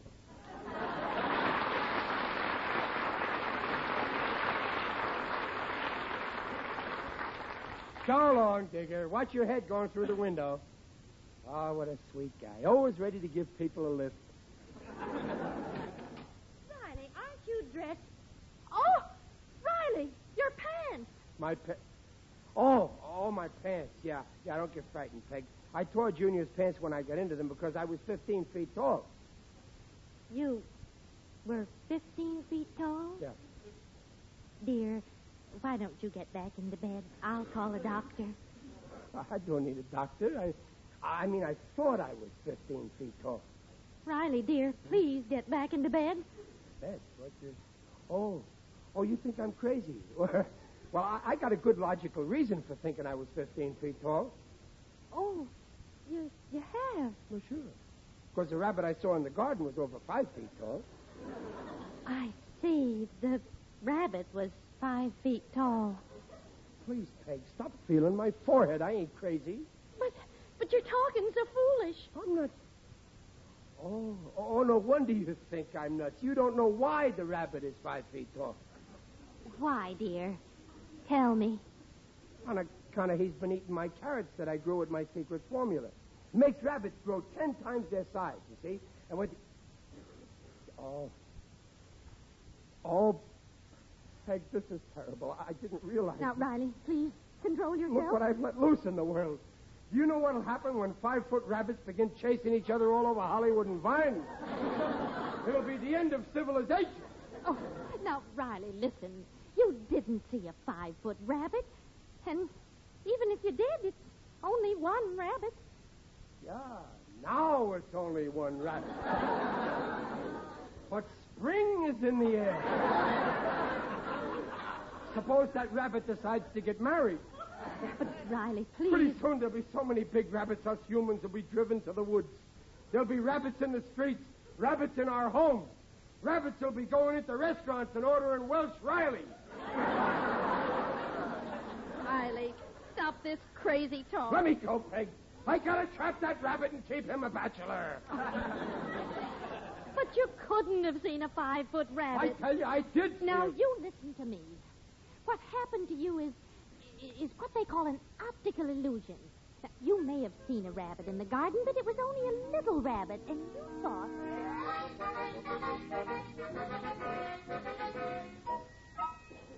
Well, Babs, I got the rabbit suit on again. How do I look? Simon, maybe we better forget about this whole thing. Oh, no, it's a great idea. I'll be tops with your father after this. Where is dear old Daddy? He's still dressing in his room. He'll be out any minute. Boy, wait till he comes in. When he sees a big rabbit sitting here in his Morris chair, it'll knock his eyes out.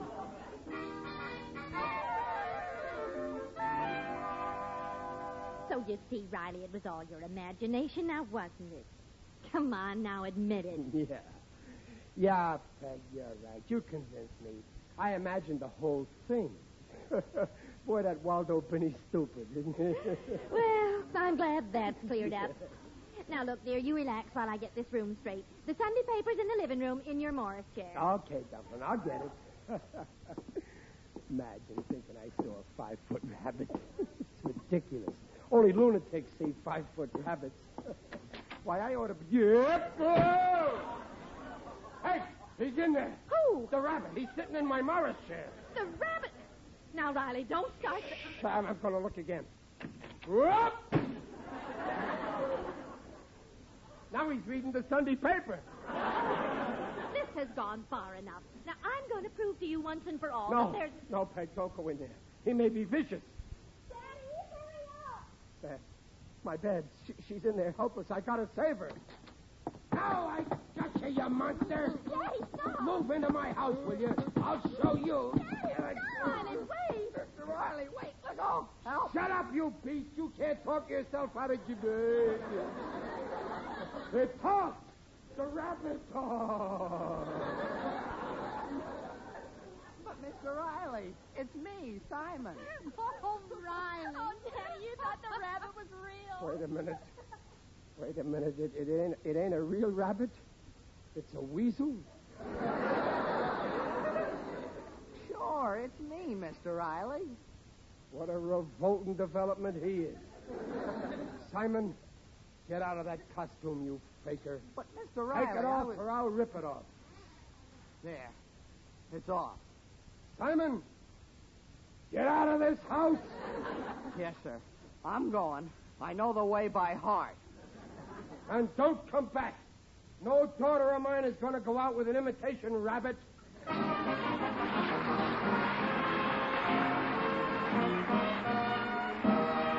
Rileys will be back in just a moment.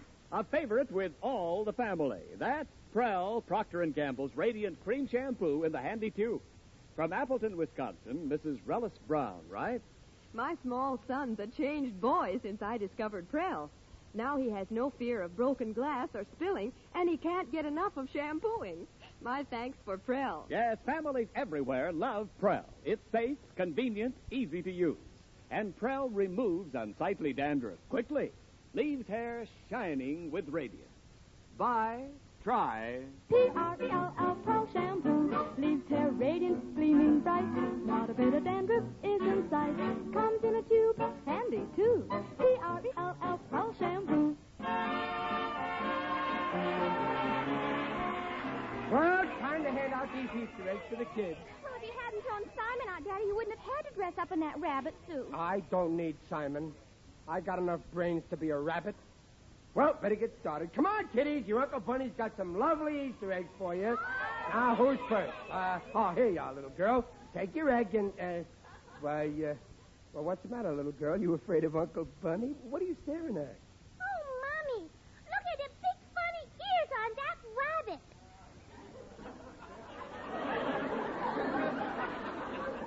Oh, is that so? Well, it so happens that these are my own ears.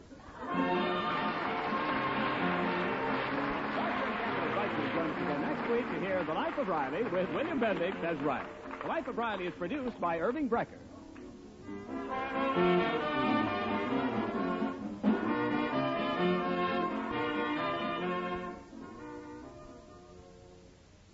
Friends, Lava Soap is making a sensational offer. You can get 12 large-size gladiolus bulbs for only 25 cents and one Lava Soap box front. Make your garden a showplace. In each set of 12 large-size gladiolus bulbs are 6 beautiful varieties, such as red flaming sword, gorgeous pink Picardy, and others, guaranteed to bloom this year or your money back. Ordinarily, they'd cost 3 times as much.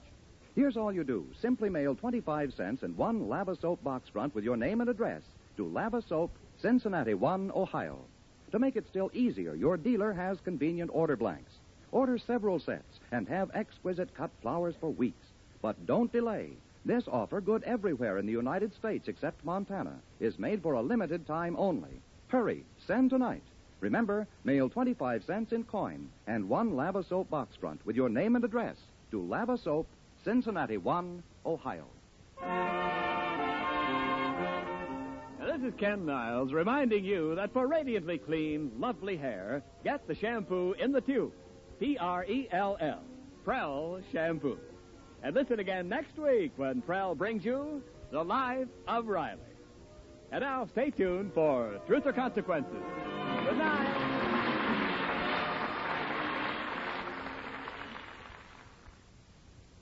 This is NBC, the national broadcasting company.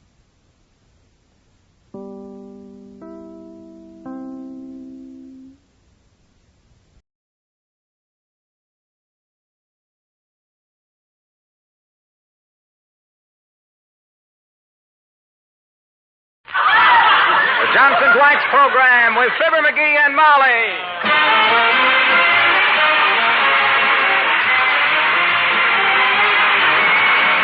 The makers of Johnson's Wax products for home and industry present Fibber McGee and Molly with Bill Thompson, Gail Gordon, Arthur Q. Bryan, and me, Harlow Wilcox.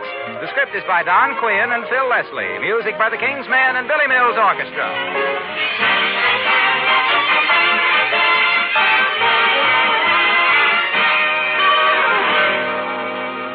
Fibber and Molly join us in just a moment.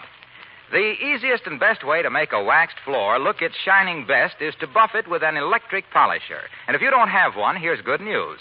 Once again, the famous Johnson's electric polisher is available in nearly every neighborhood. You can rent one at a surprisingly low cost.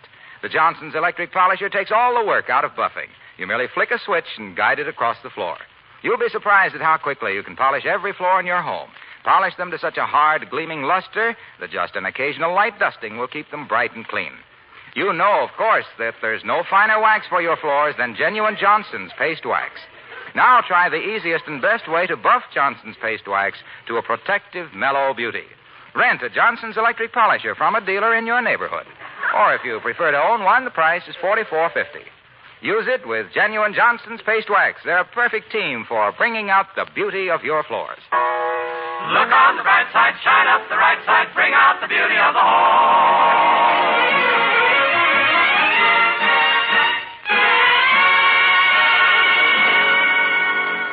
Wistful Vista's annual contest on I Like to Patronize My Neighborhood Merchants Because is over.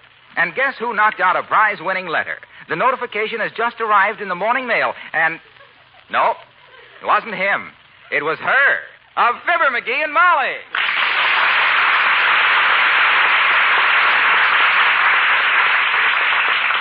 McGee, I won. Isn't that exciting? I won a prize. Imagine, the first contest I ever won, dearie. Well, gee, that's wonderful, kiddo. Congratulations. Sure. We'll sell the electric refrigerator because we already got one. What? We'll keep the car and sell our old one. You keep the mink coat and I'll learn to fly the airplane. We can take the trip to Honolulu while they paint the house and refurnish the living room. Then when we get back... McGee, wait a minute. Huh? I didn't win all that stuff. I just won a new... What do you mean, all that stuff? Why, that's hardly anything in a contest these days. And if that Ralph Edwards thinks he's going to renege on all them promises, by George... This was not Truth or Consequences. Huh? This was the annual Wistful Vista I like to patronize my neighborhood merchant because in 25 words or less. Oh, that. What's the first prize in that vacant lottery? Trip by motor scooter through the fish hatchery? I should say not. Listen to my award. It says, this letter entitles you as winner of the first prize in the women's division to an original Easter creation by Henri, Wistful Vista's leading couturier. Isn't that marvelous? Who's Henri and what does he mean, an original Easter creation? What's he going to do, lay a purple egg? For your information, sweetheart, the word couturier means fashion designer. Huh? Oh. It's from the French words couture, meaning dressmaker, and rie, meaning we'll sew some sequins on it for another $700. Oh, that Henri. Yes, isn't it wonderful? Oh, yeah. A special Easter dress created just for me by Henri himself. I think I'll tell him Come in. Oh, it's Mr. Williams, the weatherman, McGee. Hello, Mr. Williams. Hello, Mrs. McGee. Hi, Foggy, old man. What's the weather forecast? Light flurries of sunshine, followed by Wednesday and Thursday, and unsettled bills on the first of the month? McGee, I'm afraid you take the science of meteorology rather lightly. He does, Mr. Williams. He says he can look at an almanac and tell what the weather is going to be better than depending on you people. And I can, too. I'm part Indian, you know. Really? What part? The part that sits around the fire.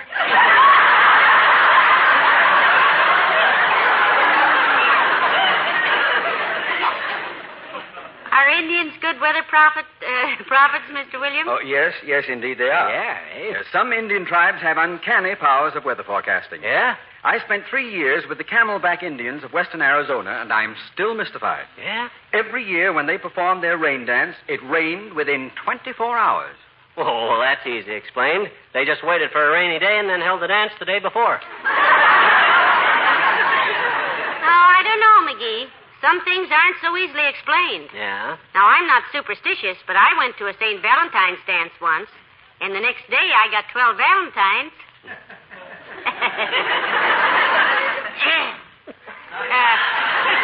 Did the Indians make you a member of the tribe, Mr. Williams? After I'd studied very hard and learned all their dances, Mrs. McGee, then they adopted me and gave me the name Manaho Dindin Malakil Ben Alamata Natatatata Fla. Meaning what?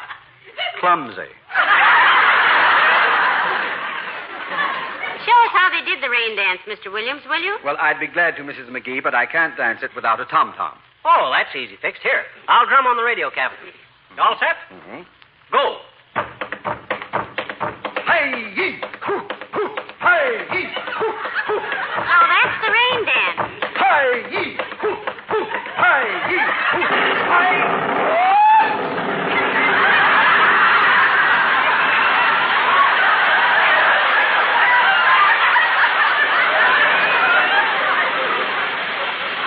My gosh, listen to that. Rain.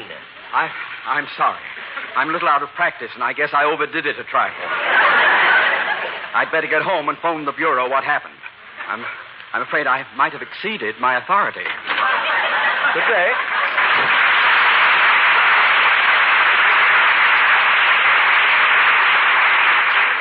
Wasn't that the most amazing thing you ever saw, McGee? He did the rain dance and it rained. No, I don't know. My cousin Louie learned to foxtrot one night, and on the way home he got bit by a fox. So he said, hey, if we're going to get down to this dressmaker's, we'd better snap into it, kiddo. Are you going with me? Why, certainly. You think I'm going to have some monkey try to palm off a boulder burlap on my wife that just won first prize in the women's division? Come on, get your hat. Well, I'm so glad you're coming with me because you have such good taste. in other people's clothes. Yeah. I'll be right with you, dear. Okay, Tootsie. There goes a good kid. Imagine her slinking around town in a real Paris creation. I'll bet she'll be... Uh-oh. Now, come in. Hi, mister. Oh, hello there, Teeny. I can't talk to you now. I and Mrs. McGee are going shopping. Okay, mister. Boy, did you hear that crowd burst, mister? Did you? Hear it. I played the accompaniment for it. Well, it sure was a... Skip it. Okay. My daddy said it was raining cats and dogs for a few minutes, Yeah. but I ran right outdoors, but I couldn't see any. Looked to me just like ordinary rain. It did, eh? Boy, it... I says it did, eh? Did what? Looked just like ordinary rain. Whom to? To you. When? When it started to rain so hard a few minutes ago when you went out... I know it. Oh, gee. I hope it clears up from Easter, Esther. Huh? I said I hope it clears up for Easter, mister. Oh. I said, oh. You got big plans for Easter, sister? Oh, I sure have, I bet you. First Yeah? thing in the morning, I'm going to feed Susie some carrots and lettuce. Who? Susie. Oh, your pet rabbit, eh? No, Susie's my little sister. Huh? She hates vegetables. Oh, I see. Then after Sunday school, I'm going to take my paint box and creep into my daddy's bedroom and paint him all red and green and orange and purple and everything. I hope I can do it without waking him up, I bet you. Well, that seems like kind of a messy trick to play on your father on Easter Sunday, sis. What's the idea? Well, mister, I just got thinking it over. He's awful good to me. Well, yeah, but that's all the more So reason why... I just thought to myself, Teeny, I thought, Uh-huh. why don't you paint your daddy some pretty colors so he'll look nice for Easter? Oh. He's been such a good egg. Oh, it's stopped raining now, mister. So long. So long, sis.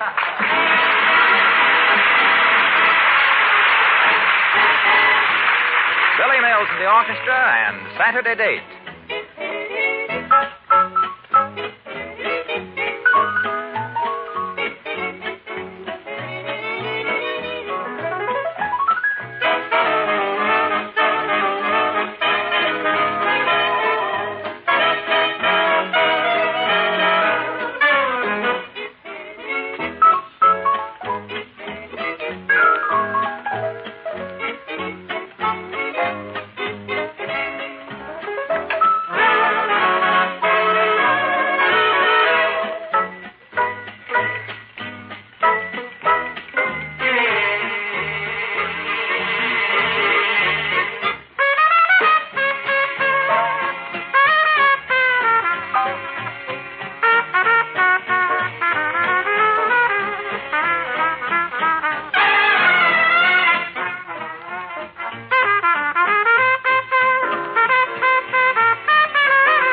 Here's Henri. My goodness, I'm so anxious to get in there. Yeah, hey, he can't be doing much business. He's only got one dress in the window. Down at the Bonton, they got 50 of them. I don't see why... Oh, hi there, old-timer. Hello there, kids. Hey, what you doing downtown? Well, I'm getting a new dress for Easter, Mr. Oldtimer. I suppose you'll be out Sunday morning to join the Easter parade? No, I sure will, daughter. I love parades. Steam calliopes, tootling fellas with red coats and boat hooks and elephants. Sure brings back memories. Yeah? Used to be with a circus, you know, till my feet got burned so bad. Well, how did your feet get burned so bad? Well, they used to shoot me out of a cannon, and one day they used too much gunpowder. You mean they fired you and then you quit?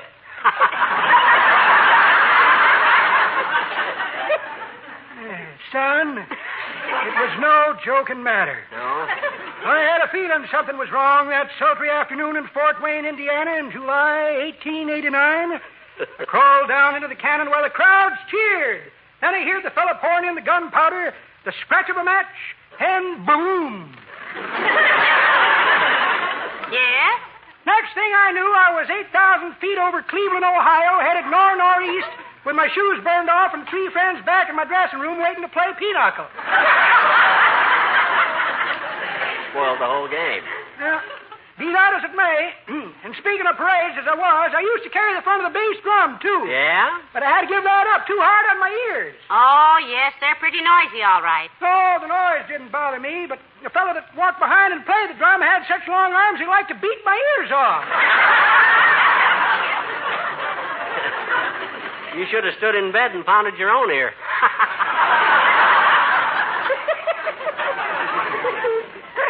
That's pretty good, Johnny, but that ain't the way I heard it.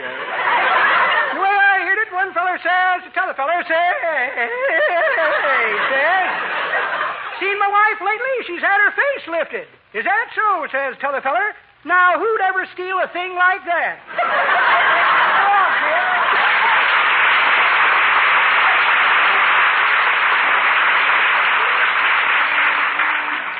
Well, let's go in and order my Easter creation, dearie. I'm so impatient. I wonder what Henri will want to make for me. Come on. Wow. What a shop. Some stuff. Wow. Is this an extra thick carpet, or is this joint built on quicksand? I'm in it up to my ankles, Molly. I can't... McGee, Huh? look. Huh? Mrs. McDonald and those other women over there. Huh? What are they staring at me for? Is my slip showing or something? No, and even if it was and you were wearing army boots, you'd still look better than any of them biddies. Look at him whispering. Talk about cats. I'm glad I ain't carrying a can of salmon. I bet you, by George, they're ready. Oh, bonjour, Madame and Monsieur. You are perhaps wishing an appointment with the great Henri, no? Look, sis. It's been 30 years since I was in France, and my parler français has lost some of its boo. Now, let's keep this in broken English, shall we? Monsieur is pleased to make a joke. Your husband, Madame, il est très joli. Oh, you ought to see him at a party with mayonnaise in his hair. Trying to flip a spoon into a water glass. Well, miss, I'd like to see Henri, please. Tell him Mr. and Mrs. Fibber McGee want to see him. Yeah, my wife won the contest, sis. Henri's going to whip her up something for Easter. Oh, Madame McGee. Yes. Oh, mais oui, Madame. Henri didn't expect you. He is at the moment in conference, but I will tell him that you are here. Well, I'm sorry you didn't like the idea, Henri. I thought it was a pretty clever stunt myself. McGee, look, it's Mr. Wilcox. Hello, Mr. Wilcox. Who? Oh, hi, Junior. Well, what are you two doing down here? I brought Molly down to have a dress designed for Easter, Junior. What's your excuse? Oh, I had a great idea for Henri, pal, Yeah? but he can't see it. Oh. And he's supposed to pride himself on being original. Well, maybe he likes to think them up himself, Mr. Wilcox. Say, you don't mean you're designing dresses for him. No, I just had an idea for a material, Molly. One of those prints that are so popular for spring. I think it'd be wonderful for hostess gowns particularly, and I'd call it the hospitality print. Oh, that sounds good, Junior. Weave us a yard or two. Well, it'll be a series of tiny scenes, you see. Uh-huh. First, a print of a housewife looking dejected, sort of downcast, with a section of dingy-looking linoleum at her feet. Then a picture of a can of Johnson's self-polishing glow coat, and the words, no rubbing, no buffing. Then along the side of the gown would be the same housewife smiling, and the same linoleum, but with a high, glistening glow coat shine on it. The sort of beautiful new look that only Johnson's self-polishing glow coat can give your linoleum so easily. It'd be swell on a glazed chintz. But, Mr. Wilcox... I figure he could line the gown in a contrasting color, you see, with a design of cans of glow coat rampant on a field of gleaming faces.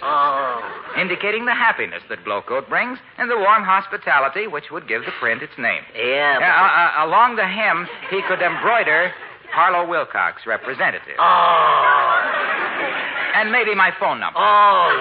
Nothing vulgar, you understand. Just a small handwork signature. Look, hey. Look, Waxy. Yes, pal. Do me a favor, will you? I'd like to, pal, but I've got to go. That's it. Oh, so long, Molly.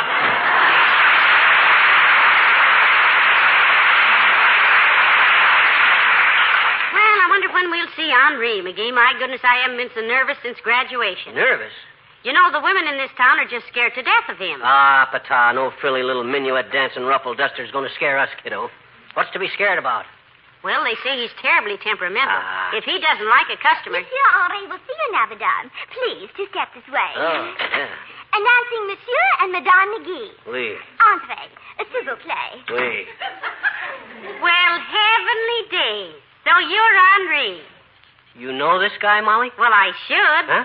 Remember the night we went to the Western movie and the man next to me spilled his popcorn all over us? Well, this is him.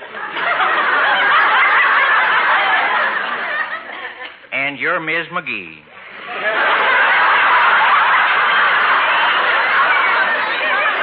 Well, it sure is a small world, ain't it? Well, howdy, McGee. Sit down.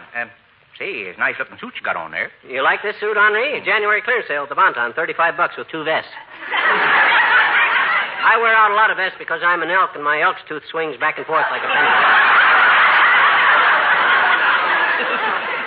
I like the 6 buttons on the cuff, Henri. Hey, that's real tricky. I sure like the way that coat drapes, too. Well, I'm kind of fussy about how my coats hang around the chest, Hank. Not a bad-looking pair of pants you got on there, too, either. Them reverse pleats? Yep, I always wear reverse pleats. Mm-hmm. Get thick in the waist around my age, and the pleats kind of soften up the outline. Mm-hmm. You wear belt or galluses?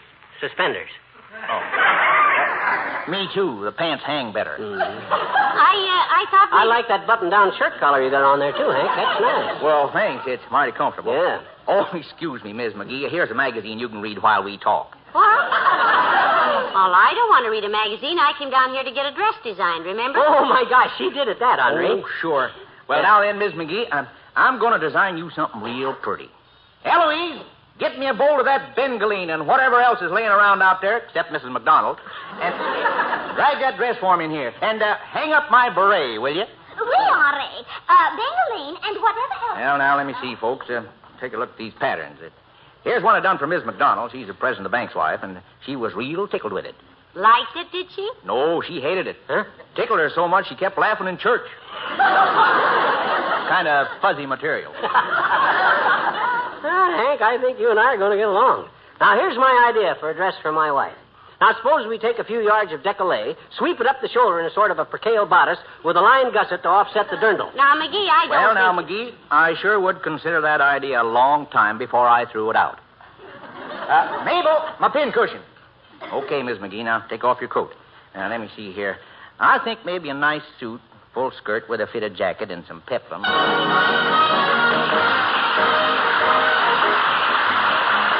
Billy Mills Orchestra and the King's Men salute the Academy Award-winning Zippity-Doo-Dah.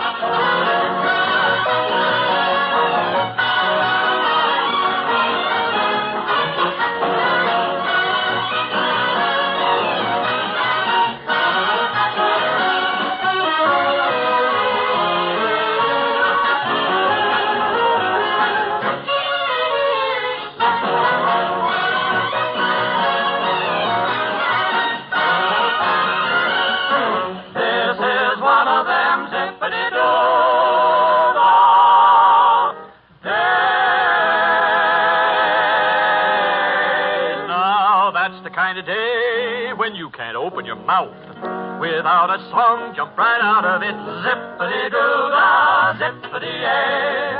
My, oh my, what a wonderful day. Plenty of sunshine heading my way. Zippity-doo-dah, zippity-yay. Mr. Bluebird's on my shoulder. It is the truth. It's actual. Everything is satisfactual. Zippity-doo-dah, zippity-yay. Wonderful feeling, wonderful day. Zip, zip, zip, zip, zippity-doo-dah, zippity-yay. My, oh my, what a wonderful day. Plenty of sunshine head my way. Zippity-doo-dah, zippity-yay. Mr. Bluebird's on my shoulder. It's really true. It's actual. Everything is satisfactual. Zippity-doo-dah, zippity-yay. What a wonderful feeling when you're feeling this way.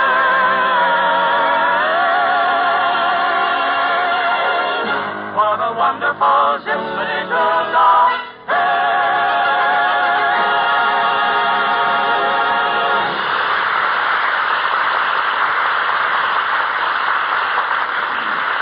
Now Now then, Miss McGee, we'll just pin it up a little higher on the left shoulder and drape it a little more around the left hip.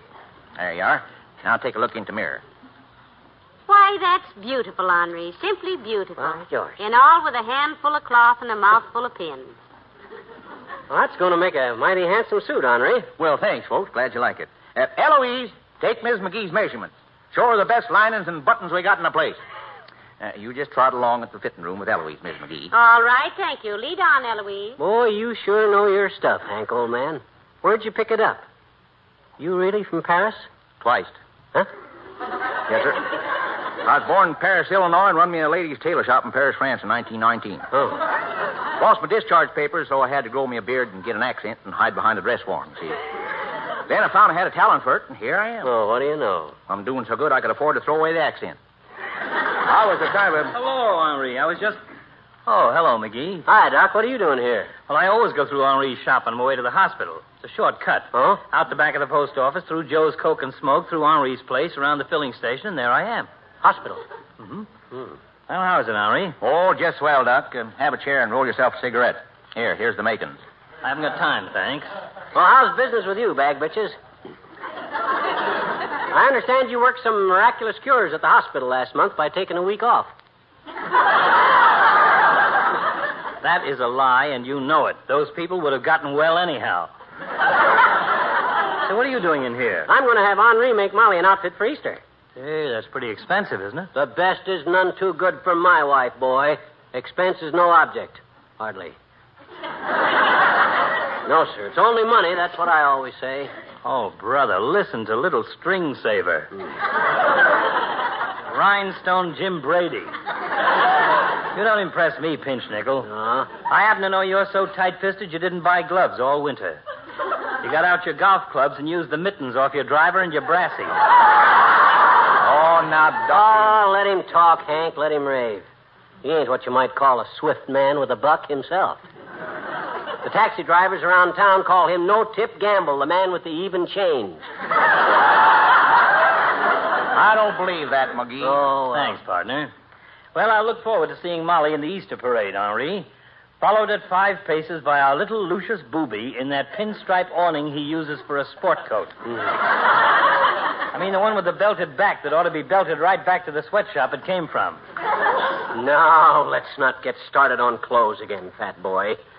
Incidentally, what are you doing a couple of weeks from now when Ringling Brothers start on the road and want their tents back? Well, I just... Well, I guess everything is all set, Henri.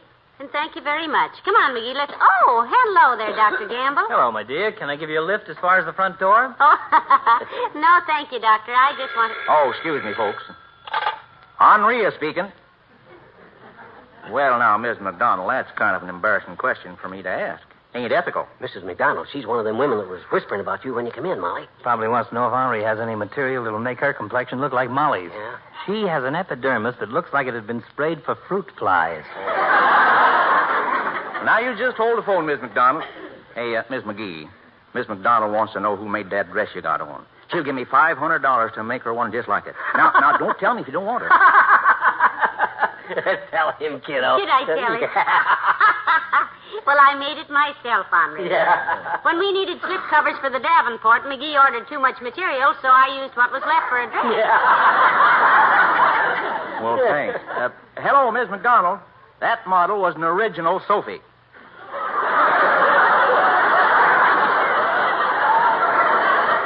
That's right, and it can't be duplicated. I'm sorry, Miss McDonald. Well, I'll have your outfit ready for Easter, Miss McGee. Thank you, Henri. Hey, Doc, you want to get in the Easter parade with Molly and me? Molly can wear her new creation, and you and I will walk behind her carrying the Davenport, huh?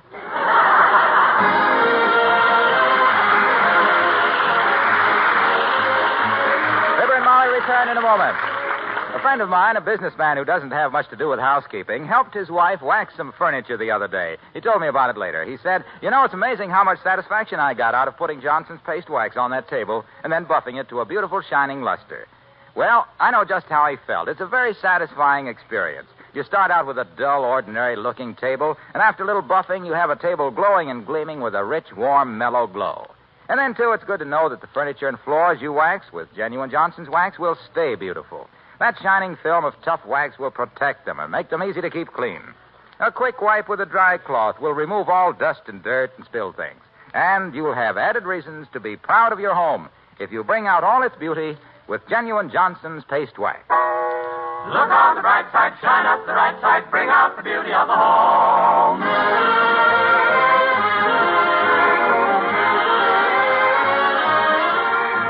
Ladies and gentlemen, you probably know that the song Zippity-Doo-Dah won an Oscar during the recent Motion Picture Academy Awards. Yes, Ken Darby and our own King's Men featured it in Walt Disney's Song of the South. And we're very proud that tonight they sang the same arrangement that Ken made for the picture. A good boy. Good night. Good night, all. The makers of Johnson's Wax Products for Sheen, Wisconsin, bring you Fibber, McGee, and Molly each week at this time. Be with us again next Tuesday night, won't you? Good night. This is NBC, the National Broadcasting Company.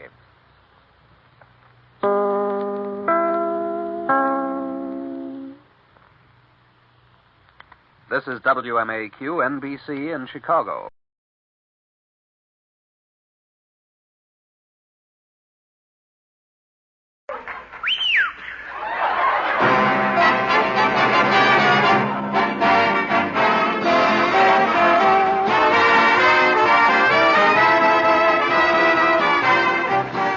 From Hollywood, Colgate Tooth Powder presents The Mel Blanc Show, written by Mac Benoff, with Mary Jane Croft, Joe Kearns, Hans Conried, Alan Reed, Jill Walker, the Sportsman, Victor Miller and his orchestra, and starring the creator of the voice of Bugs Bunny. What's up, Doc? Yes, Colgate Tooth Powder for a breath that's sweet and teeth that sparkle brings you The Mel Blanc Show, with Mel playing his new character, Zuki. Hello, everybody. Hello, everybody. Hi. And starring himself in person, Mel Blanc. Hi, folks. Ugga, ugga, boo, ugga, boo, boo, ugga.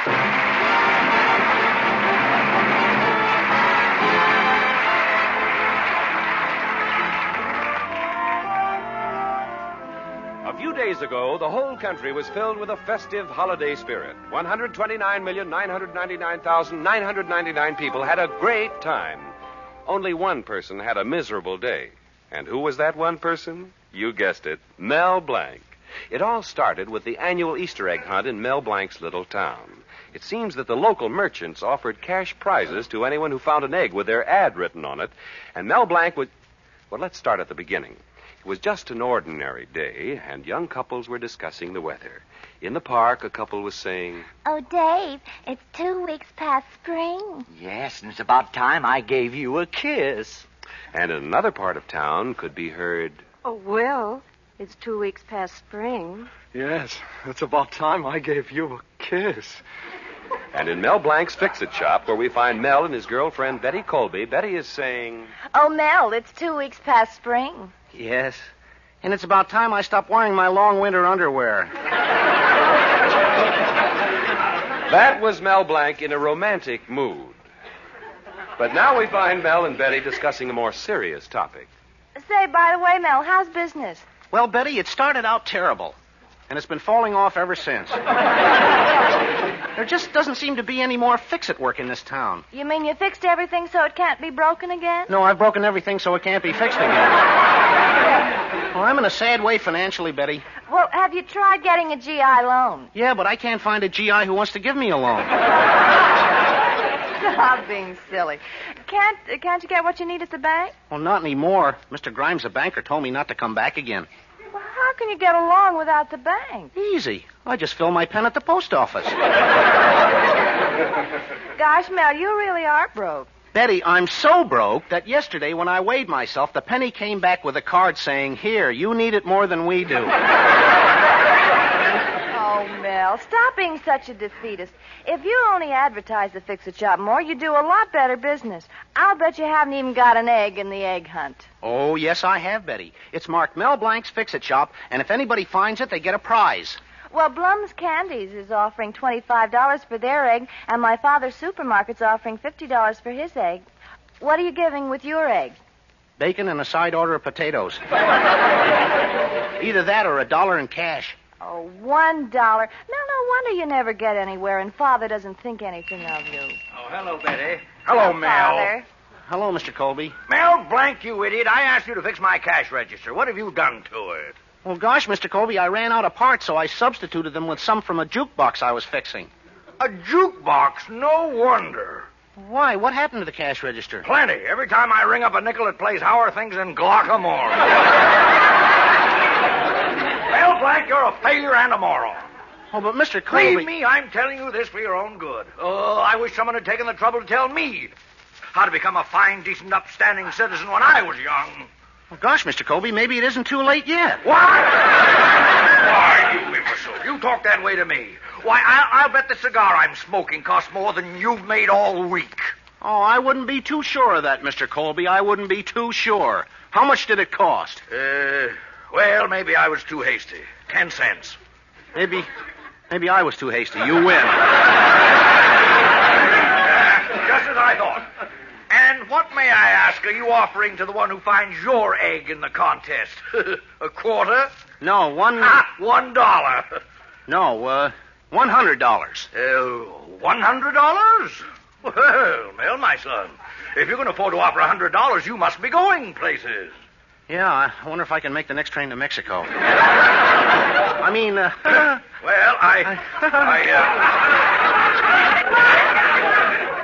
I certainly would like to know where your egg is hidden, you nincom... come to see us anytime, Mel. Well, come, Betty. Let's go. Goodbye, future son-in-law. Goodbye, future.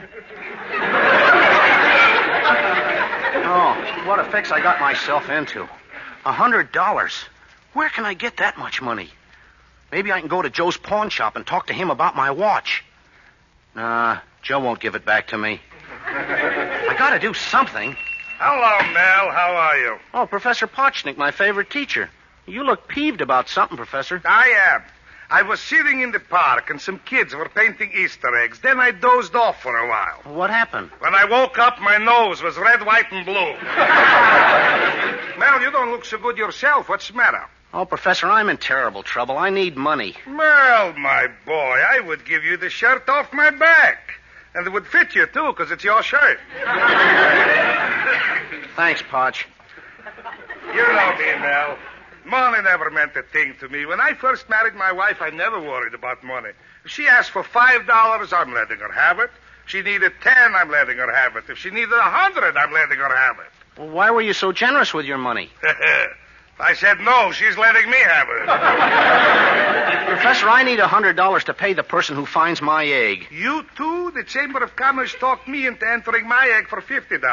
I haven't got the money either. What do we... Say, Mel, I got an idea. What is it?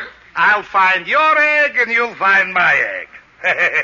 It's a regular egg and I. You're Fred McMurray and I'm Claudette Colbert. Professor, that's a great idea. My egg is almost impossible to find. I hid it in a place no one would ever think of. The egg bin in Mr. Colby's supermarket. Who would ever have thought of that? Me, that's where I hid mine. Well, now we got nothing to worry about. Yep, you save $50 and I save $100. Oh, I'll get the phone. Hello, Mel Blank's Fix-It Shop. You bend it, we mend it. This is the mayor's office, Mr. Blank. We've just issued a new ruling. Yes? Any merchant offering a prize in the contest cannot take part in the egg hunt. What? You mean I can't find Professor Potchnick's egg and he can't find mine? That's right. Goodbye. Professor, did you hear that? Hear it? I've already passed out and come to. Mel, what are you going to do? Professor, as soon as I come to, I'm going to pass out.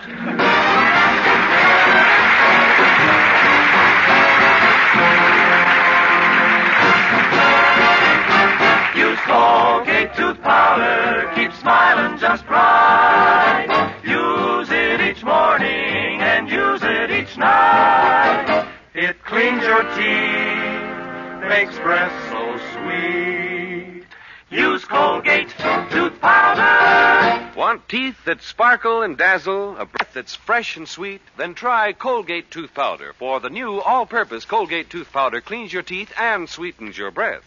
Yes, this new all-purpose tooth powder produces an amazingly rich active foam that's marvelously effective. Every time you brush your teeth with this new all-purpose Colgate tooth powder, your whole mouth feels clean, sweet, fresh. Your teeth regain their natural sparkle. It's been proved in 7 cases out of 10 that Colgate tooth powder instantly stops unpleasing breath that originates in the mouth. And as for cleaning, you can depend on Colgate tooth powder revealing the natural brilliance of your teeth. Yes, Colgate tooth powder, the new all-purpose tooth powder, does everything you can expect or ask of a dentifrice. Try Colgate tooth powder today for teeth that sparkle and a breath that's sweet. Use Colgate tooth powder. And now, Victor Miller, the sportsman, and If This Isn't Love.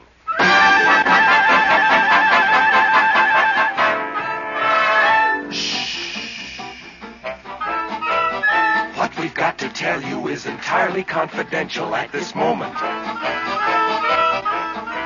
A secret, we've got a little secret. Shh, a secret kind of secret. We're aching for to shout it to every daffodil and tell the world about it. In fact, we think we will. If this isn't love, the whole world is crazy. If this isn't love, I'm daft as a daisy. With moons all around and cows jumping over. And cows are jumping all over. There's something amiss, and we'll eat our hats if this isn't love.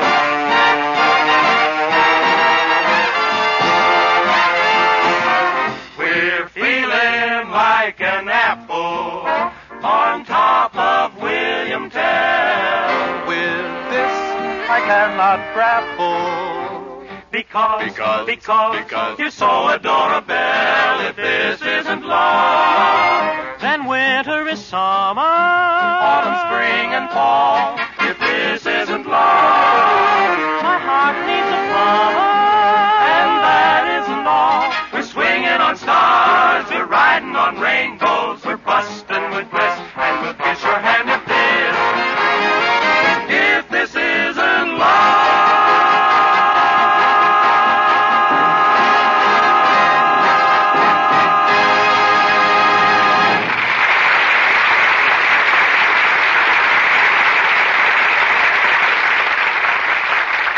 Back to Mel Blanc and trouble again, as usual. To make a good impression on Mr. Colby, Mel offered $100 to anyone finding his egg in the annual egg hunt, and now Mel has got to get the money back in some way or pay $100, which he doesn't have.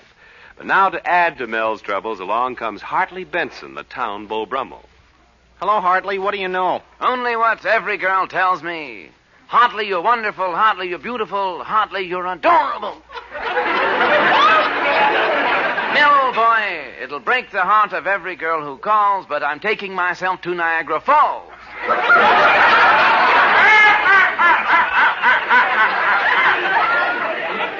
Oh, Hartley, the way you rave, you'd think every woman was crazy about you. Well, form your own conclusion, Mel, but the telephone company comes to me for their phone numbers.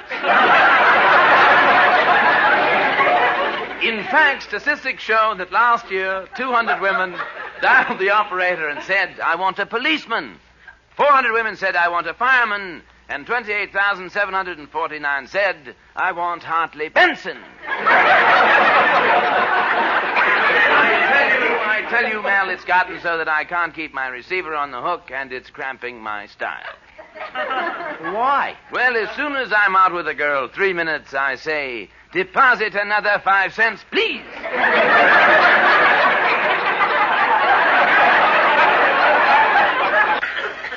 You must get plenty of slugs. Mel, old boy, you'll need more than slugs to pay the $100 to the person finding your egg. Well, how can you afford so much? Look, old boy, look at the way you're dressed. Hartley Benson, I'm dressed in the latest style. When I get a letter, it's addressed to Mel Blanc, Esquire. Well, you may have that distinction, Mel, old boy, but when I get a letter, it's addressed to Hartley Benson, Woman's Home Companion.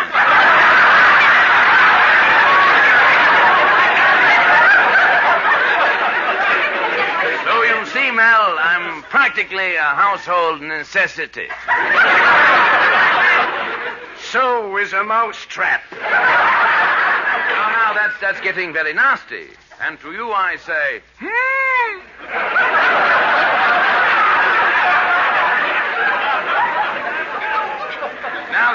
down my top, I must go. And I leave you with the two most beautiful words in the English language, Hartley Benson. Goodbye, old Mel. Nice old seeing you.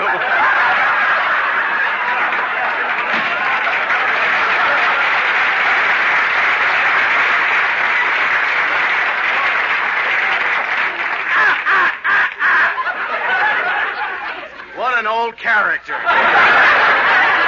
Bet if he could get his parents' consent, he'd marry himself. Oh, but that still doesn't solve the problem of how to get my egg out of Mr. Colby's egg bin. Hello, Mel. Hello, mighty potentate. Ugga, ugga, boo, ugga, boo, boo, ugga. Say, mighty potentate, I noticed the flag flying at half-mast outside your house. Are you commemorating some tragic event? Oh, yes, Mel. My wedding anniversary. Oh, too bad. I mean, congratulations. How long have you and your wife been married, mighty pote? Yesterday, Mel, was the 20th round. I tell you, Mel, I'd been better off I'd married John L. Sullivan. John fought clean. You know, I'll never forget the day we were married. It was in 1929. Well, that's the year of the big crash. Yeah. It looked as though the whole thing fell on my wife's face. You know, Mel, I should have known there was something wrong at the ceremony. You know how on the back of every bridal auto it says, just married? Yeah? On the back of our car it said, condemned. Mighty potentate, how come I wasn't invited to your anniversary party? Well, Mel, I tell you, it was just for relatives and my wife's friends. Naturally, we had only relatives. What a party. When I carved the turkey, my wife stood next to me and she said, John, carve the wing for Cousin George. Now carve for Uncle Leon. Carve Tom. And carve me. Gad, what a temptation.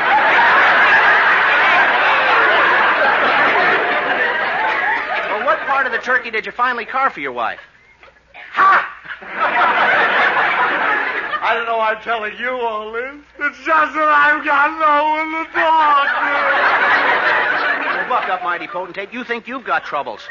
I've got a $100 egg in Colby's egg bin. How can I get it back without Colby recognizing me? Well, that's easy, Mel. You're good at disguises. Make believe you're an out-of-town farmer buying some eggs. You'll get it back.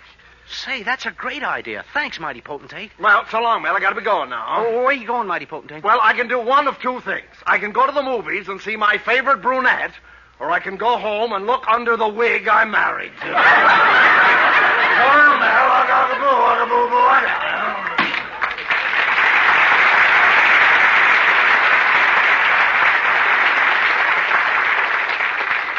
Now to get down to Colby's supermarket. A farmer. Wonder how I sound as a farmer. Hello, Colby, old Say, sounds just right. Oh, but Mr. Colby might not let me pick out the eggs I want. I know. I'll send Zuki over to distract his attention in some other part of the supermarket while I pick out my egg. Oh, Zuki! Zuki!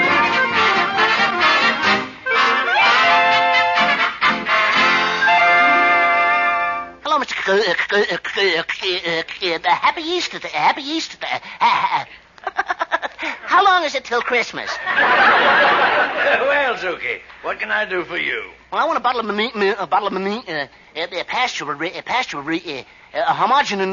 homogeneous, Elsie's best. And I also want some cheese. Oh, what kind? It's a American cheddar pot. No, make it Swiss. Oh, how much? Well, slice it until I tell you to stop. Oh, okay. You say when. Well?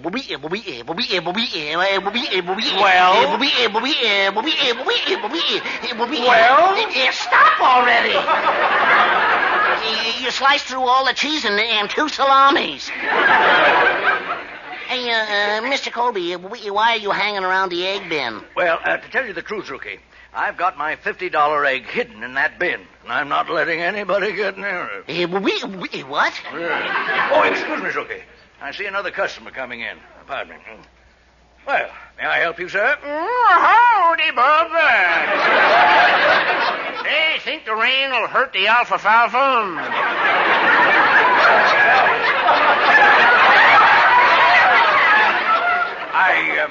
I take it you're a farmer. Yep. I've been milking cows all my life. It's all I ever done, milk cows. Getting so I can't shake a man's hand without putting a pail under it. But I can't complain. Milking cows pays me a good salary. What do you make? Pull down about 50 a week. Now, I think I'll take a dozen eggs. Eggs? Yep. Just a second. Why would a farmer buy eggs? Don't you have any chicken? Oh, sure. In fact, my chickens lay a lot of eggs. I put a radio in the chicken coop, and it made one chicken lay 50 eggs in one day. A chicken laid 50 eggs in one day because of a radio? Yep. She got so interested in one program, she dropped everything.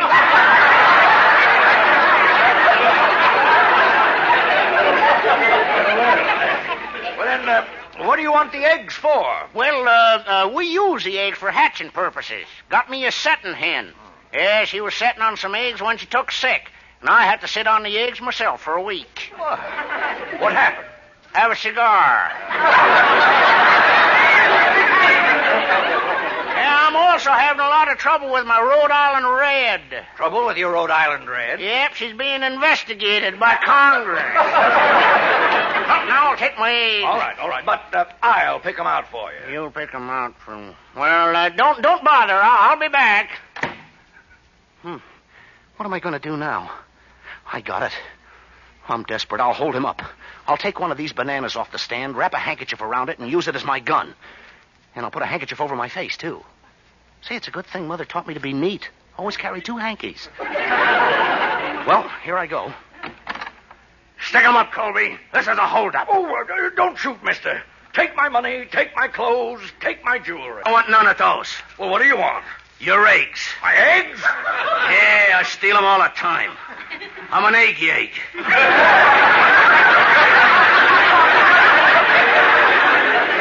What? You've heard of the James boys, Frank and Jesse? Well, I'm one of their brothers. Well, how come I never heard of you? I always stayed in the house. What's your name? Home James.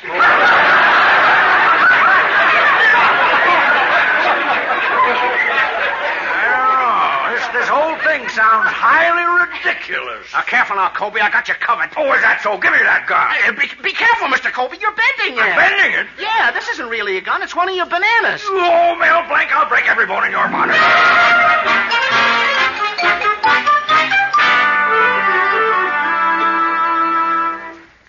But, Mel, how did you get out of paying $100 for your egg? Well, you see, Betty, when your father found out it was me, he got so excited he dropped all the eggs. Oh, then the egg hunt didn't cost you a penny. Well, not exactly, Betty. It cost me 10 cents. 10 cents? Yeah, your father made me pay for the banana. Mel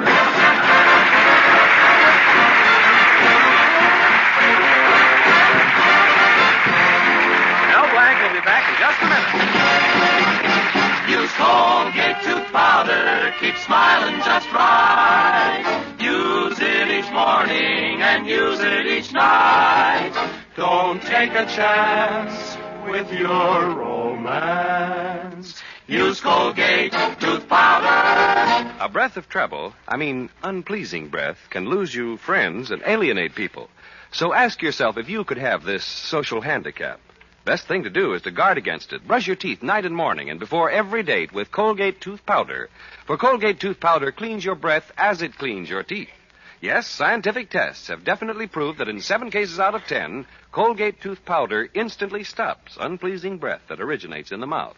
What's more, no dentifrice at any price cleans your teeth more quickly and thoroughly than Colgate tooth powder. Remember to buy it first thing. And remember the name Colgate tooth powder with the accent on powder. Don't take a chance with your romance. Use Colgate tooth powder.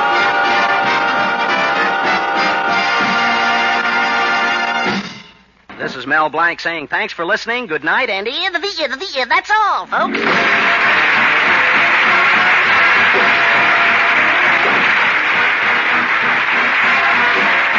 This is Bud Reminding you that Colgate Tooth Powder for a breath that's sweet and teeth that sparkle brings you the Mel Blanc Show every Tuesday at this time. Be sure to join us again next Tuesday night for more fun with Mel and the people you'll meet in Mel Blanc's Fix-It Shop. Say hello to Halo Shampoo for naturally bright and beautiful hair. Remember, even finest soaps and soap shampoos hide the natural luster of your hair with dulling soap film. But Halo Shampoo contains no soap, therefore leaves no dulling soap film. Even in hardest water, Halo makes oceans of rich, fragrant lather, quickly banishes loose dandruff and dirt.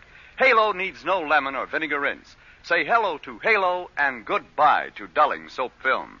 Get Halo Shampoo at any cosmetic counter. Remember,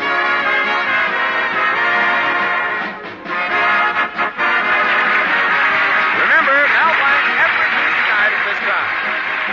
This is CBS, the Columbia Broadcasting System.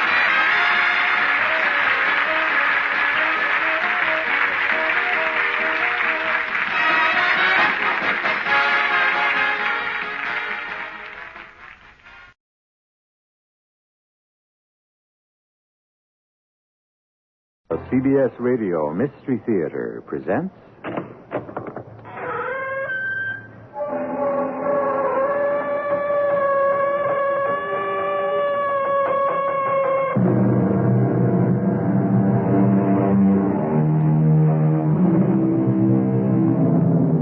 Come in. Welcome. I'm E.G. Marshall. I hope you're ready for a long journey, because we're going to take you to a faraway place called Easter Island. It's an island in the South Pacific, which has fascinated the world's explorers for centuries. What makes Easter Island so intriguing is the mystery of its great stone gods. Carved out of volcanic rock, these gigantic idols, 30 to 60 feet high, stand upturned to the sky, perhaps to worship, or perhaps to wait. What are they waiting for? What can explain the mystery of the statues? You may hear the answer in this story of Jobo. Who is Jobo? Daddy, just look at this photograph. Please. Well, some of the time, Alma, all right? But look at this man. Don't you see what I see? Doesn't look very bright, does he? Don't you see the resemblance? He looks like an Easter Island god.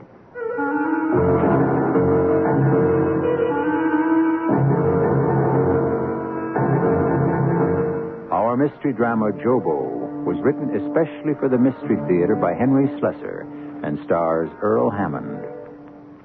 It is sponsored in part by True Value Hardware Stores and X-Lax. I'll be back shortly with Act One.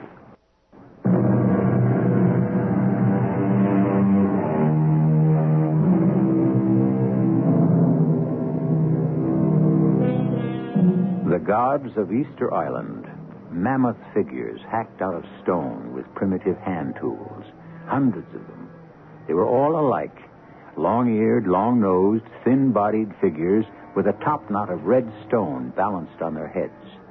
When the Dutch Admiral Roggeveen first landed on the island on an Easter Sunday in 1922, he met the descendants of the people who had built the statues.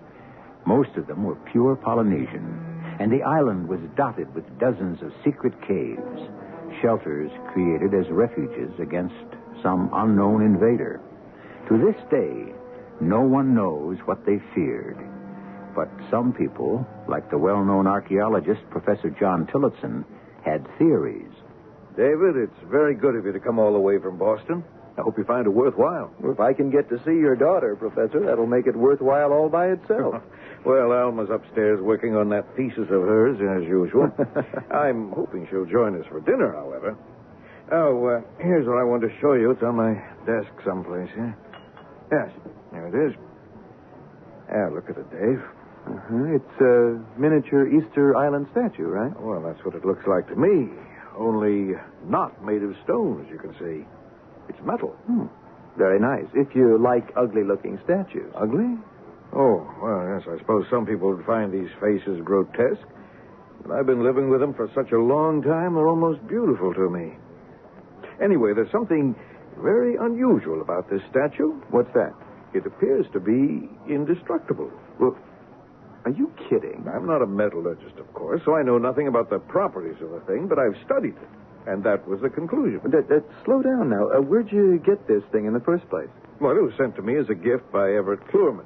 You know Professor Clurman, don't you? Oh, sure. I met him right in this room a couple of years ago. Come to think of it, you were talking about Easter Island that night. Yeah, that's right. I got Everett all upset. I told him that I believed the original inhabitants of Rapa Nui, that's what the natives call the island, were indeed Polynesians. And the red-headed types, they were the descendants of an alien invader, right? Yes, that seems only too obvious, doesn't it? But as I recall it, you thought the invader came from outer space. Yeah, well, I suppose I was only joking that night. But it was possible, wasn't it? The islanders worshipped the sun and venerated birds. That might have been because of the spaceship, the bird which came from the sun. I meant it as a joke until Everett sent me this thing. This statue he bought from an Easter Island native who swore on his ancestors that he removed it from the belly of a large fish. Mm-hmm. Like Jonah. Now, Dave, let me read you Sam Schaefer's letter. Who? An old schoolmate, now head of the Schaefer Metals Laboratory in Chicago. Dear John, says he, for the love of heaven, will you tell me where this thing came from? If it's a joke, I give up. Our people could not melt it, dent it, even scratch it with diamond tools. It's the hardest metal I've encountered in a lifetime of study, John, and you must contact me at once. Sounds weird, all right. Let me see that thing again. Yeah. Daddy, was there any mail? Oh. Hello, Dave. I didn't know you were here. Hello, Alma. How are you? Fine.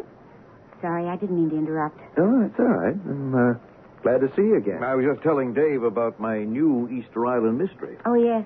Statue.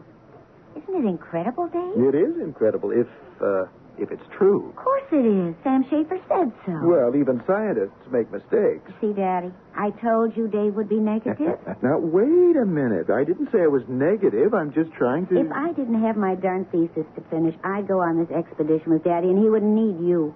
Expedition? What are you talking about? Well, Dave, I'm afraid that was the real reason I asked you to come over today. I'm thinking of making another journey to Rapa Nui. I was wondering if you might care to come along. A journey? Well, there's nothing I'd like better, but... Well, the South Pacific is a long way from Daddy, here. I came in to ask about the mill. Was there anything for Oh, me? yes, there was. Let's see. It's right on my desk. Everything's on that desk of yours, including the breakfast you never finished. Oh, here it is. Seems to be some out-of-town newspaper. Oh, good. I've been waiting for this. The Tennessee Times-Dispatch. You have friends in Tennessee, Alma? I might have. Excuse me, I have to look for something. Now, Dave, I don't expect you to make up your mind on the spot. I'm sure you have other commitments. Well, there's nothing I can't get out of. Why? Here's what? The story I was looking for. I saw an AP pickup on the story in the local paper, but there were so few details, and the photograph was such a blur that... Well, anyway, I sent for the original edition. What's the story about? About a farm boy or something like that. His name is Job Haley. Daddy, just look at this photograph. Don't you see the resemblance? He looks like an Easter Island god. The people in this house have got Easter Island on the brain. Well, just look at it closely, Daddy. Look at that long face, the ears, the nose, the hair. Oh, I knew he'd be a redhead, and he is. What does the headline say? It says, Superman in the Backwoods. Question mark. Oh, Alma, this is ridiculous. You're so interested in not wasting time, and here you are. Let me read you the story, okay? It's dated last week, and it says, Chief County lies buried in the hills of Tennessee and developed its own legends and heroes. One local legend was brought to public attention this week with the arrest of Job Haley, 24, a 6'6", 180-pound red-headed farmhand whose unusual strength has long been a subject of local wonderment. Oh, well, that's quite enough now. Please, Daddy, let me finish. Job Haley, known as Jobo, by the residents of Chief County, is reputed to have the strength of 6 men and proved it to the misfortune of a Nashville professional wrestler named Lou Dappler. Well, Alma, please, I just don't see the point of this interruption. But you do see a point in that statue, don't you? Well, one thing has nothing to do with another. Well, the only reason you want to make this ridiculous journey to the South Pacific, bad health and all, is because of a chunk of metal that happens to look like an Easter Island god. Well, what's wrong with that? But, Daddy, I am showing you a living, breathing human who looks like your statue. Well, doesn't that mean anything to you? Maybe this farm boy's folks came from Polynesia originally. All the way to the hills of Tennessee? Alma, what do you expect me to do about this resemblance? It's surely just a coincidence. And the fact that he's stronger than 6 men? All right. You 2 scientists go on your expedition, and I will go on mine. What are you talking about? When you go to Easter Island, Daddy, I am going to Tennessee.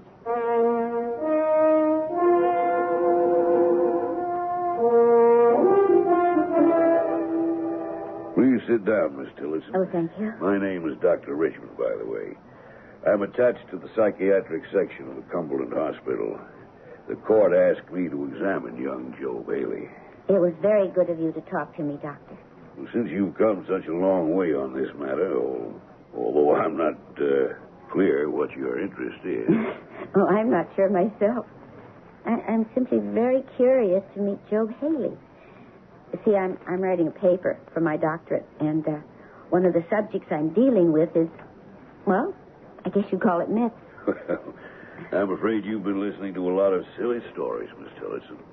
You mean it isn't true? I mean about Jobo and his superhuman strength? Oh, I'm sure he's a strong young man, all right, but I'd say he's definitely subnormal in other ways. Oh? It's plainly a form of microcephaly, limited cranial development. Oh. And from what we've learned of his paternity, the trait is recessive. Oh, you think that he might be a moron? Well, would you like to talk to Jobo yourself? He's right outside. Oh, yes, I would. Fine. I was about to give him one of the standard intelligence tests. Excuse me. Come in, Jobo. Yes, sir. Jobo, I'd like you to meet Miss Alma Tillotson.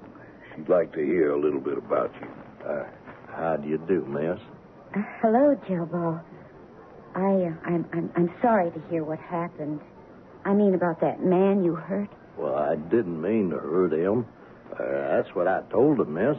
I was running to get Doc Blaze on account of my ma was sick, and that feller was in the way of it. He jumped on me and wanted to wrestle me, and I didn't have time for it. Are you sure that's what happened, Jobo? The witnesses say you attacked first. Do you ever lie, Jobo? Oh, no, sir, I never lie. The Lord wouldn't like that. Jobo, you remember anything about your father? No, sir. I don't know any kinfolks, and now that my ma is dead, ain't nobody loves me now. Your mother's dead? Yes, she died that same day. Oh. The day Jobo got into trouble. Yeah, well, that man got in the way, you see, and that's why I had to hurt him so bad. Is it true that you're very, very strong? You were angry that day. That's why you were so strong, wasn't it, Jobo? If you say so, Doctor. Well, now, let's take that little test I told you about, Jobo. You see this box full of wooden pieces? Well, the box is full of holes. Some of them are square-shaped. Some of them are round-shaped. Now, the square pieces fit into the square holes, and the round pieces fit into the round holes. Understand? Yes, sir. Now, this is a square piece. See? Now, will it fit into this round hole? Yes, sir. No, Jobo. The answer is no. It won't fit in the round hole. Yes, sir. It'll fit. All right, Jobo. You try it yourself and see. Yes, sir. Well, there it is. Fits real fine. Good Lord. You just squeezed it into the square hole. Well, did I do wrong, Doctor? I think he's just as strong as they say, Doctor. And maybe a great deal smarter. And so, while her father and his associate prepare for a trip to the South Pacific, Alma Tillotson has made a pilgrimage of her own to visit the strange young man named Jobo. Is his resemblance to the gods of Easter Island only a coincidence? We'll find out when we continue in just a few minutes.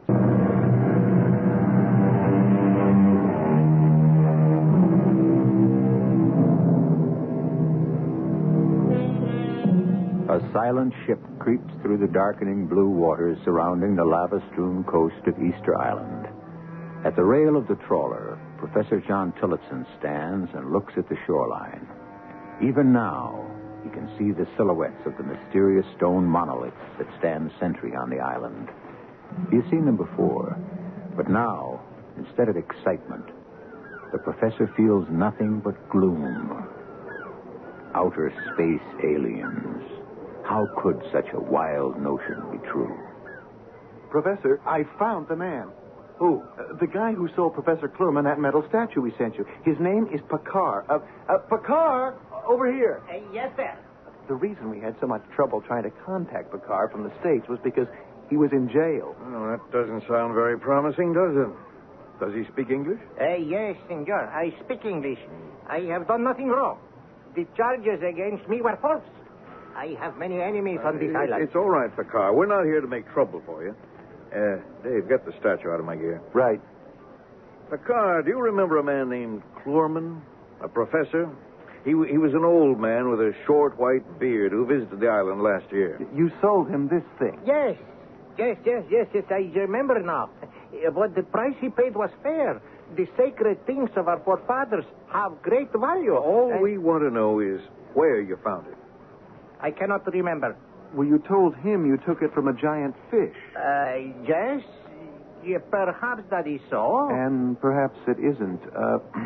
Look, Picard, $50 American. Does that help you to remember the truth? Oh, yes, sir. Yes, sir, I do remember now. This statue came from the cave of Hotu Matua himself, senor, a first ancestor. I am the only one on Rapa Nui who knows where this cave is. And I have been entrusted with the secret by my Aku. Your personal spirit told you where the cave is? Oh, yes, senor. But do not ask me to reveal it. This cave holds much mana, senor. Sacred magic. The other sacred things of our ancestors are all of stone and wood. But the things of Hotu Matua himself are things of silver. You're lying, Picard. There isn't a cave on Easter Island that hasn't been thoroughly explored by now. No one has seen this cave. I swear to you. And there are other things of metal in this cave? Yes, senor. But my Aku is a jealous spirit and guards the cave against all but me. No, I cannot take you there. Well, what would it take to convince you? How much? Oh, it cannot be, senor. Well, if you're not lying to me, Picard, I'll pay you $200 American. And if I find another metal object in this cave, an object like this one, I will pay you $500. $500? Mm-hmm. Well, what are you waiting for?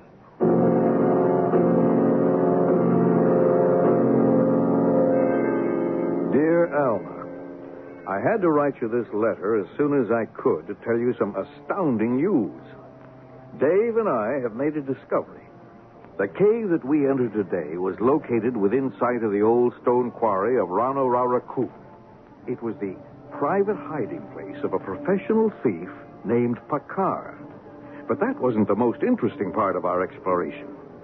Because our friend Picard removed a smoothly fitted block of stone and led us to an inner chamber.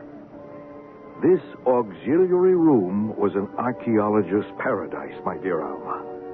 It was crammed with cave stones, well-cut pieces in the shapes of mythical beasts, the heads of gods and women. But then, Picard showed us his most important possession. It was a bright, silvery disk which lay in the stone lap of a small, seated idol. If it turns out to be made of the same indestructible metal... Alma, I don't know whether this trip has been a total failure or an astonishing success. But Dave and I are returning home to find out. I hope you're home when we get there, and still not visiting your friend Jobo.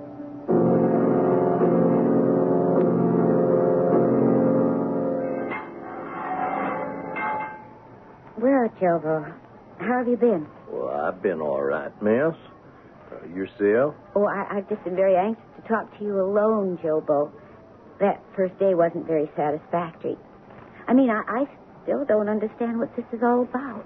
Well, I hurt somebody bad, miss. That's what it is. Mm-hmm. And the Lord says an eye for an eye, although I don't expect they'll take my arm off the way they had to that wrestler fellow. Oh, yes, I heard they had to amputate. I'm so sorry. Well, I'm sorry, too. Like I said, I never meant to hurt anybody. Usually when people poke fun at me, I just grin at them. See, they can't hurt me. You know what I mean? Mm. My ma used to say that I don't hurt like other folks. And then when Ma whipped me, it wasn't the pain that hurt. It was her crying. You loved your mother very much, didn't you, Jobo? Well, I always did what Ma wanted. I read the Bible dutiful like she wanted me to, and every Sunday I heard Preacher Quilt say that God put us all down on the sweet hills of Tennessee to love each other. But see, I see a mighty disobedience all around. Appears to me that only ma's love their children, and on account of ma's the only one who loved me. She said Pa loved me, too, but I never met Pa. They say the Lord loves you, Joe. Well, that's what Ma told me. Only why did he make me so big? Why did he give me such a comical face? Now, once my Ma said to me, Jobo, the Lord made you different from other folks because he had his reasons. Your Pa and me knew you'd be a troubled boy, and that's why we called you Job, after the fellow in the Bible. Mm. Now, you got to have the patience of Job, son. It's his will. Well, I'm trying. I'm trying. Jobo, tell me about that day. That day. Well, I woke up with a bad feeling that morning on account of Ma had the misery the night before. So I went to her room, and she was still laying on the bed, all white-faced and looking big-eyed on account of the fever. Well, you know, I said we ought to fetch Doc Blaze, and she said no. She said I'd best be hurrying to the Wernicke place and finish up the loading job old man Wernicke wanted done on account of we needed the money. So off I went. But when I was coming down the old road, I hear this car chugging along behind me. Hey, Jobo! Hey, you, Jobo! Hold up there a minute. Hello, Dick. I know I got to keep going, Dick. Hold on, I said. I want you to meet a friend of mine. Lou, this here's Jobo Haley. This is the boy I've been telling you about, Lou. Strongest kid you ever saw in your life. Ain't it the truth, Jobo? You gotta be kidding me. This skinny kid... Well, meet my buddy Lou, Jobo. #1 wrestler in Tennessee, right, Lou? Soon as he whumps the Master Marvel Saturday. This your idea of a joke, Dick? This kid looks like a matchstick. Even his red head looks like a matchstick head. Yeah, that's right. I never noticed that before, Jobo. You look just like an old kitchen match. But he's strong, Lou, so help me. Jobo can outlift you any day of the week, right, Jobo? Hey, you show him, boy. All right. Let's see about that. Yeah. What you gonna do, Lou? I am gonna lift this baby right off the ground. Watch. Well, look at that. Clear off the ground, both front wheels. Woo! You think you can do that, Jobo? I gotta set this down. Well, what do you say, strong boy? Well, that's real good lifting, Master. That's all I got to say. You do it better, Jobo? Go on, let's see. No, sir, I wouldn't do no better. Oh, come on, Jobo. I bet him $5 you could outlift him. Go on and do it. Well, if you really want me to. Yes, Jobo, go on. What happened then? I did what he asked. What did you do? Well, I lifted that there car. Clear off the ground. Sort of wrapped my arms around it and lifted all 4 wheels up, just sort of, held it there a while. And it wasn't nothing. I lifted wood heavier than that. So what did they do? It didn't do nothing then. It was afterwards, after I got home that afternoon and found my ma dying. Oh, no. I said to her, Ma, don't die. please don't die. Hush, Jobo. Hush. Now, you've got to listen to me, son.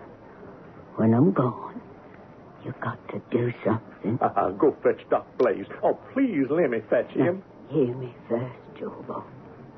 When I'm gone, you got to go out to Pa's grave back of the cabin, and you got to dig it up. Dig up Pa's grave? That's right, son. There's a box on top of Pa's coffin.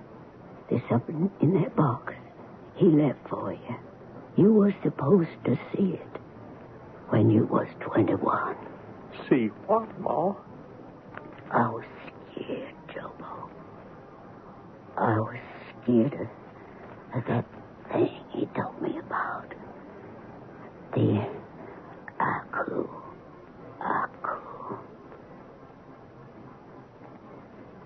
What did you say? Well, that's what it sounded like, miss. My ma was scared of something called the Aku.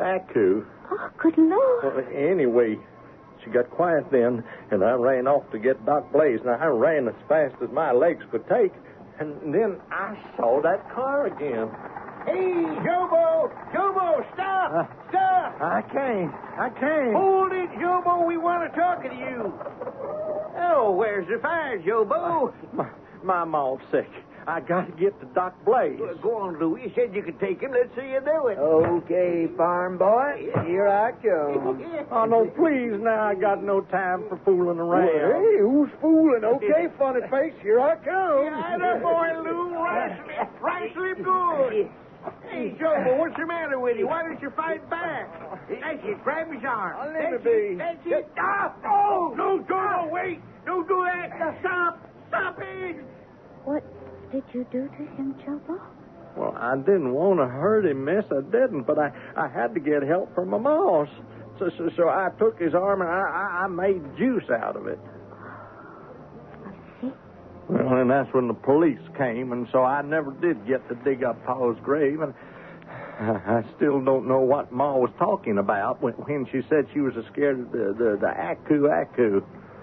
Jobo. Hmm?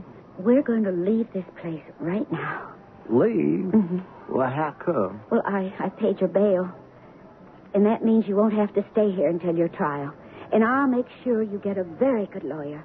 He'll make sure that the judge knows that it wasn't your fault. Well, that's real nice of you, miss. I want to do this, Jobo. But I also want you to do something for me. Well, what's that? I want you to go to your father's grave today. And let me come with you.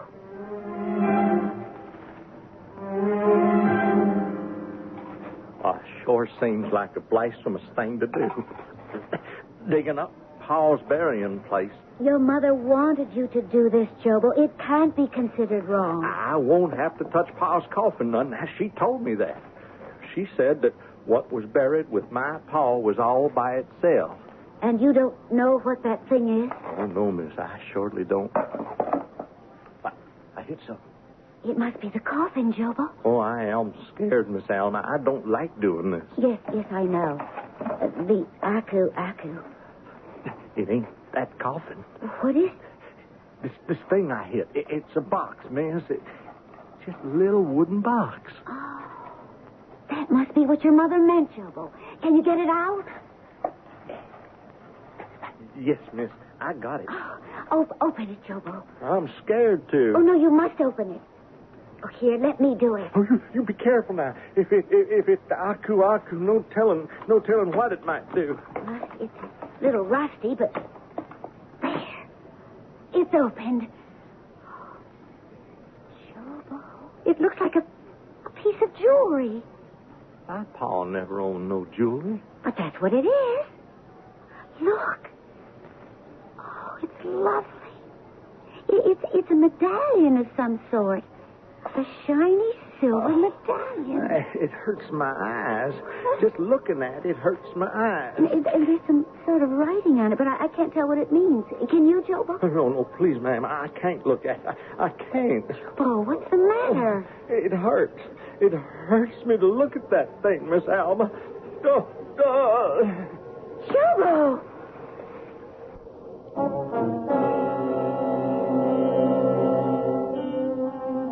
The Aku Aku, a strange word from another world, a strange silver disk from another time, a gift from father to son, only a gift which has caused Jobo Haley to fall unconscious to the ground before the startled eyes of Alma Tillotson.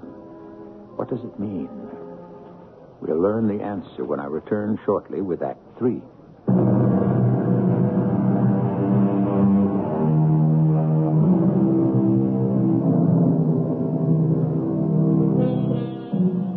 The trial of Jobo Haley is over. It was a victory for simple justice, and Alma Tillotson had her share in the exoneration of the defendant. A frightened Deke Conroy admitted on the stand that Jobo had been provoked into the assault on Lou Dappler's arm, admitted that the professional wrestler had attacked first, and that Jobo was justified in defending himself. Lou Dappler would never wrestle again. But then, Jobo would never be the same again. Nor would Alma, who returned to Connecticut and waited for her father's homecoming that same day. Hello, my darling. How are you? Fine. Only I'm still mad at you for not letting me meet you at the airport. Well, there was no need for that, Alma, none at all. Oh, you look so tired. Yeah, I suppose I am. I don't know if it's simple exhaustion or disappointment. Oh, then the trip wasn't successful. Well, I'm afraid all I have to show for it is one more bit of mysterious metal. Our friend Dave doesn't think it'll prove very much. You mean another statue? No, not a statue. Alma, didn't you read my letter? No, I didn't. Well, I wrote you about it more than a week ago. Surely that letter must have gotten here by now. Well, to tell you the truth, Daddy, I haven't even looked at the mail. I just got home today myself. You did? Where you been? Alma, don't tell me you actually went to see that fella. I couldn't resist it, Daddy. I felt compelled to see him. I really did. The resemblance was so uncanny. I just felt there had to be a connection to the natives of Easter Island, or maybe something even more than that. For heaven's sake, Alma. I was so surprised when I met him. Oh, he is the most exciting person I've ever met. Especially after he dug up his father's grave and found the disc. What did you say? It was a bequest of his father, Daddy. You see, when Jobo's mother died, she told him to dig up the grave, that there was something left for him. It turned out to be a strange silver disc. And there was some writing on it. Alma. Alma, where is this disc, do you know? Well, yes, Jobo has it. He keeps it with him all the time. He's afraid to look at it. The first time he looked at that disc, he became unconscious. Isn't that strange? Yes, very strange. Daddy, what is it? You look faint yourself. I have to see that disc. Then you'll have to see Jobo. He's here, Father. What? I brought him home with me. I'll go upstairs and get him. Jobo, this is my father, Professor Tillotson. How do, sir? Hello, Jobo. Please sit down. I want to ask you something very important. Yes, sir. Jobo, I've just returned from a journey to an island in the South Pacific.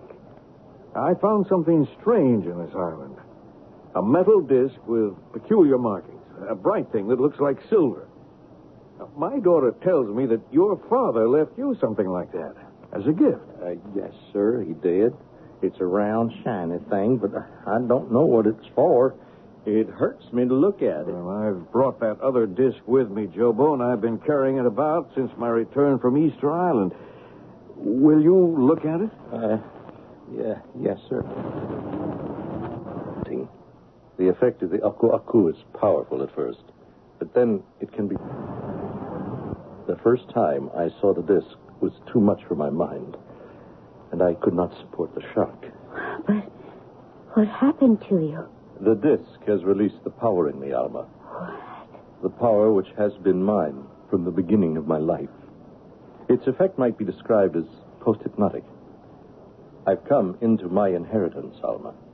The aku-aku has done this. You mean this thing? No, it wasn't an aku-aku in the mystical sense, Professor. There is no magic spirit in the disc. It might have been anything my ancestors chose to invest with post-hypnotic power. They chose the disc because it was an ancient emblem of our world. Your world? Jobo, you were born here, on Earth. Yes, Alma. I was born here, as my father was born before me and his father before him. But my distant ancestors came from a planet millions of miles from Earth, a world we called Aklia, which has, as yet, no name in your astronomy. Who are you, then? I am Jobo. I am the child of my father, who had the name of Seth, the grandchild of his father, who bore the name of Ephraim. We lived among the peoples of Earth, not as aliens, but as humans.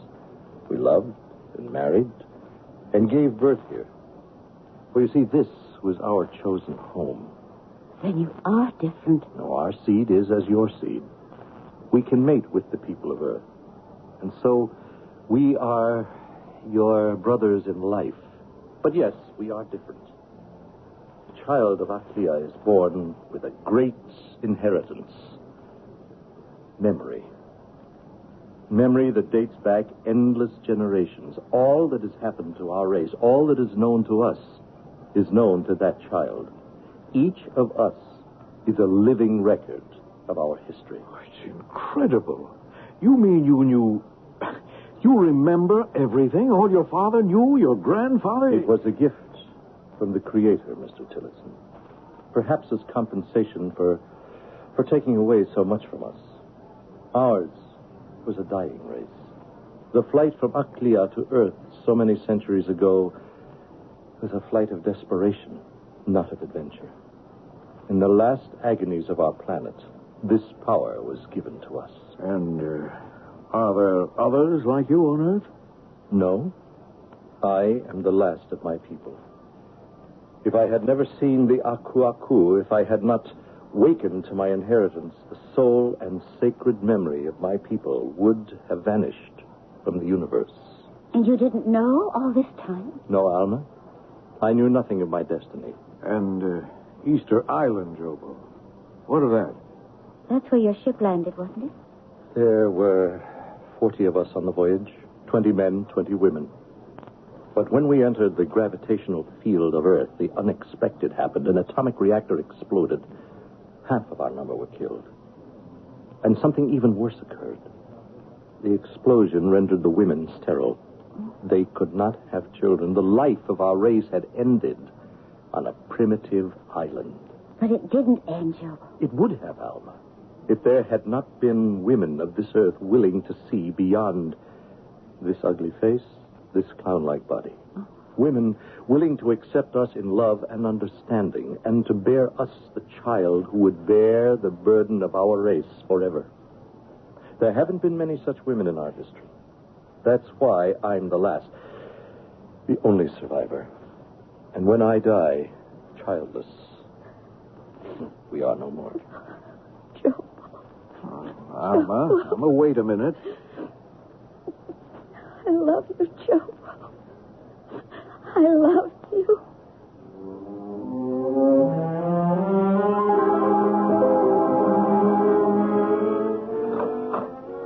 Come in, David, come in. I've kept you away from this house long enough. Much too long, Alma, for an old friend of the family. Well, you didn't act much like a friend 20 years ago when you heard about my plans to become Mrs. Jobo Haley. I was jealous, Alma. You know that. How's he doing, by the way? You said he wasn't well. Oh, he's well. Jobo is just tired. He took to his bed 3 days ago. He isn't in any pain. Oh, I'm glad to hear that. I was worried when you told me. What about your son, Alma, Jeremiah? Oh, Jeremiah, fine. He's in town right now picking up a new suit. It's his birthday tomorrow, you know. Is it, really? He'll be 21. Dave, would you like to say hello to Jobo? Do you think it would be all right? Oh, I'm sure he'd like to see you. Jobo, I'm sorry to hear that you're ill. I'm not ill, Dave. The truth is, I'm dying. What? I've known it for 3 days now. It was as if a voice spoke inside me. It said that my allotted time was up, that I should take to my bed and sleep. Well, now, wait a minute. If that's really true, Alma should know about it. You should have a doctor. No, Dave. There is no cure for a completed life. Well, that's ridiculous.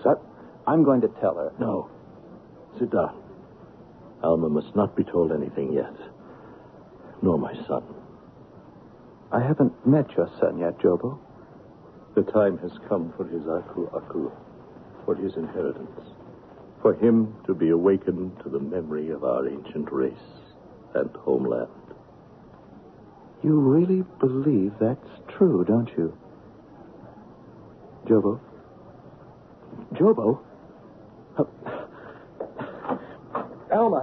Alma, come up here. What is it? Hurry, it's your husband. What's the matter? Jobo.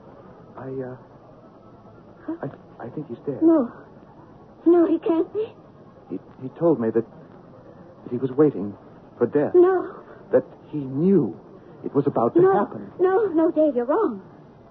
You see, there's one thing you don't know about my husband, Jobo. He will live forever. There is an old legend that says the earth trembles when a god dies. But the earth remained quiet when Jobo Haley, the living god of Easter Island, closed his eyes forever. But the next day, a new god was born.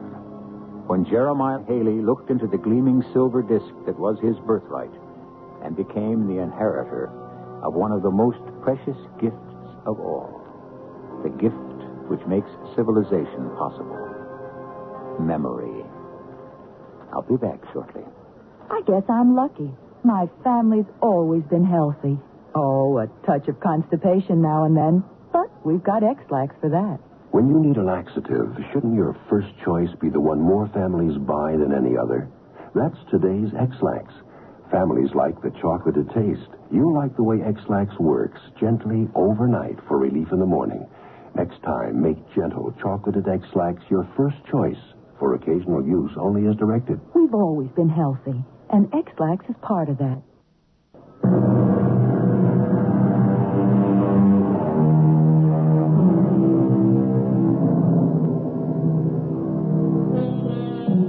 The story you have just heard was fiction, of course. But who can be sure that the strange gods of Easter Island are not monuments to visitors from outer space? And maybe someday, the people of our planet will be landing on the shores of strange islands on other worlds. And when we leave, will the natives build monuments to us? Can you see yourself as a god of Easter Island? Our cast included Earl Hammond, William Griffiths, Russell Horton, Evie Juster, and Jackson Beck. The entire production was under the direction of Hyman Brown. Radio Mystery Theater was sponsored in part by Buick Motor Division. This is E.G. Marshall inviting you to return to our Mystery Theater for another adventure in the macabre. Until next time, pleasant dreams.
You are invited to listen to another chapter of the dramatized story, The Life of Christ.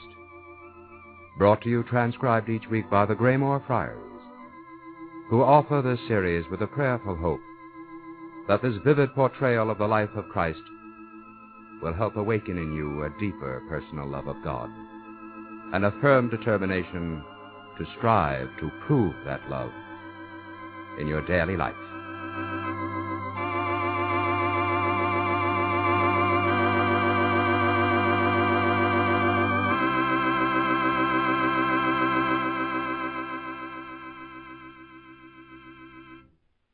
Now, chapter 43.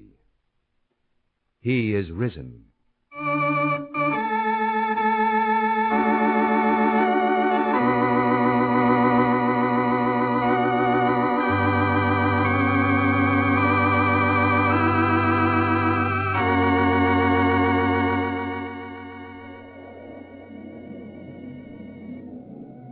I am the resurrection and the life.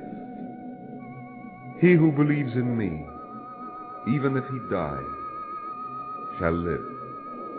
And whoever lives and believes in me shall never die. Dost thou believe this?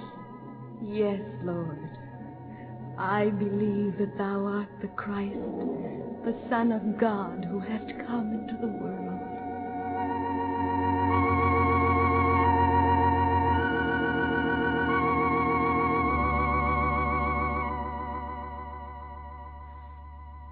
Now Jesus had been laid in the tomb on Friday, shortly before the feast of the Passover began. And the chief priests and the rulers came to Pilate and persuaded him that the tomb be guarded, lest his disciples steal the body and say that he was risen from the dead. And the sepulchre was sealed. And people went to their homes to celebrate the Passover and to observe the Sabbath.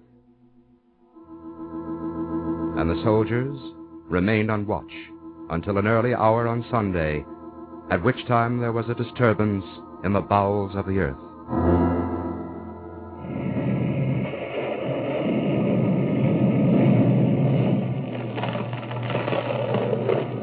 Captain, help! I can't stand. What do you want? What is it? Lie down! Hug the earth! No. Let's run from here. Lie down! Look. The tomb. Stones rolled away. Who is that sitting there? Who goes? It is a ghost. Run! Run for your lives! Come back! Come back! Please! Please!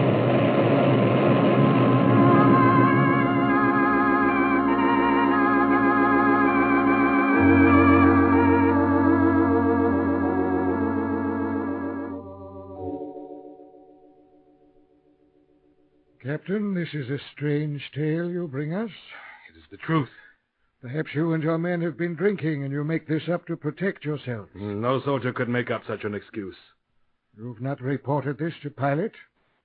Knowing the Sanhedrin's great interest in the tomb, we have come direct to you. The tomb is empty. Yes. How could you tell in the dark? The man sitting on the stone lighted up the tomb. I could see within. It was empty.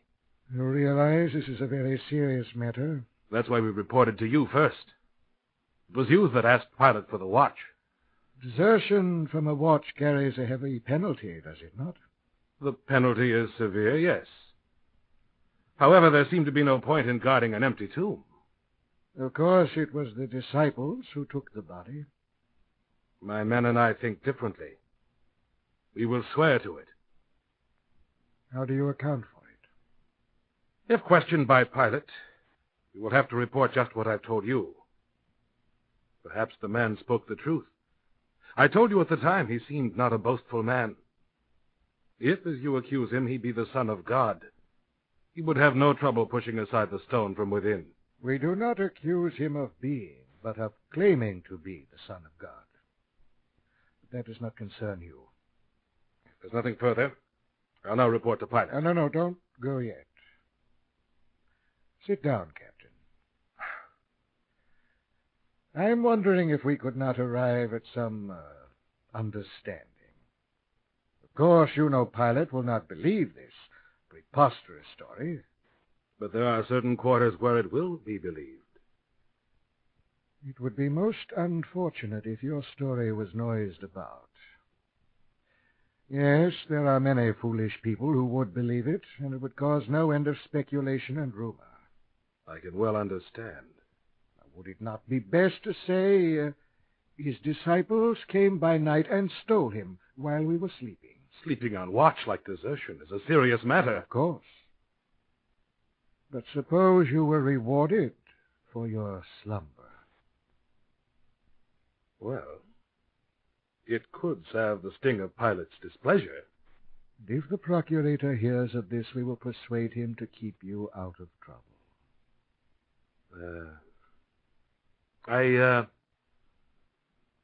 I'll have to talk this over with my men. You can persuade them? Perhaps. How many are there in the watch? 4. Perhaps a gift would be useful. If it be in proportion to the risk. I think you will find the gifts contained in these bags quite in proportion. Yes, quite. Then it's a bargain. Your men will say the body was stolen while the watch slept, and by his disciples. Agreed.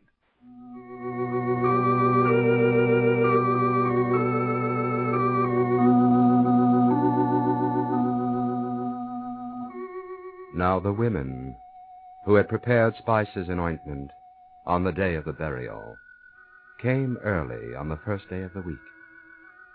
And they were Mary Magdalene, Mary, the mother of James, Salome, and Joanna. And as they hurried toward the tomb, Mary Magdalene said, "Who will roll the stone back from the entrance of the tomb for us? Look. Look. The stone has been rolled away. Mary, Joanna, the tomb is empty. I will run and tell Peter and the others."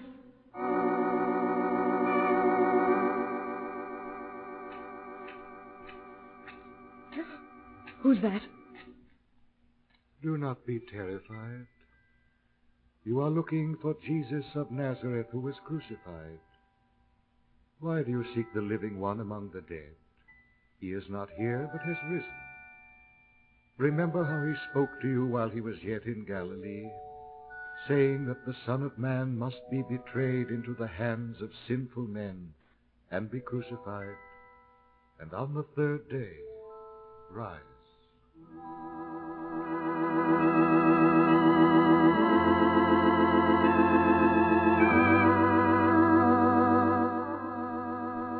And the women fled the tomb in terror, and followed after Mary Magdalene, who ran to Simon Peter.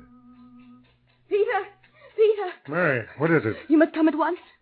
The tomb. The tomb? What has happened? Gone. Gone. Jesus is gone. What? I just came from there. The stone had been rolled away, and the tomb is empty. They have taken the Lord from the tomb, and we do not know where they have laid him. No, no. John! John, come! Hurry! To the tomb!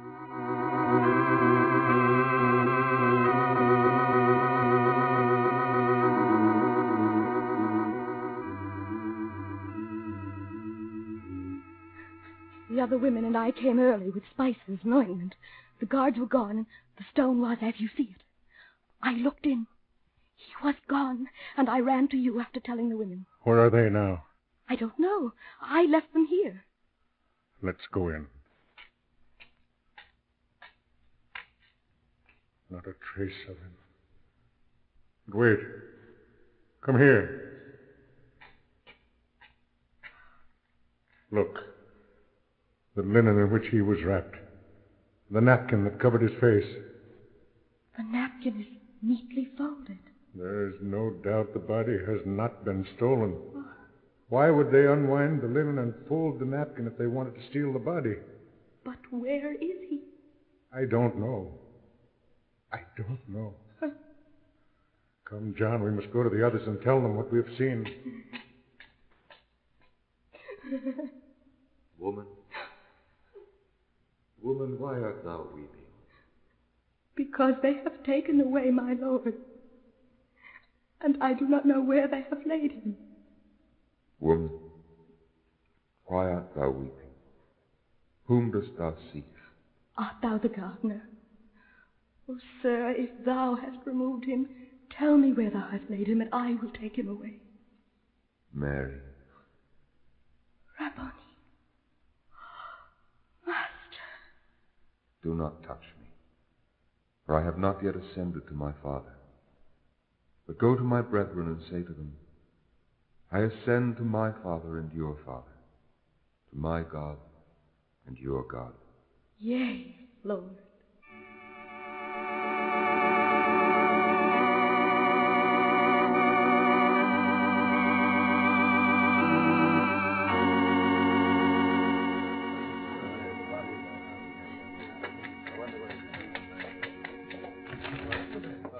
He is risen. What? Mary, what are you saying? I have seen the Lord, and these he said to me, I have not yet ascended to my Father. Go to my brethren and say to them, I ascend to my Father and your Father, to my God and your God. Incredible. She's overwrought. This tale is that of the women who said they saw angels sitting at the tomb. Seems to be nonsense. Peter, how can you say that? I threw myself at his feet. I touched him, and he said, do not touch me, for I have not yet ascended to my Father. Mary, this has upset you and the other women. You had best go home and say no more about this. It will get you into trouble with the rulers. Peter, all of you. How can I make you believe? He has risen.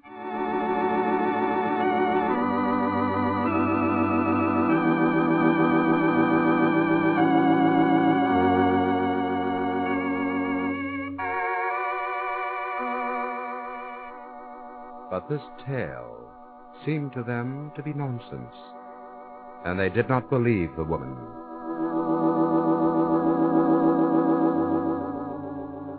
And now that same day after the Passover, many people were leaving the city for their homes.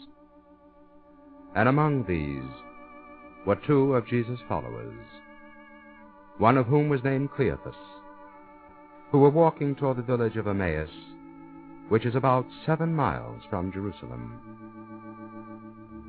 And as they walked, they talked sadly about the things that had happened.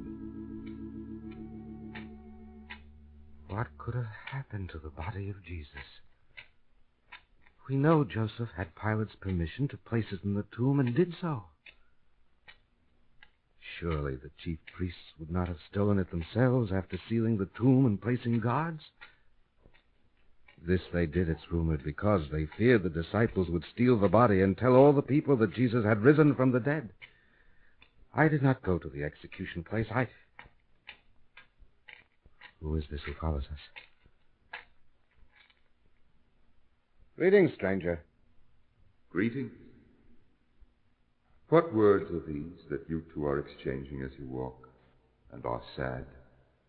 Art thou the only stranger in Jerusalem who does not know these things that have happened there in these days? What things?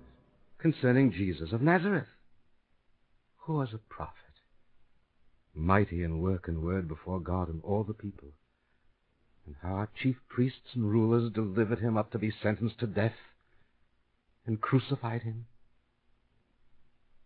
But we were hoping that it was he who should redeem Israel. Yes, and besides all this, today is the 3rd day since these things have come to pass. And moreover, certain women of our company who were at the tomb before it was light astounded us, and not finding his body, they came saying that they had also seen a vision of angels who said that he is alive. So some of our company went to the tomb and found it even as the women had said. But him they did not see. How is it you are not aware of these things? O foolish ones, and slow of heart to believe in all that the prophets have spoken. What of the prophets? Did not Christ have to suffer these things before entering into his glory? What? Suffer as he did? They beat him.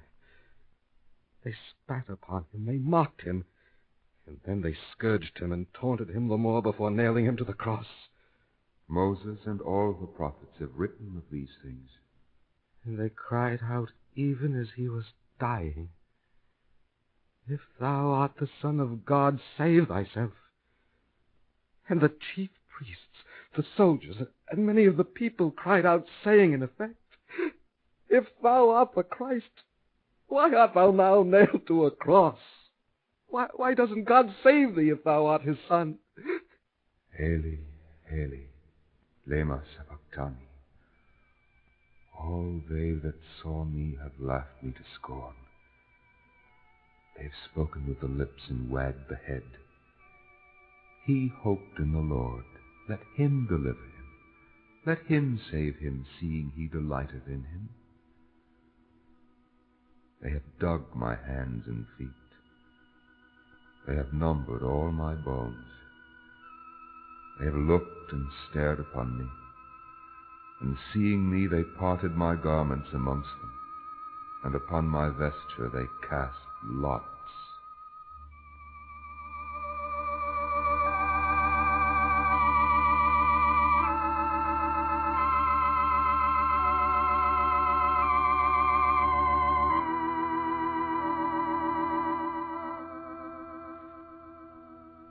And beginning then with Moses and with all the prophets, he interpreted to them in all the Scriptures the things referring to himself.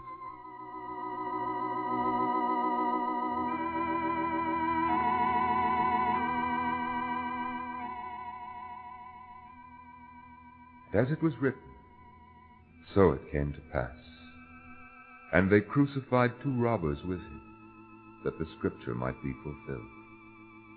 And he was reckoned among the wicked, and he was the first of the 3 to die, that the Scripture might be fulfilled.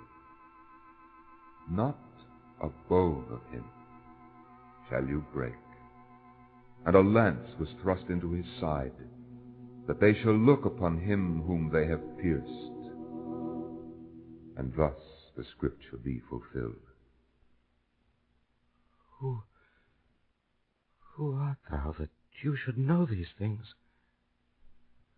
Oh, I have read the prophets with blinded eyes, but now so much is clear. But now it's getting dark. Stay with us. Let us have supper at Emmaus.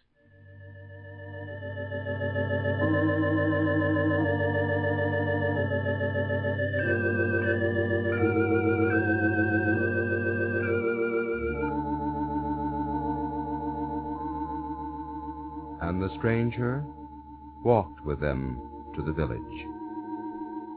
And it came to pass, when he reclined with them, that he took the bread and blessed it. He broke it, and he gave it to them.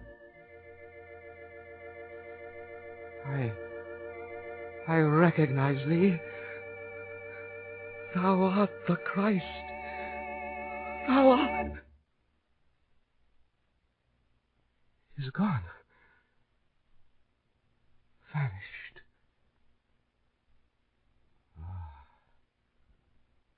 Was not our heart burning within us while he was speaking on the road and explaining to us the Scriptures?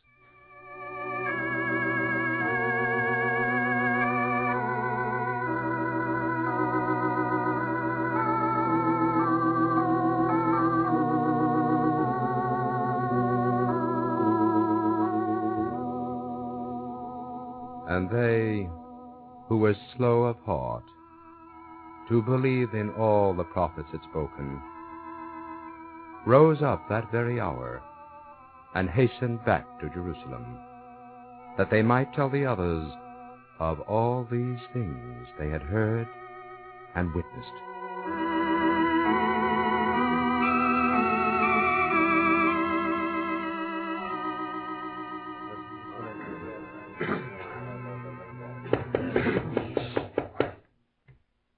a sound. I'll see who it is. Who comes? The office.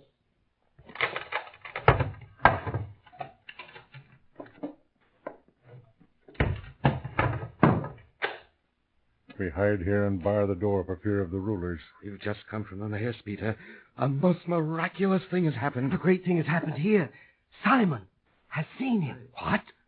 Here too? The Lord has risen indeed. He has appeared to Simon. We too have seen him. Where? What? Where? We were on our way to Emmaus. He came to us as a stranger and explained all the Scripture to us. And we did not know him. Our hearts burned for the telling of it. And then we supped. And we recognized him in the breaking of the bread. And did he speak to you? No. The moment we recognized him, he disappeared. Oh. Peace to you. It is I. Do not be afraid.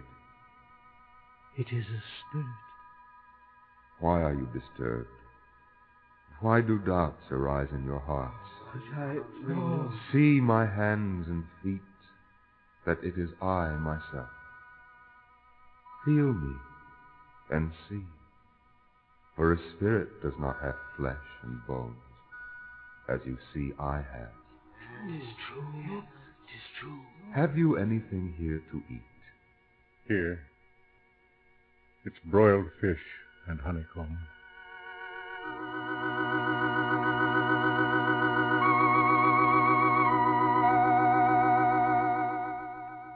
And he took the fish and honeycomb and ate it in their presence. And that which remained he gave to them. And he opened their minds and spoke to them. These are the words which I spoke to you while I was yet with you, that all things might be fulfilled that are written in the law of Moses and the prophets and the Psalms concerning me.